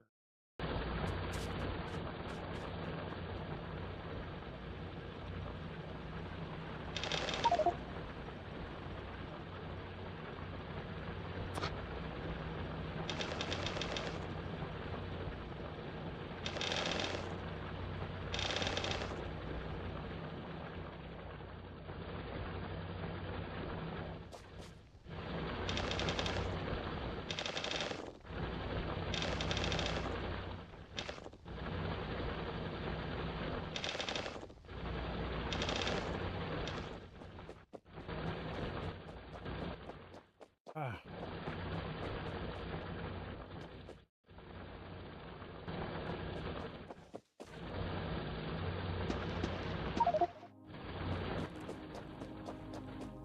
Go use those up.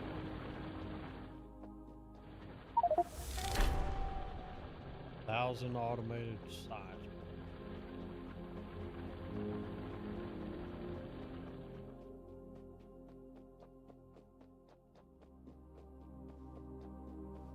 Gotta watch my time.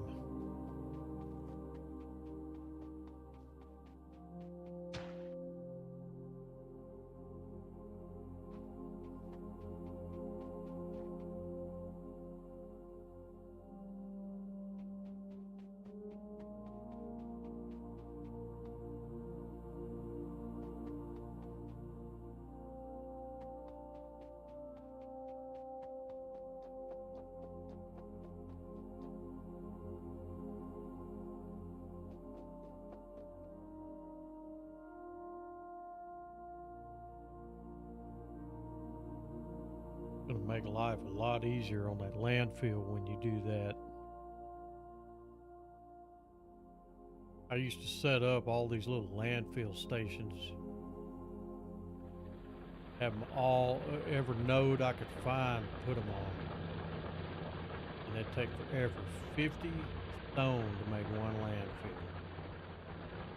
That's insane.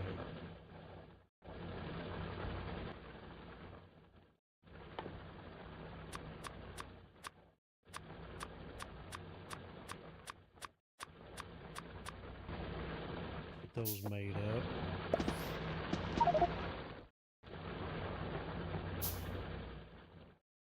Yes, especially if you have a lot of water like that.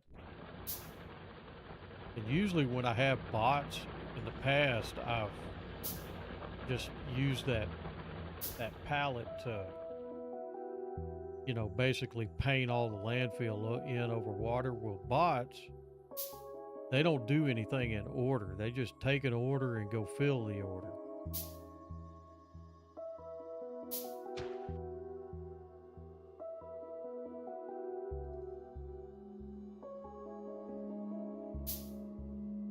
And man, it'll take forever to fill in an area. So I just do a 32 by 32 square and let them finish it and then drop another one. That way they'll all come over in one bunch and finish it out. Ground tiles, yeah, that's why I do 32 by 32 squares of it. That way they'll all run over at the same time and drop it. You got one square done. It seems to me it probably, well, I don't know that it goes faster, but it sure does set things up in such a way.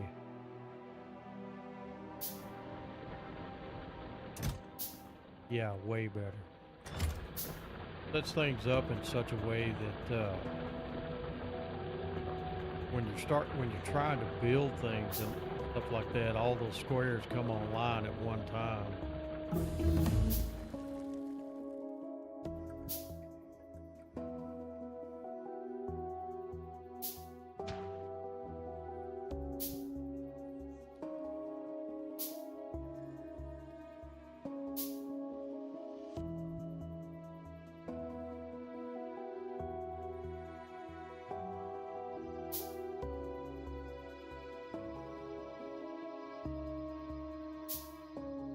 Got that one. I need to get the edge here.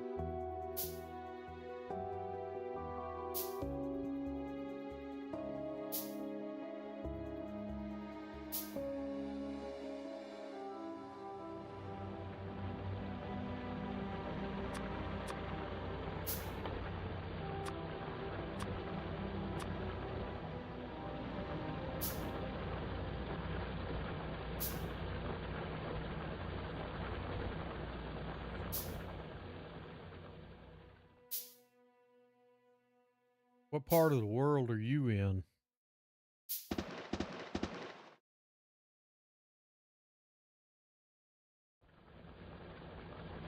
I'm over here in Texas. I don't know if you're overseas or not. Florida. I got friends down in Florida, up in the Panhandle.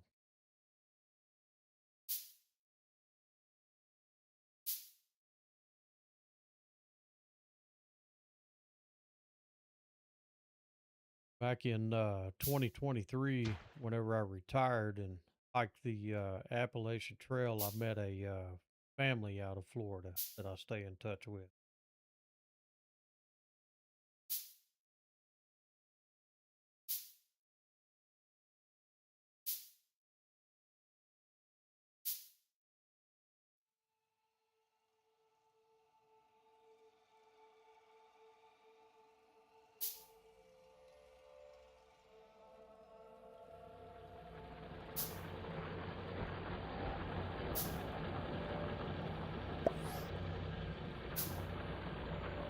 Drive from Miami to the Panhandle is quite an adventure. I would imagine so.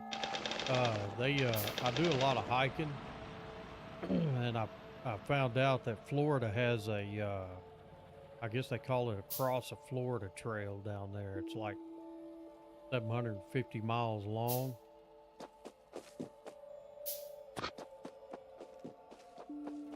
And I saw somebody online that chronicled their hike across Florida. Yeah, I'm not doing that. They got eaten alive by mosquitoes.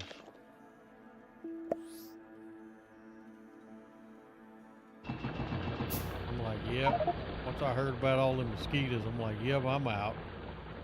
Not gonna get eat up like that.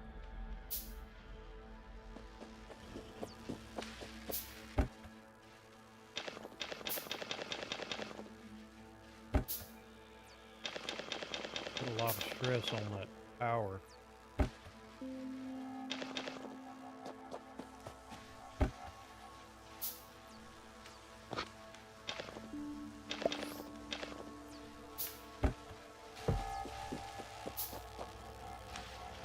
Will I be decorating the crash ship? What would I decorate it with? I usually leave it because that's the respawn point. I know where I'm at. But as far as decorating, I don't know anybody that's decorated them. Oh, walls and lights. I've done that before. So yeah, I guess you could say I probably will.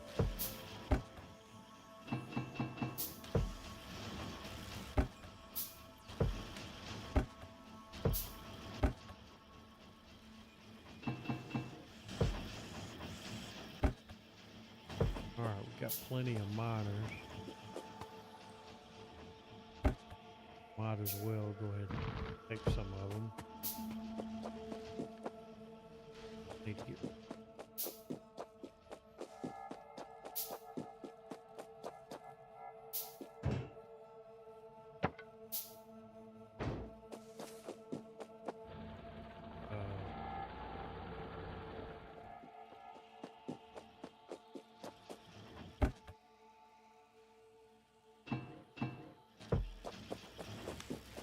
check those while I was there. Ooh. Running low on those. Not once in my 1,000 hours of playing have I ever thought use the ship as storage. Oh yeah. Yeah, that's where I put all of the junk I don't want. Like when I pick up those burner miners, they're all going to go in there. Not going to need them anymore. Really no place for them unless you put them in a crate and blow it up.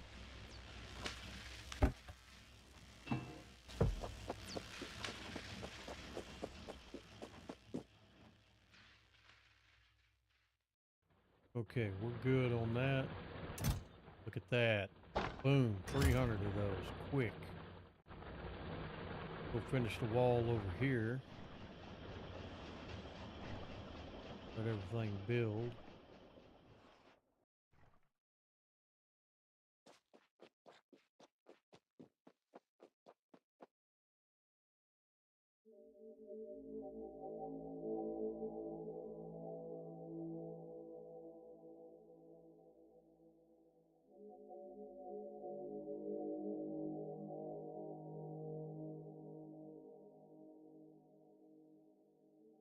I also play with a mod called Robot World Continued, and I'll kick the speed up on those bots a little bit. I don't like to nerf them too much, but early game, whenever you research them before you get to full gore, where you can really speed them up, they're awfully slow, so I bump them a little bit. The way I get some of the stuff built, get moving.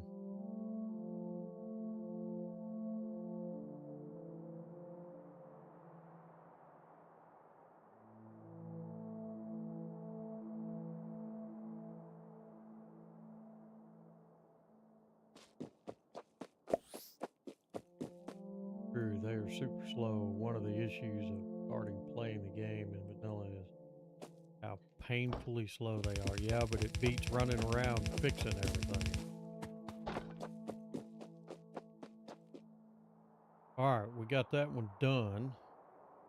So now I'm going to go back over here and finish out that one. And we'll work on this one going across here where the biters can't flank me. Probably go across there and there. Probably drop down and keep that coal.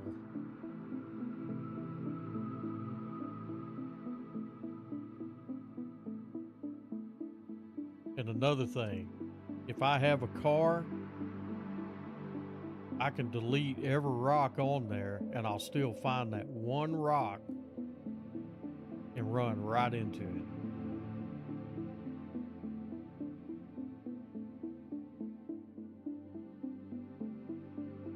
I'll have that car wound up driving across there full speed and then bam, hit a rock.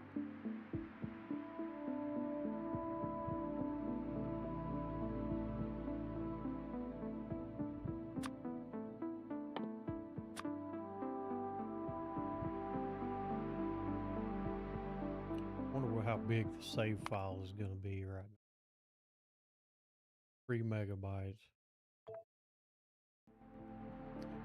Have you ever gotten anybody else's game file saves and loaded them up and checked them out?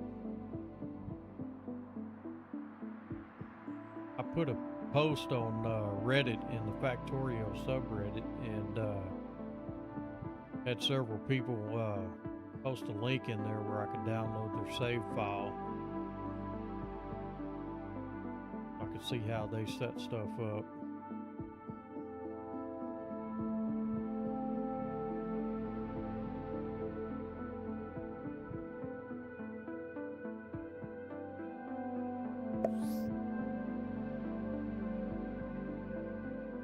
No, I didn't play with them. They just let me download their game save file, and then I put it in the directory and opened it up where I could see what they did. There was a guy that posted a deal that was quite interesting. Under 1.1, before they came out with part 2 to this, this guy, his dad was older, and he built him a computer. His dad had retired, and he bought Factorio and put it on a computer. And I guess this guy's over in Germany, maybe, is what I think. And anyway, he showed his dad, or he introduced his dad to the game. And his dad started a save file and never created a new game.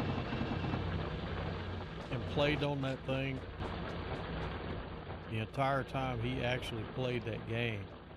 That save file was 1.2 gigabytes. And he put a link on there where you could download it. And I downloaded it and installed it. The save file's so big that it'll only save it locally, and it will not save it to your Steam folder. Said it was too big for Steam.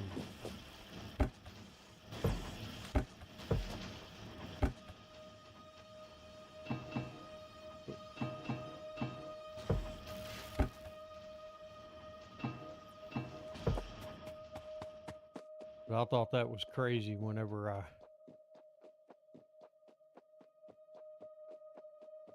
run across that save file. I was like, man, that is crazy. He showed pictures of the base, but when you get into it, it's so sprawling.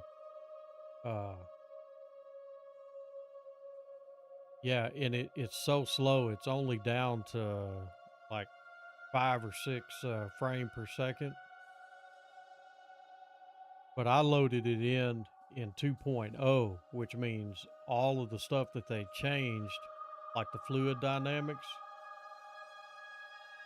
all of that stuff, it broke the entire fluid system because you got to put pumps in ever so often.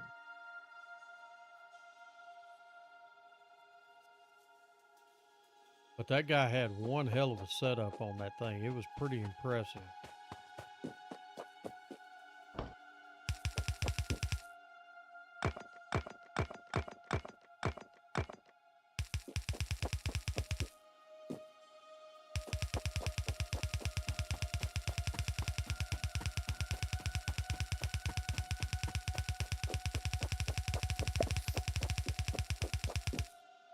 The Megaves videos are wild. Yeah, they're huge.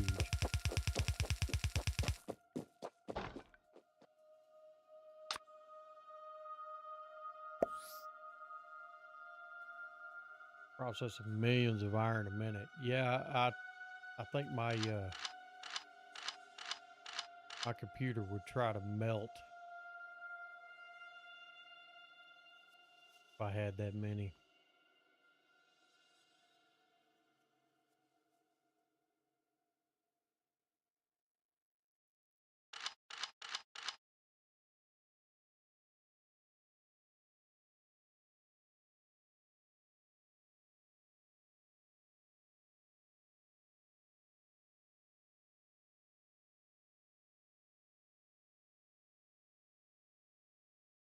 Okay, good spot.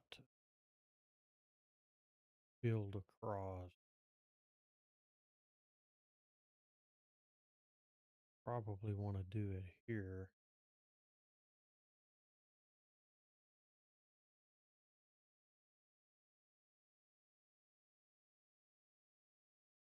Once I get this base closed off and I'm comfortable with it,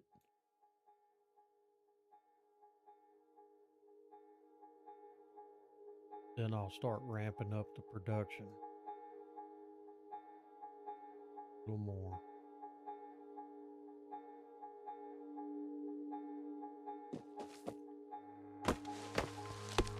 But I don't want my ass hanging out to dry, if you know what I mean.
Almost.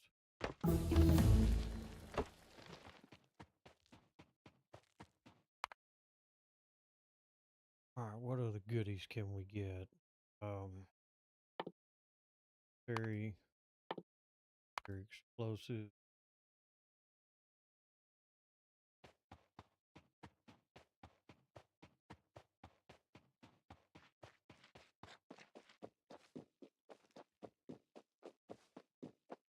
If I'm not mistaken,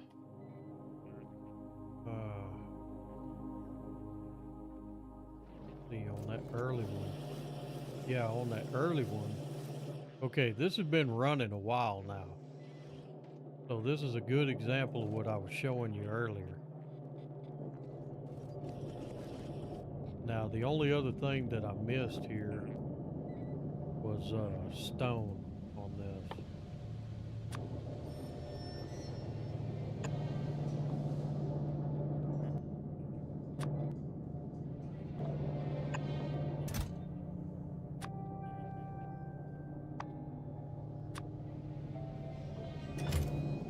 But the point being is you see where I broke it right there? So I have everything coming off and building what it needs right here.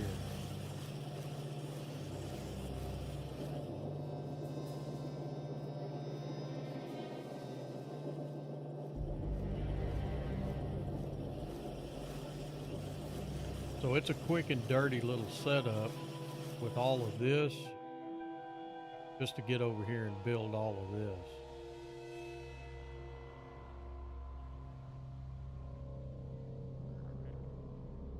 And then all of these go in a specific order. They have to, because if you don't, you'll screw everything up.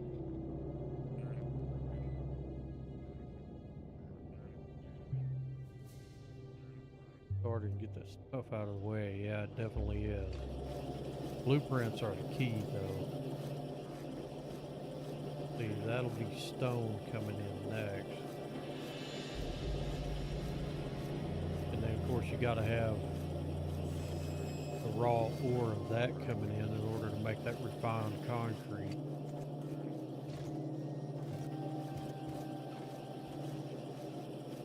But it's a quick and dirty. And it'll get all of your stuff up and running. And I usually just keep it at the yellow belts over here until I transition. I don't mess with putting in a bunch of red belts and all that stuff.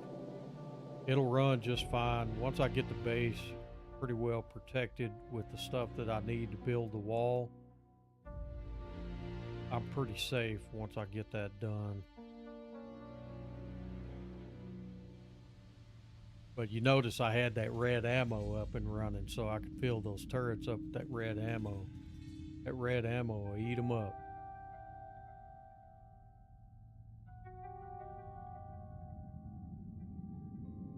And they're not getting any pollution, so they're at what, 14.2%?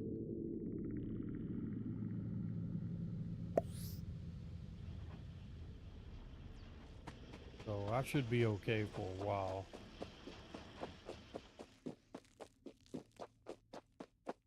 I'll put in a better, I'll tap that other coal over there and I'll put in a coal fire power plant down here.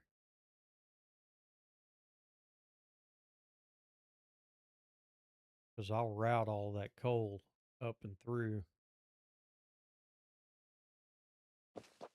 Get there eventually.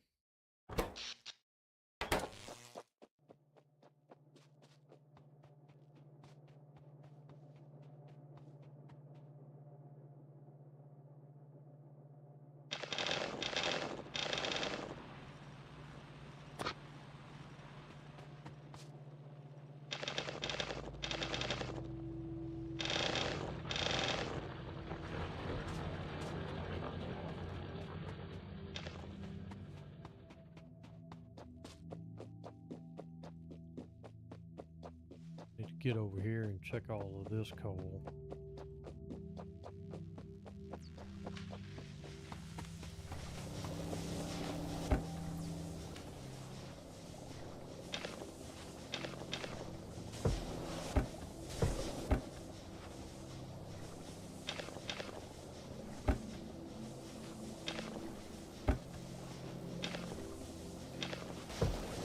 When I get back on here tomorrow evening, show you that spreadsheet if you're around.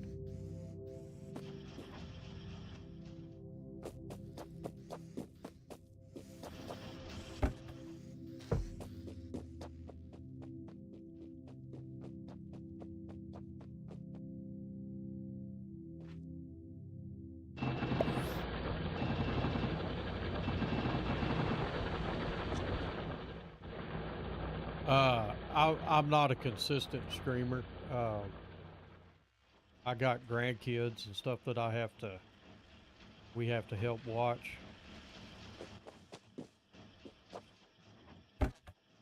And so when they're around, they're little, so they're way too loud to be streaming. They're little enough they'll drive a stick horse nuts.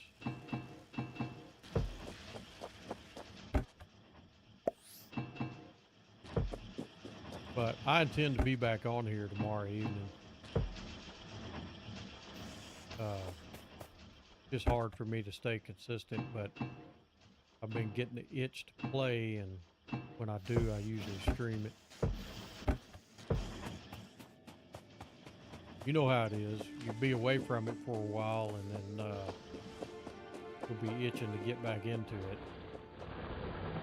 But yeah, I wanted to try all the planets.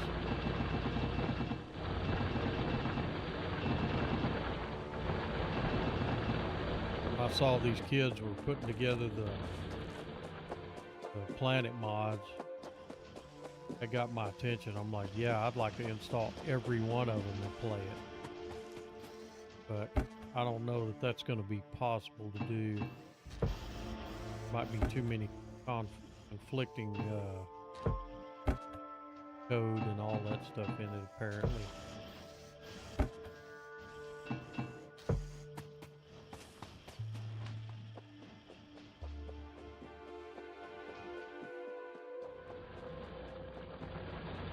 Maybe somebody will fix it where you can install all of them, but my God, dude, it would be so spread out, it would kill your I'd definitely install them all. I'd try it. Well, why not? Oh, can't do that. That's empty. We'll leave that like it is. We could all let them. Didn't want to do that.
Ooh, this little guy runs too slow.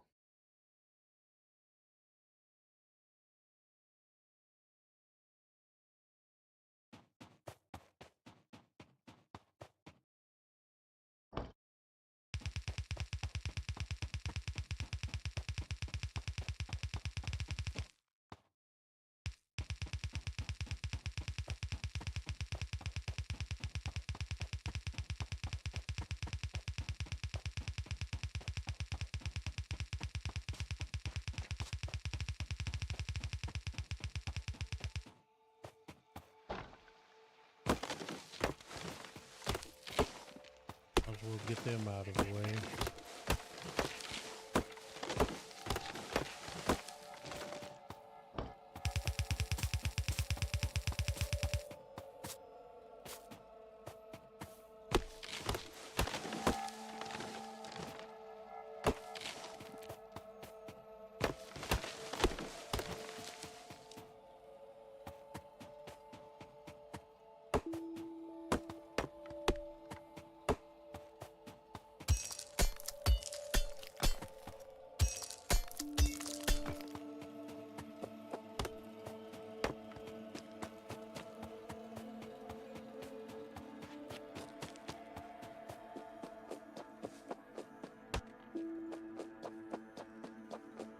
All right, I bet we got a lot of landfill we can use now.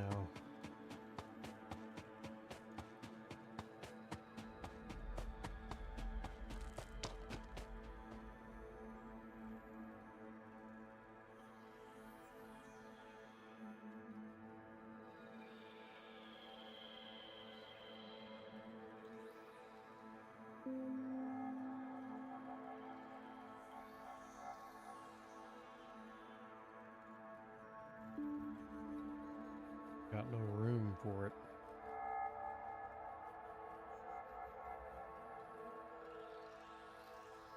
All right, I'll drop that ammo back.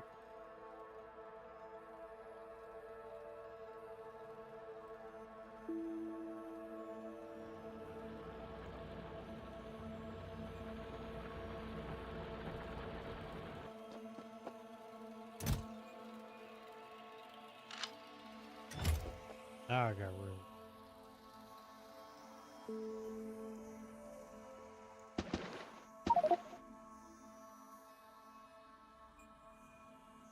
We leave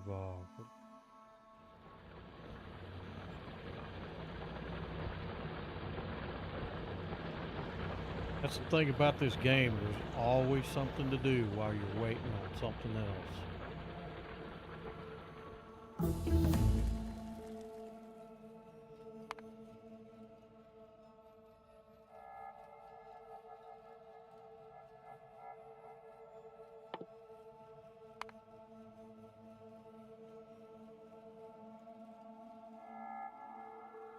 Yeah, it's when you read the forums and stuff on this game overwhelms a lot of people.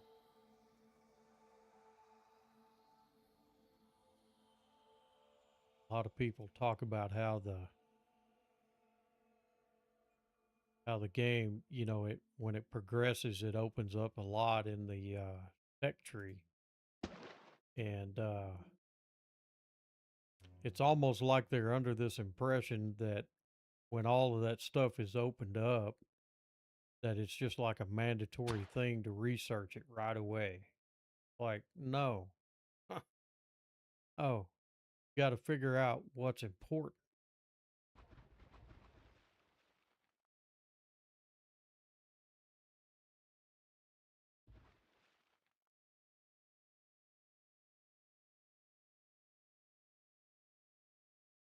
Starting to come alive now. Oh, one thing I wanted to do was set up and start making grenades. It takes a while to make those. I forgot I had those available.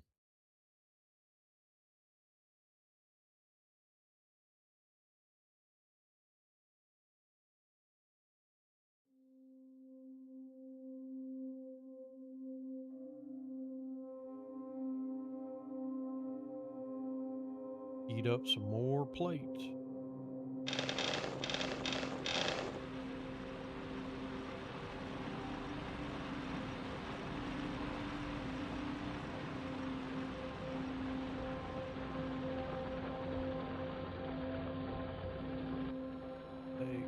They got those now.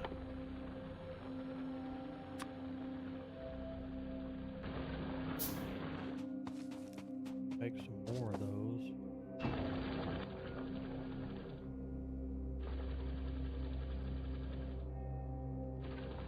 Stone bricks.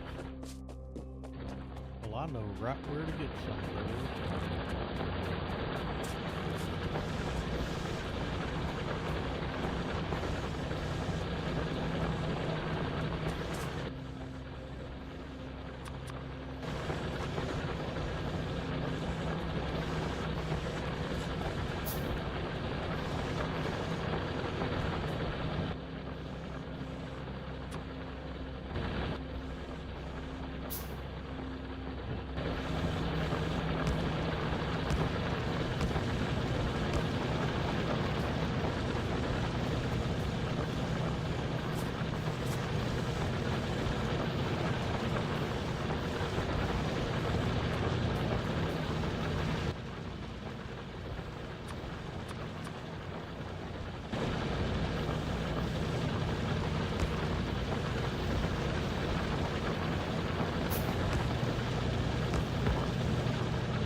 Well, that made a difference.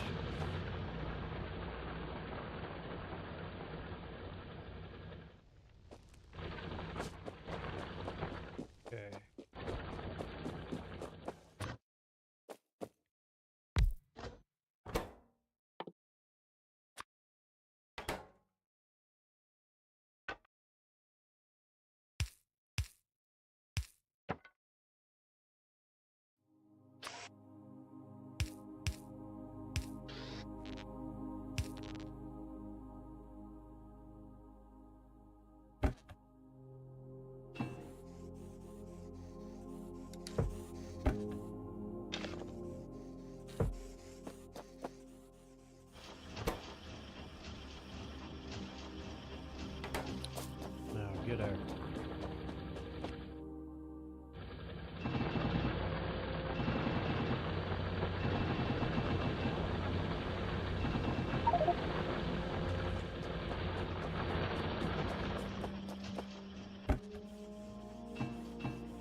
most, nuclear.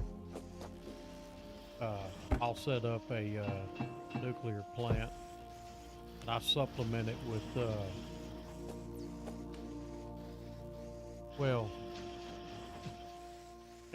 so I learned my lesson the hard way.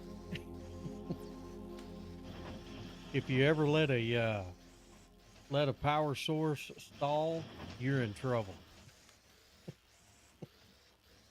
I think we've all been there.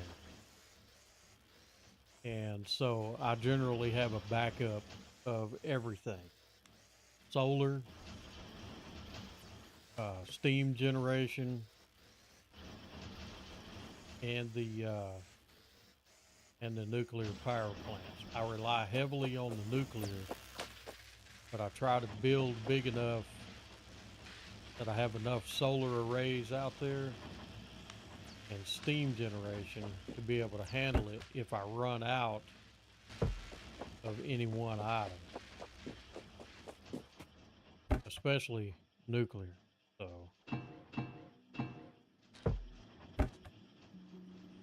yeah, I pulled a big doo-doo one day, and that cost me. I had to revert back to an old save. There wasn't nothing I could do to save it. I tried.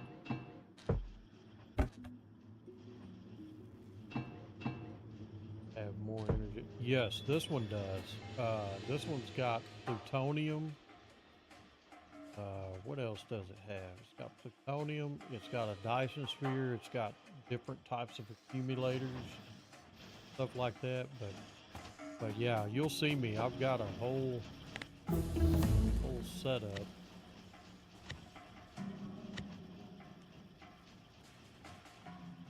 Power plants. See that one right there, if you look up at the top, solar panels, that right there is a 5.52 megawatt solar panel output, and the accumulators will deliver 7.8 megawatts.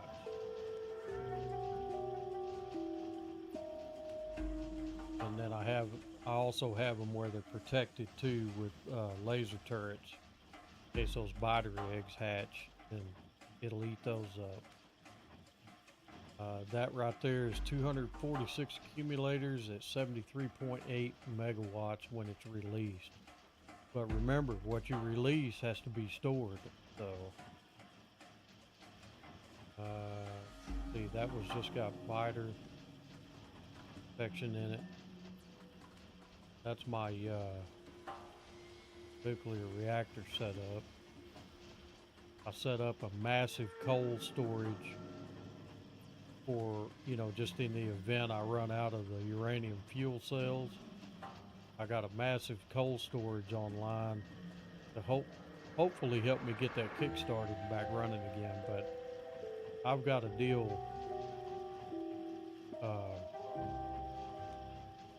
That right there is a very simple Coverx setup, and once it gets going, it does pretty good about keeping everything plentiful. And I have a whole block dedicated to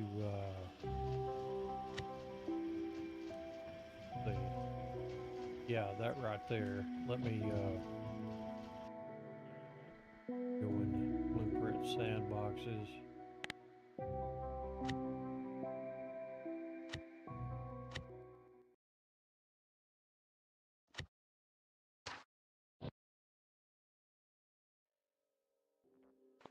So that whole thing right there,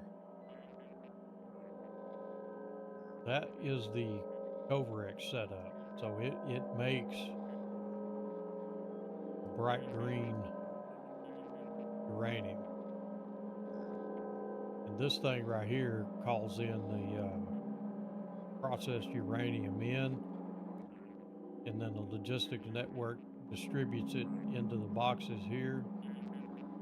And then once it's actually made the uranium, it goes into that as an output. And then it gets picked up and it makes fuel cells for the trains. Anything that runs with an engine gets uranium.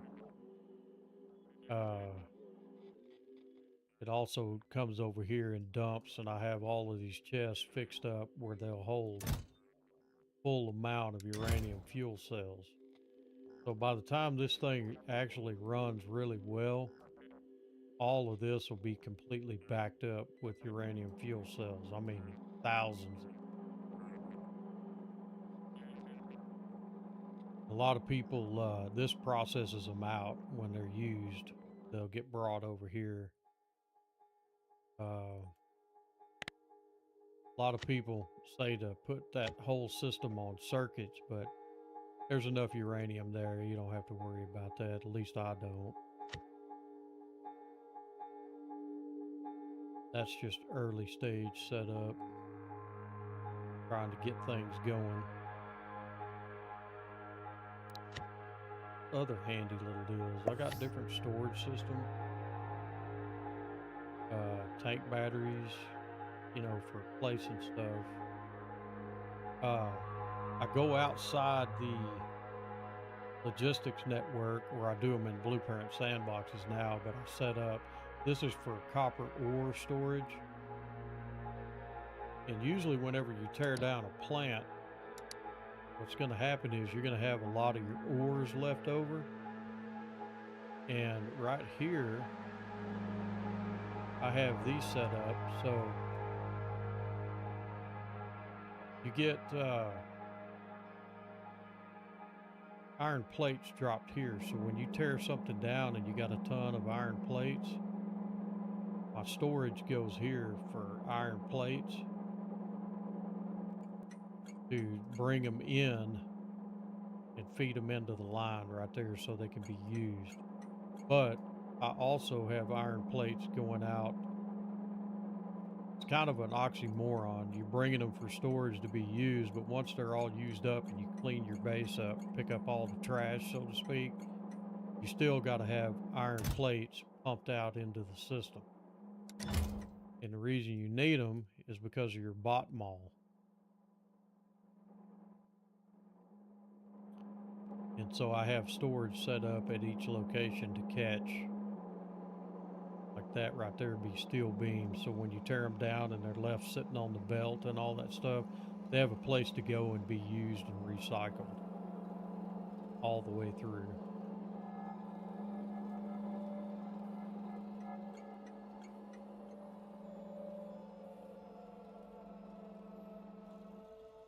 And then one of the biggest reasons I actually make this right here is, so let's say I get this thing going real well. You sound like you're pretty interested in it, so you'd be somebody that I would do that with. Is I would, I'd go on that server, or just invite you into the game. So when you start into the game, so you can go look around. You know, once you spawn in at the ship, all you got to do is walk up here and grab everything you need to get a pack and everything going. And there's vehicles over here that'll be ready for you. And you'll be able to pick up the armor, load it up with batteries, solar panels. It'll have everything. Whatever you choose to set your little character up with, it'll all be there. So that way you can just walk in and get loaded up without having to hunt over the whole base. I've jumped in on other people's builds before, and they didn't have anything organized like this. They just had a spaghetti mess, and it took forever to find everything. And hell, it took over an hour just for me to find everything to put a MK2 power or armor on, just to go catch up with them. You had to have something on.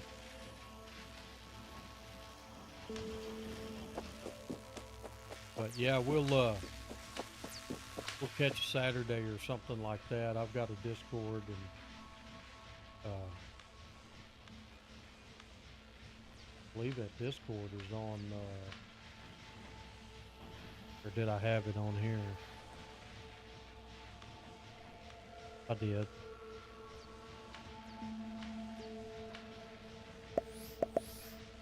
socials. And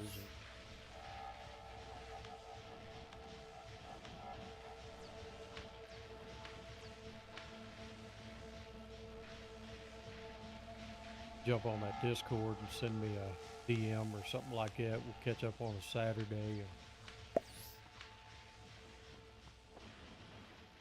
Think or late in the evening.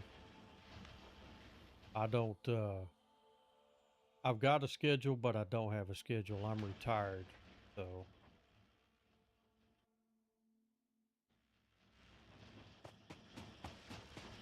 But I don't stay up all night. Somebody tried to tell me to do a 24-hour stream. I told them they were out of their mind. When I was in my 20s, I could stay up like that. I can't do that anymore. If I stay up like that, it'll take me 2 weeks to get over it.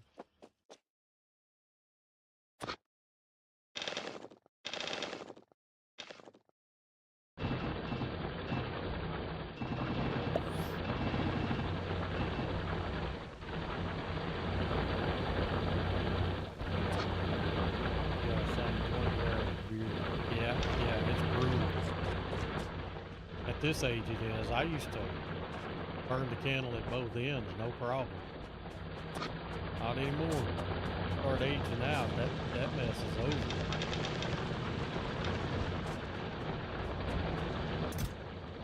Holy jeez, look at that.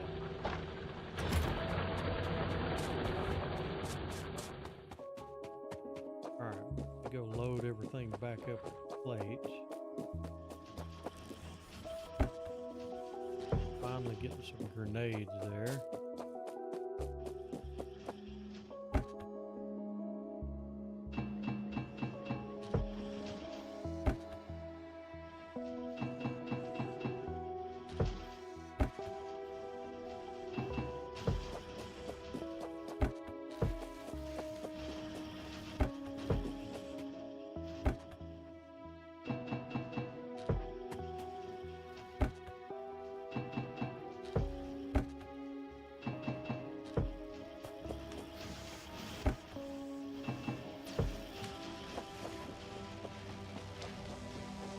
Start paying attention to coals, having to quite the drain.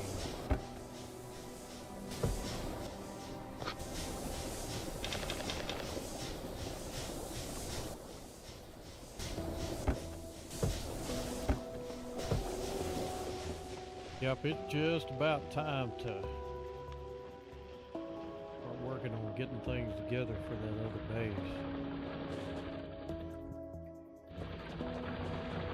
Okay,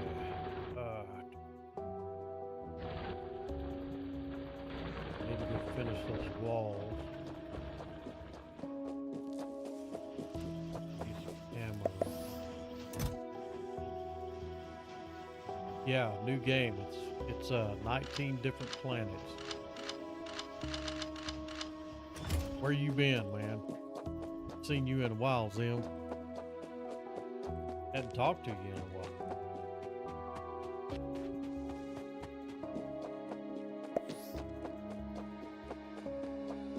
How about now? Maybe I'm too far away from it. Is that better?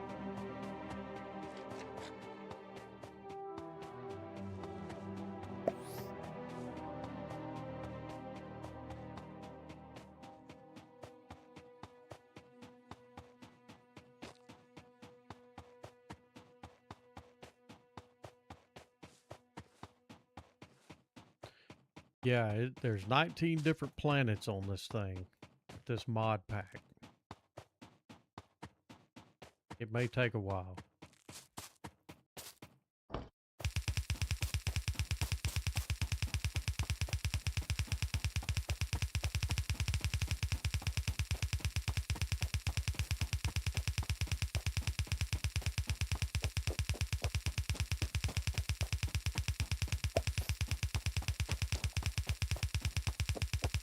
I just started a new one.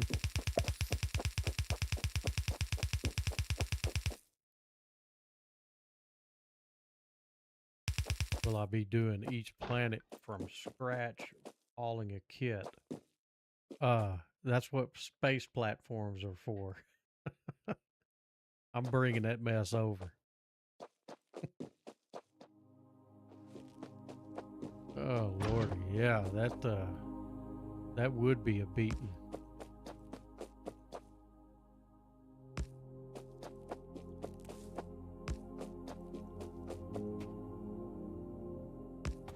Yeah, I'll set up a kit, bring it all over.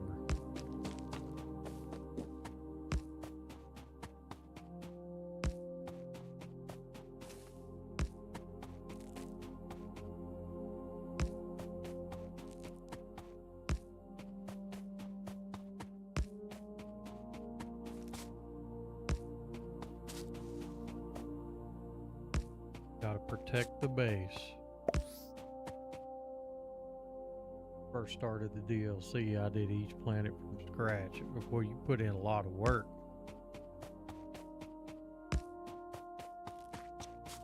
That is tough. I've seen a guy on YouTube that he landed on what is it, Vulcanus, and did everything from scratch on that thing. He didn't bring nothing over except himself.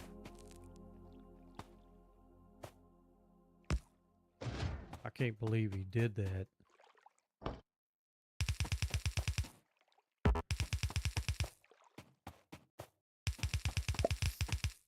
That's a special kind of torture. Now you know why I didn't do it.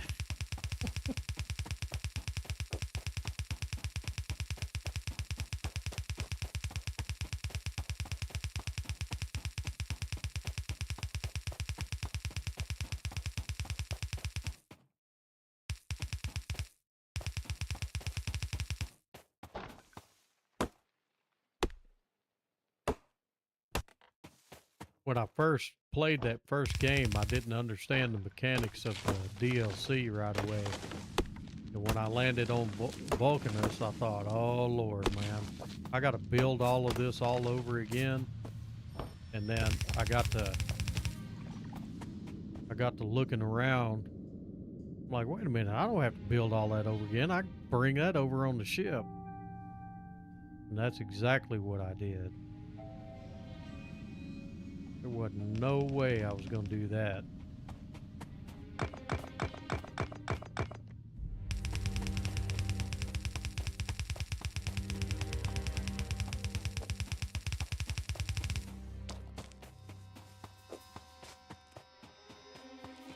Don't know that I'm going to have enough to...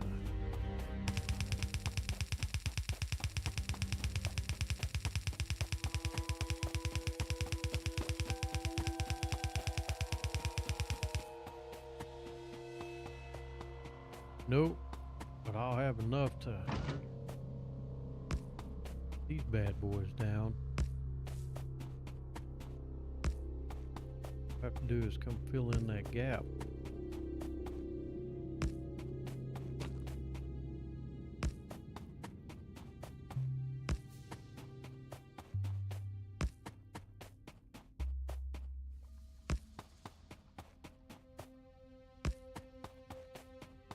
Yeah, I'm kind of anxious to see what each one of these planets is going to bring. They're all supposed to be unique and have their own dynamic. But we'll see how it all plays together.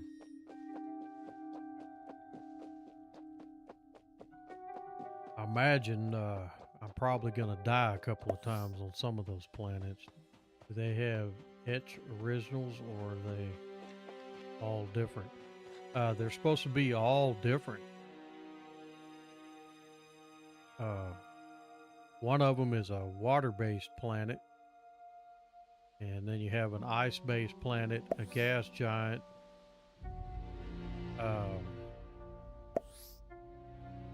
stroked out for a minute.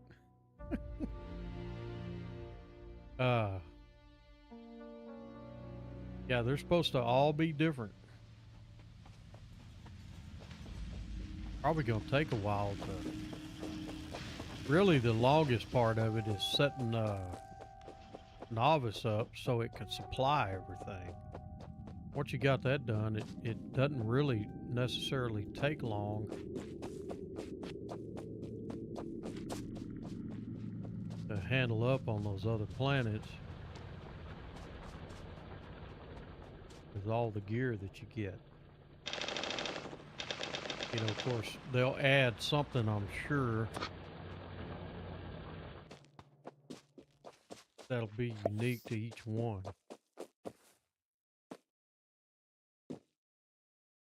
Yeah, with Nauvis set up, you should be able to explore the rest. Maybe they'll be far like a kilo and need specialized ships. I don't know. Got no clue how that's going to wind up.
Guess we're going to find out here before too long.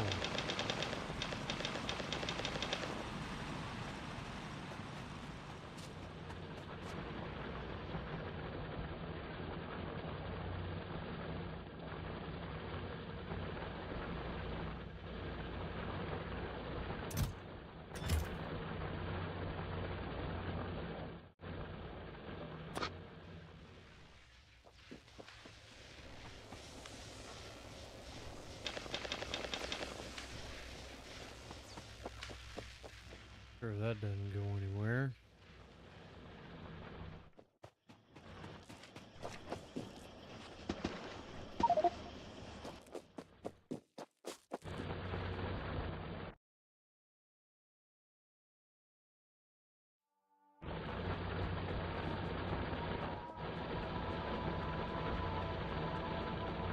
How about we go up here and cover all of that?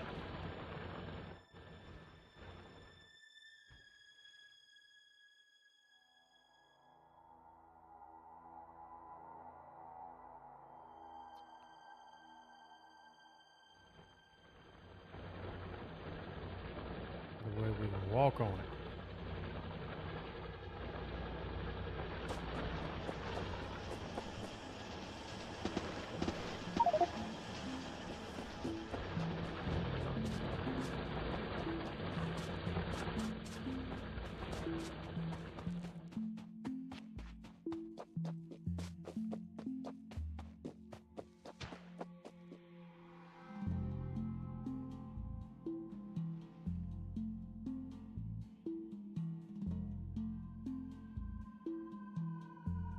Well, that used it all up.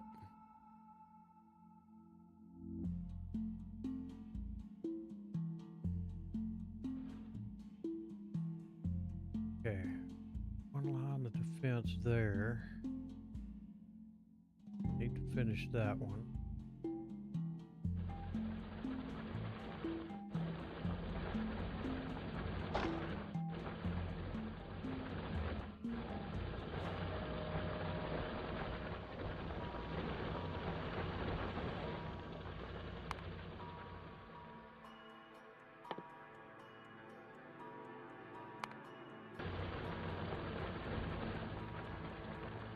That one going.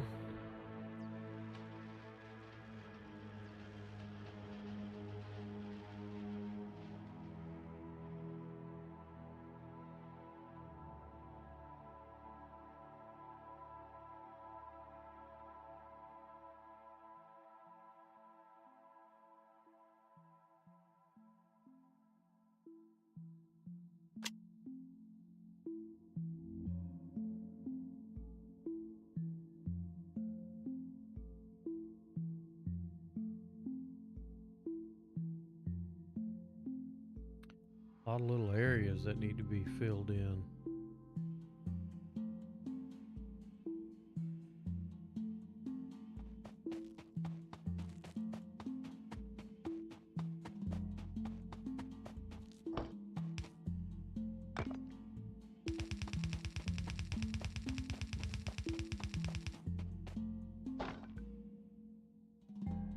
Alright, I feel better now that that's done.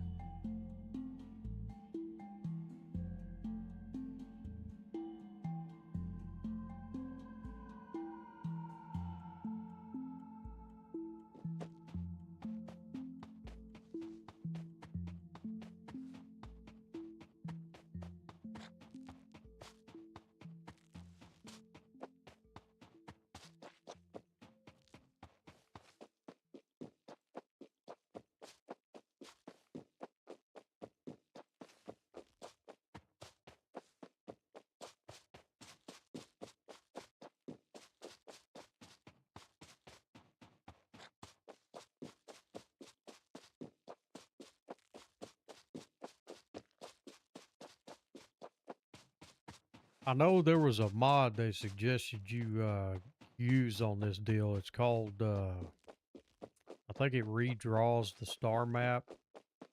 So it puts distance in between all of the planets. But I won't be able to see what it did until I can actually, I guess, see the planetary system in there whenever I'm able to make all that stuff. See.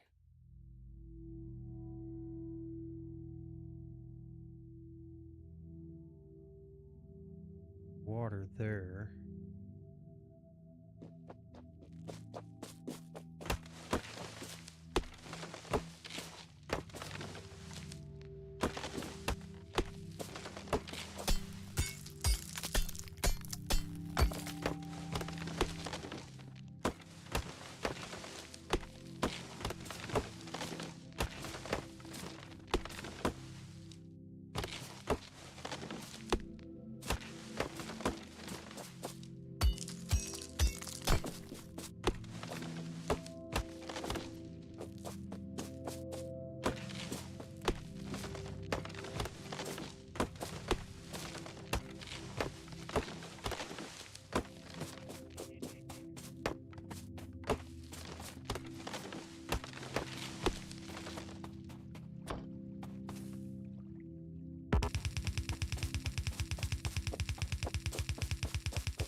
Might as well go ahead and put the turrets up while I'm down here.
take shape.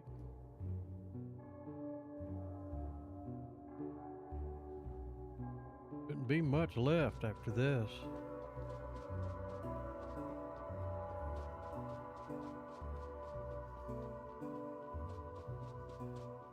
Takes so long for the little man to walk.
Wiped it out.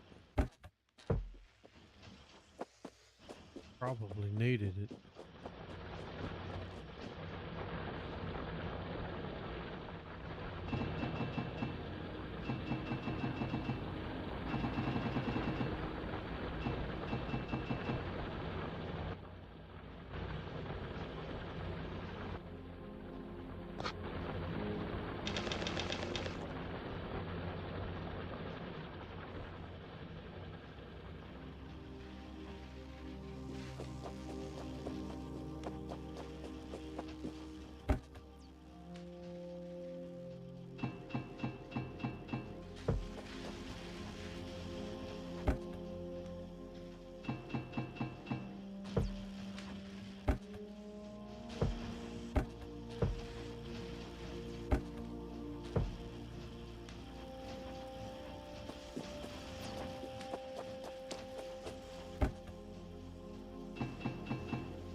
Right.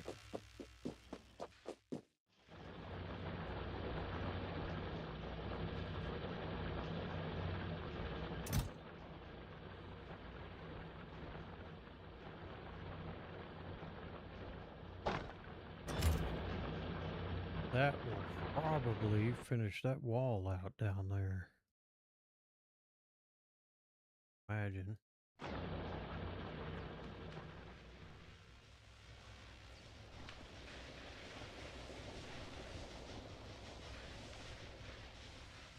Give enough time to let stuff build up.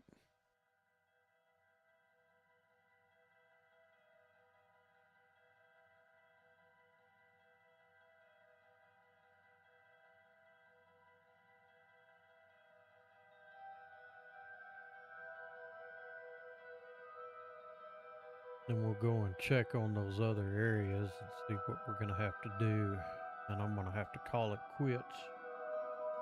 It's already 11 o'clock at night.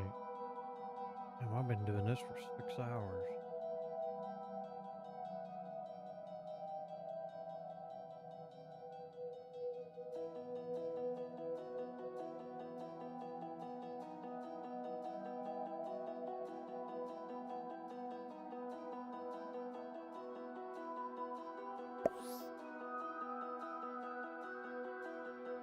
Yeah, I could definitely grenade them.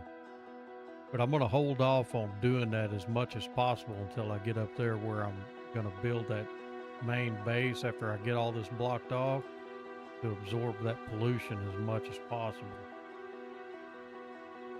I really don't want to have to fight biters right now.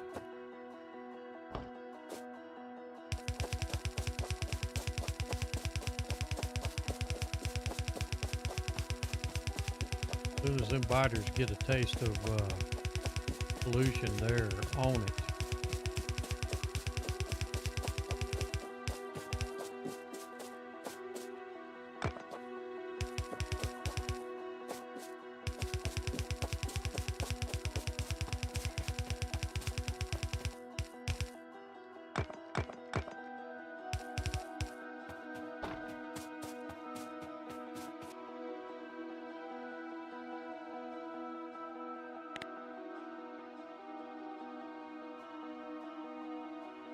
Looking good.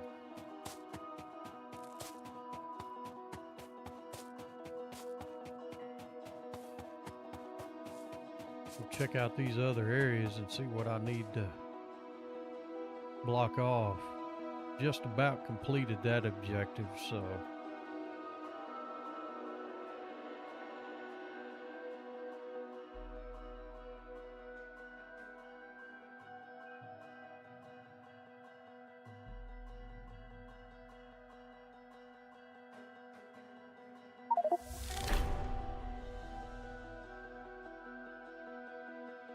nice to not have to handcraft those.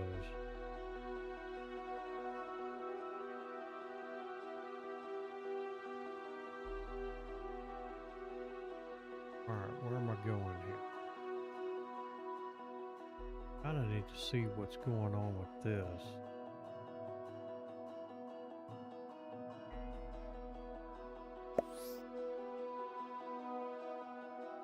$1 million. I'll never forget when I got that achievement after making, what is it, 20 million of those green circuits.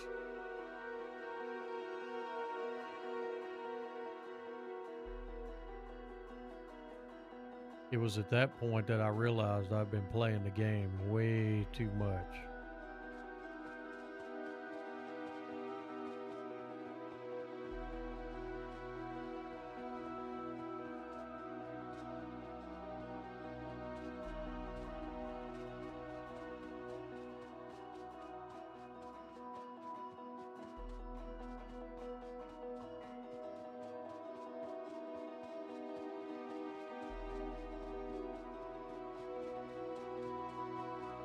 Oh, biters right there.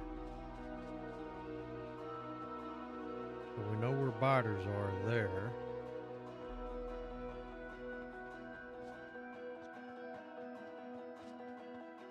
Okay, what I don't know is if I close this off,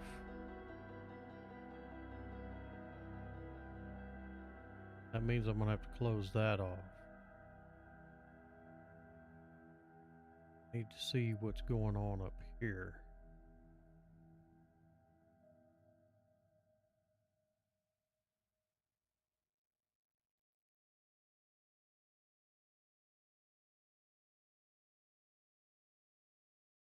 Kind of what I figured. It was just gonna be a big circle.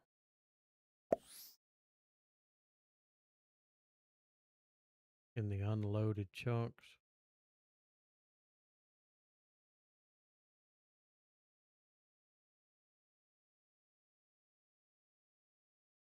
I don't know if this, yeah, that's landmass there. Cross that.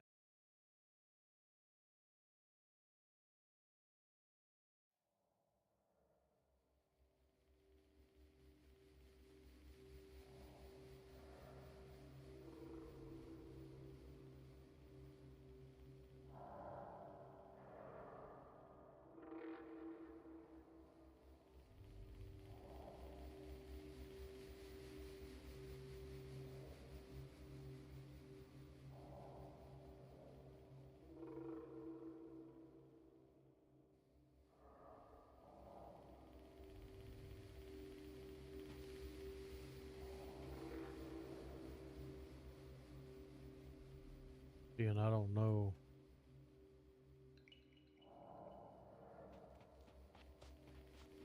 Oh, how bad that's going to be there. Oh, there's biters right over here.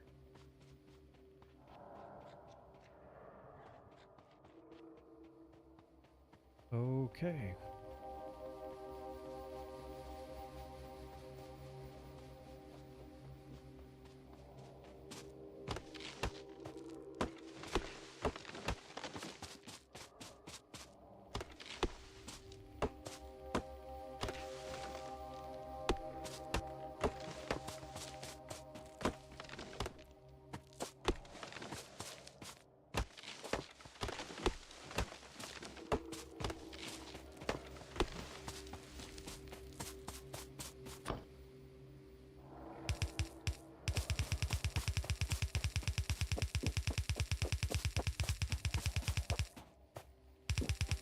Cut them off right there.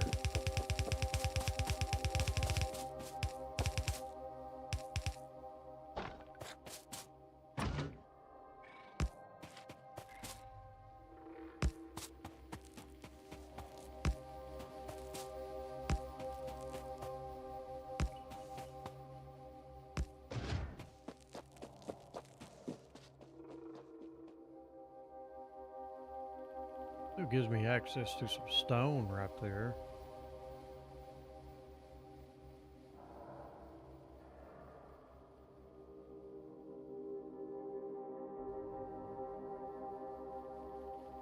No crossing areas there.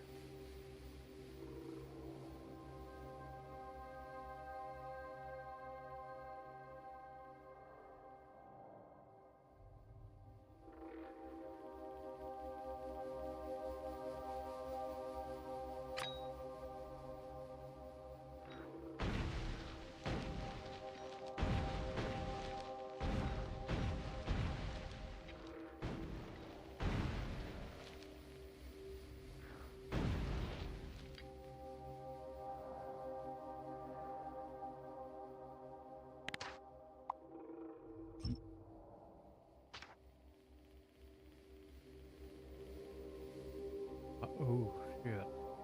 Yep. Gonna have to fortify right here.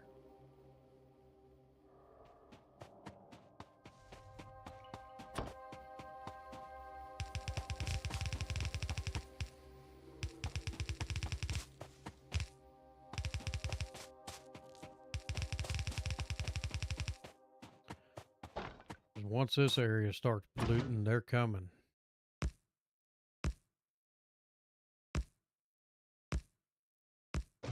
Well, I'll give them a multi-overlap right there.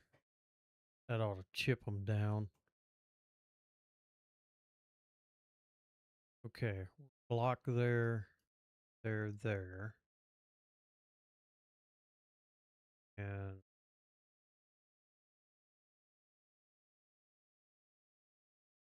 looks like I need to block it there. There. There. Once I get that done, yeah, 3 locations. Block it there. 2, 3, 4. That's pretty small. Pretty small area to block. But once this mess up here starts running, it's going to be rough. Because it's going to pollute up high really good. Yeah, if it's getting that big, once that starts running and all of that, it's definitely going to fire them up. And it's only going to get worse. So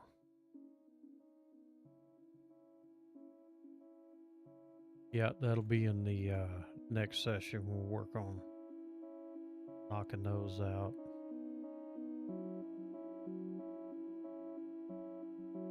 Back down here, we're close to home.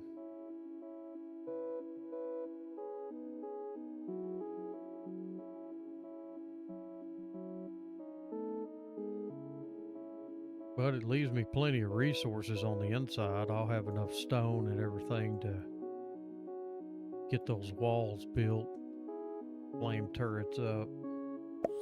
A little bit at a time, but yeah, I can't wait to see those planets. Me either. I gotta be patient. I don't want to rush into them. Oh yeah, it'll be solid. Yeah, no doubt. I think what I could do is increase the capacity on those.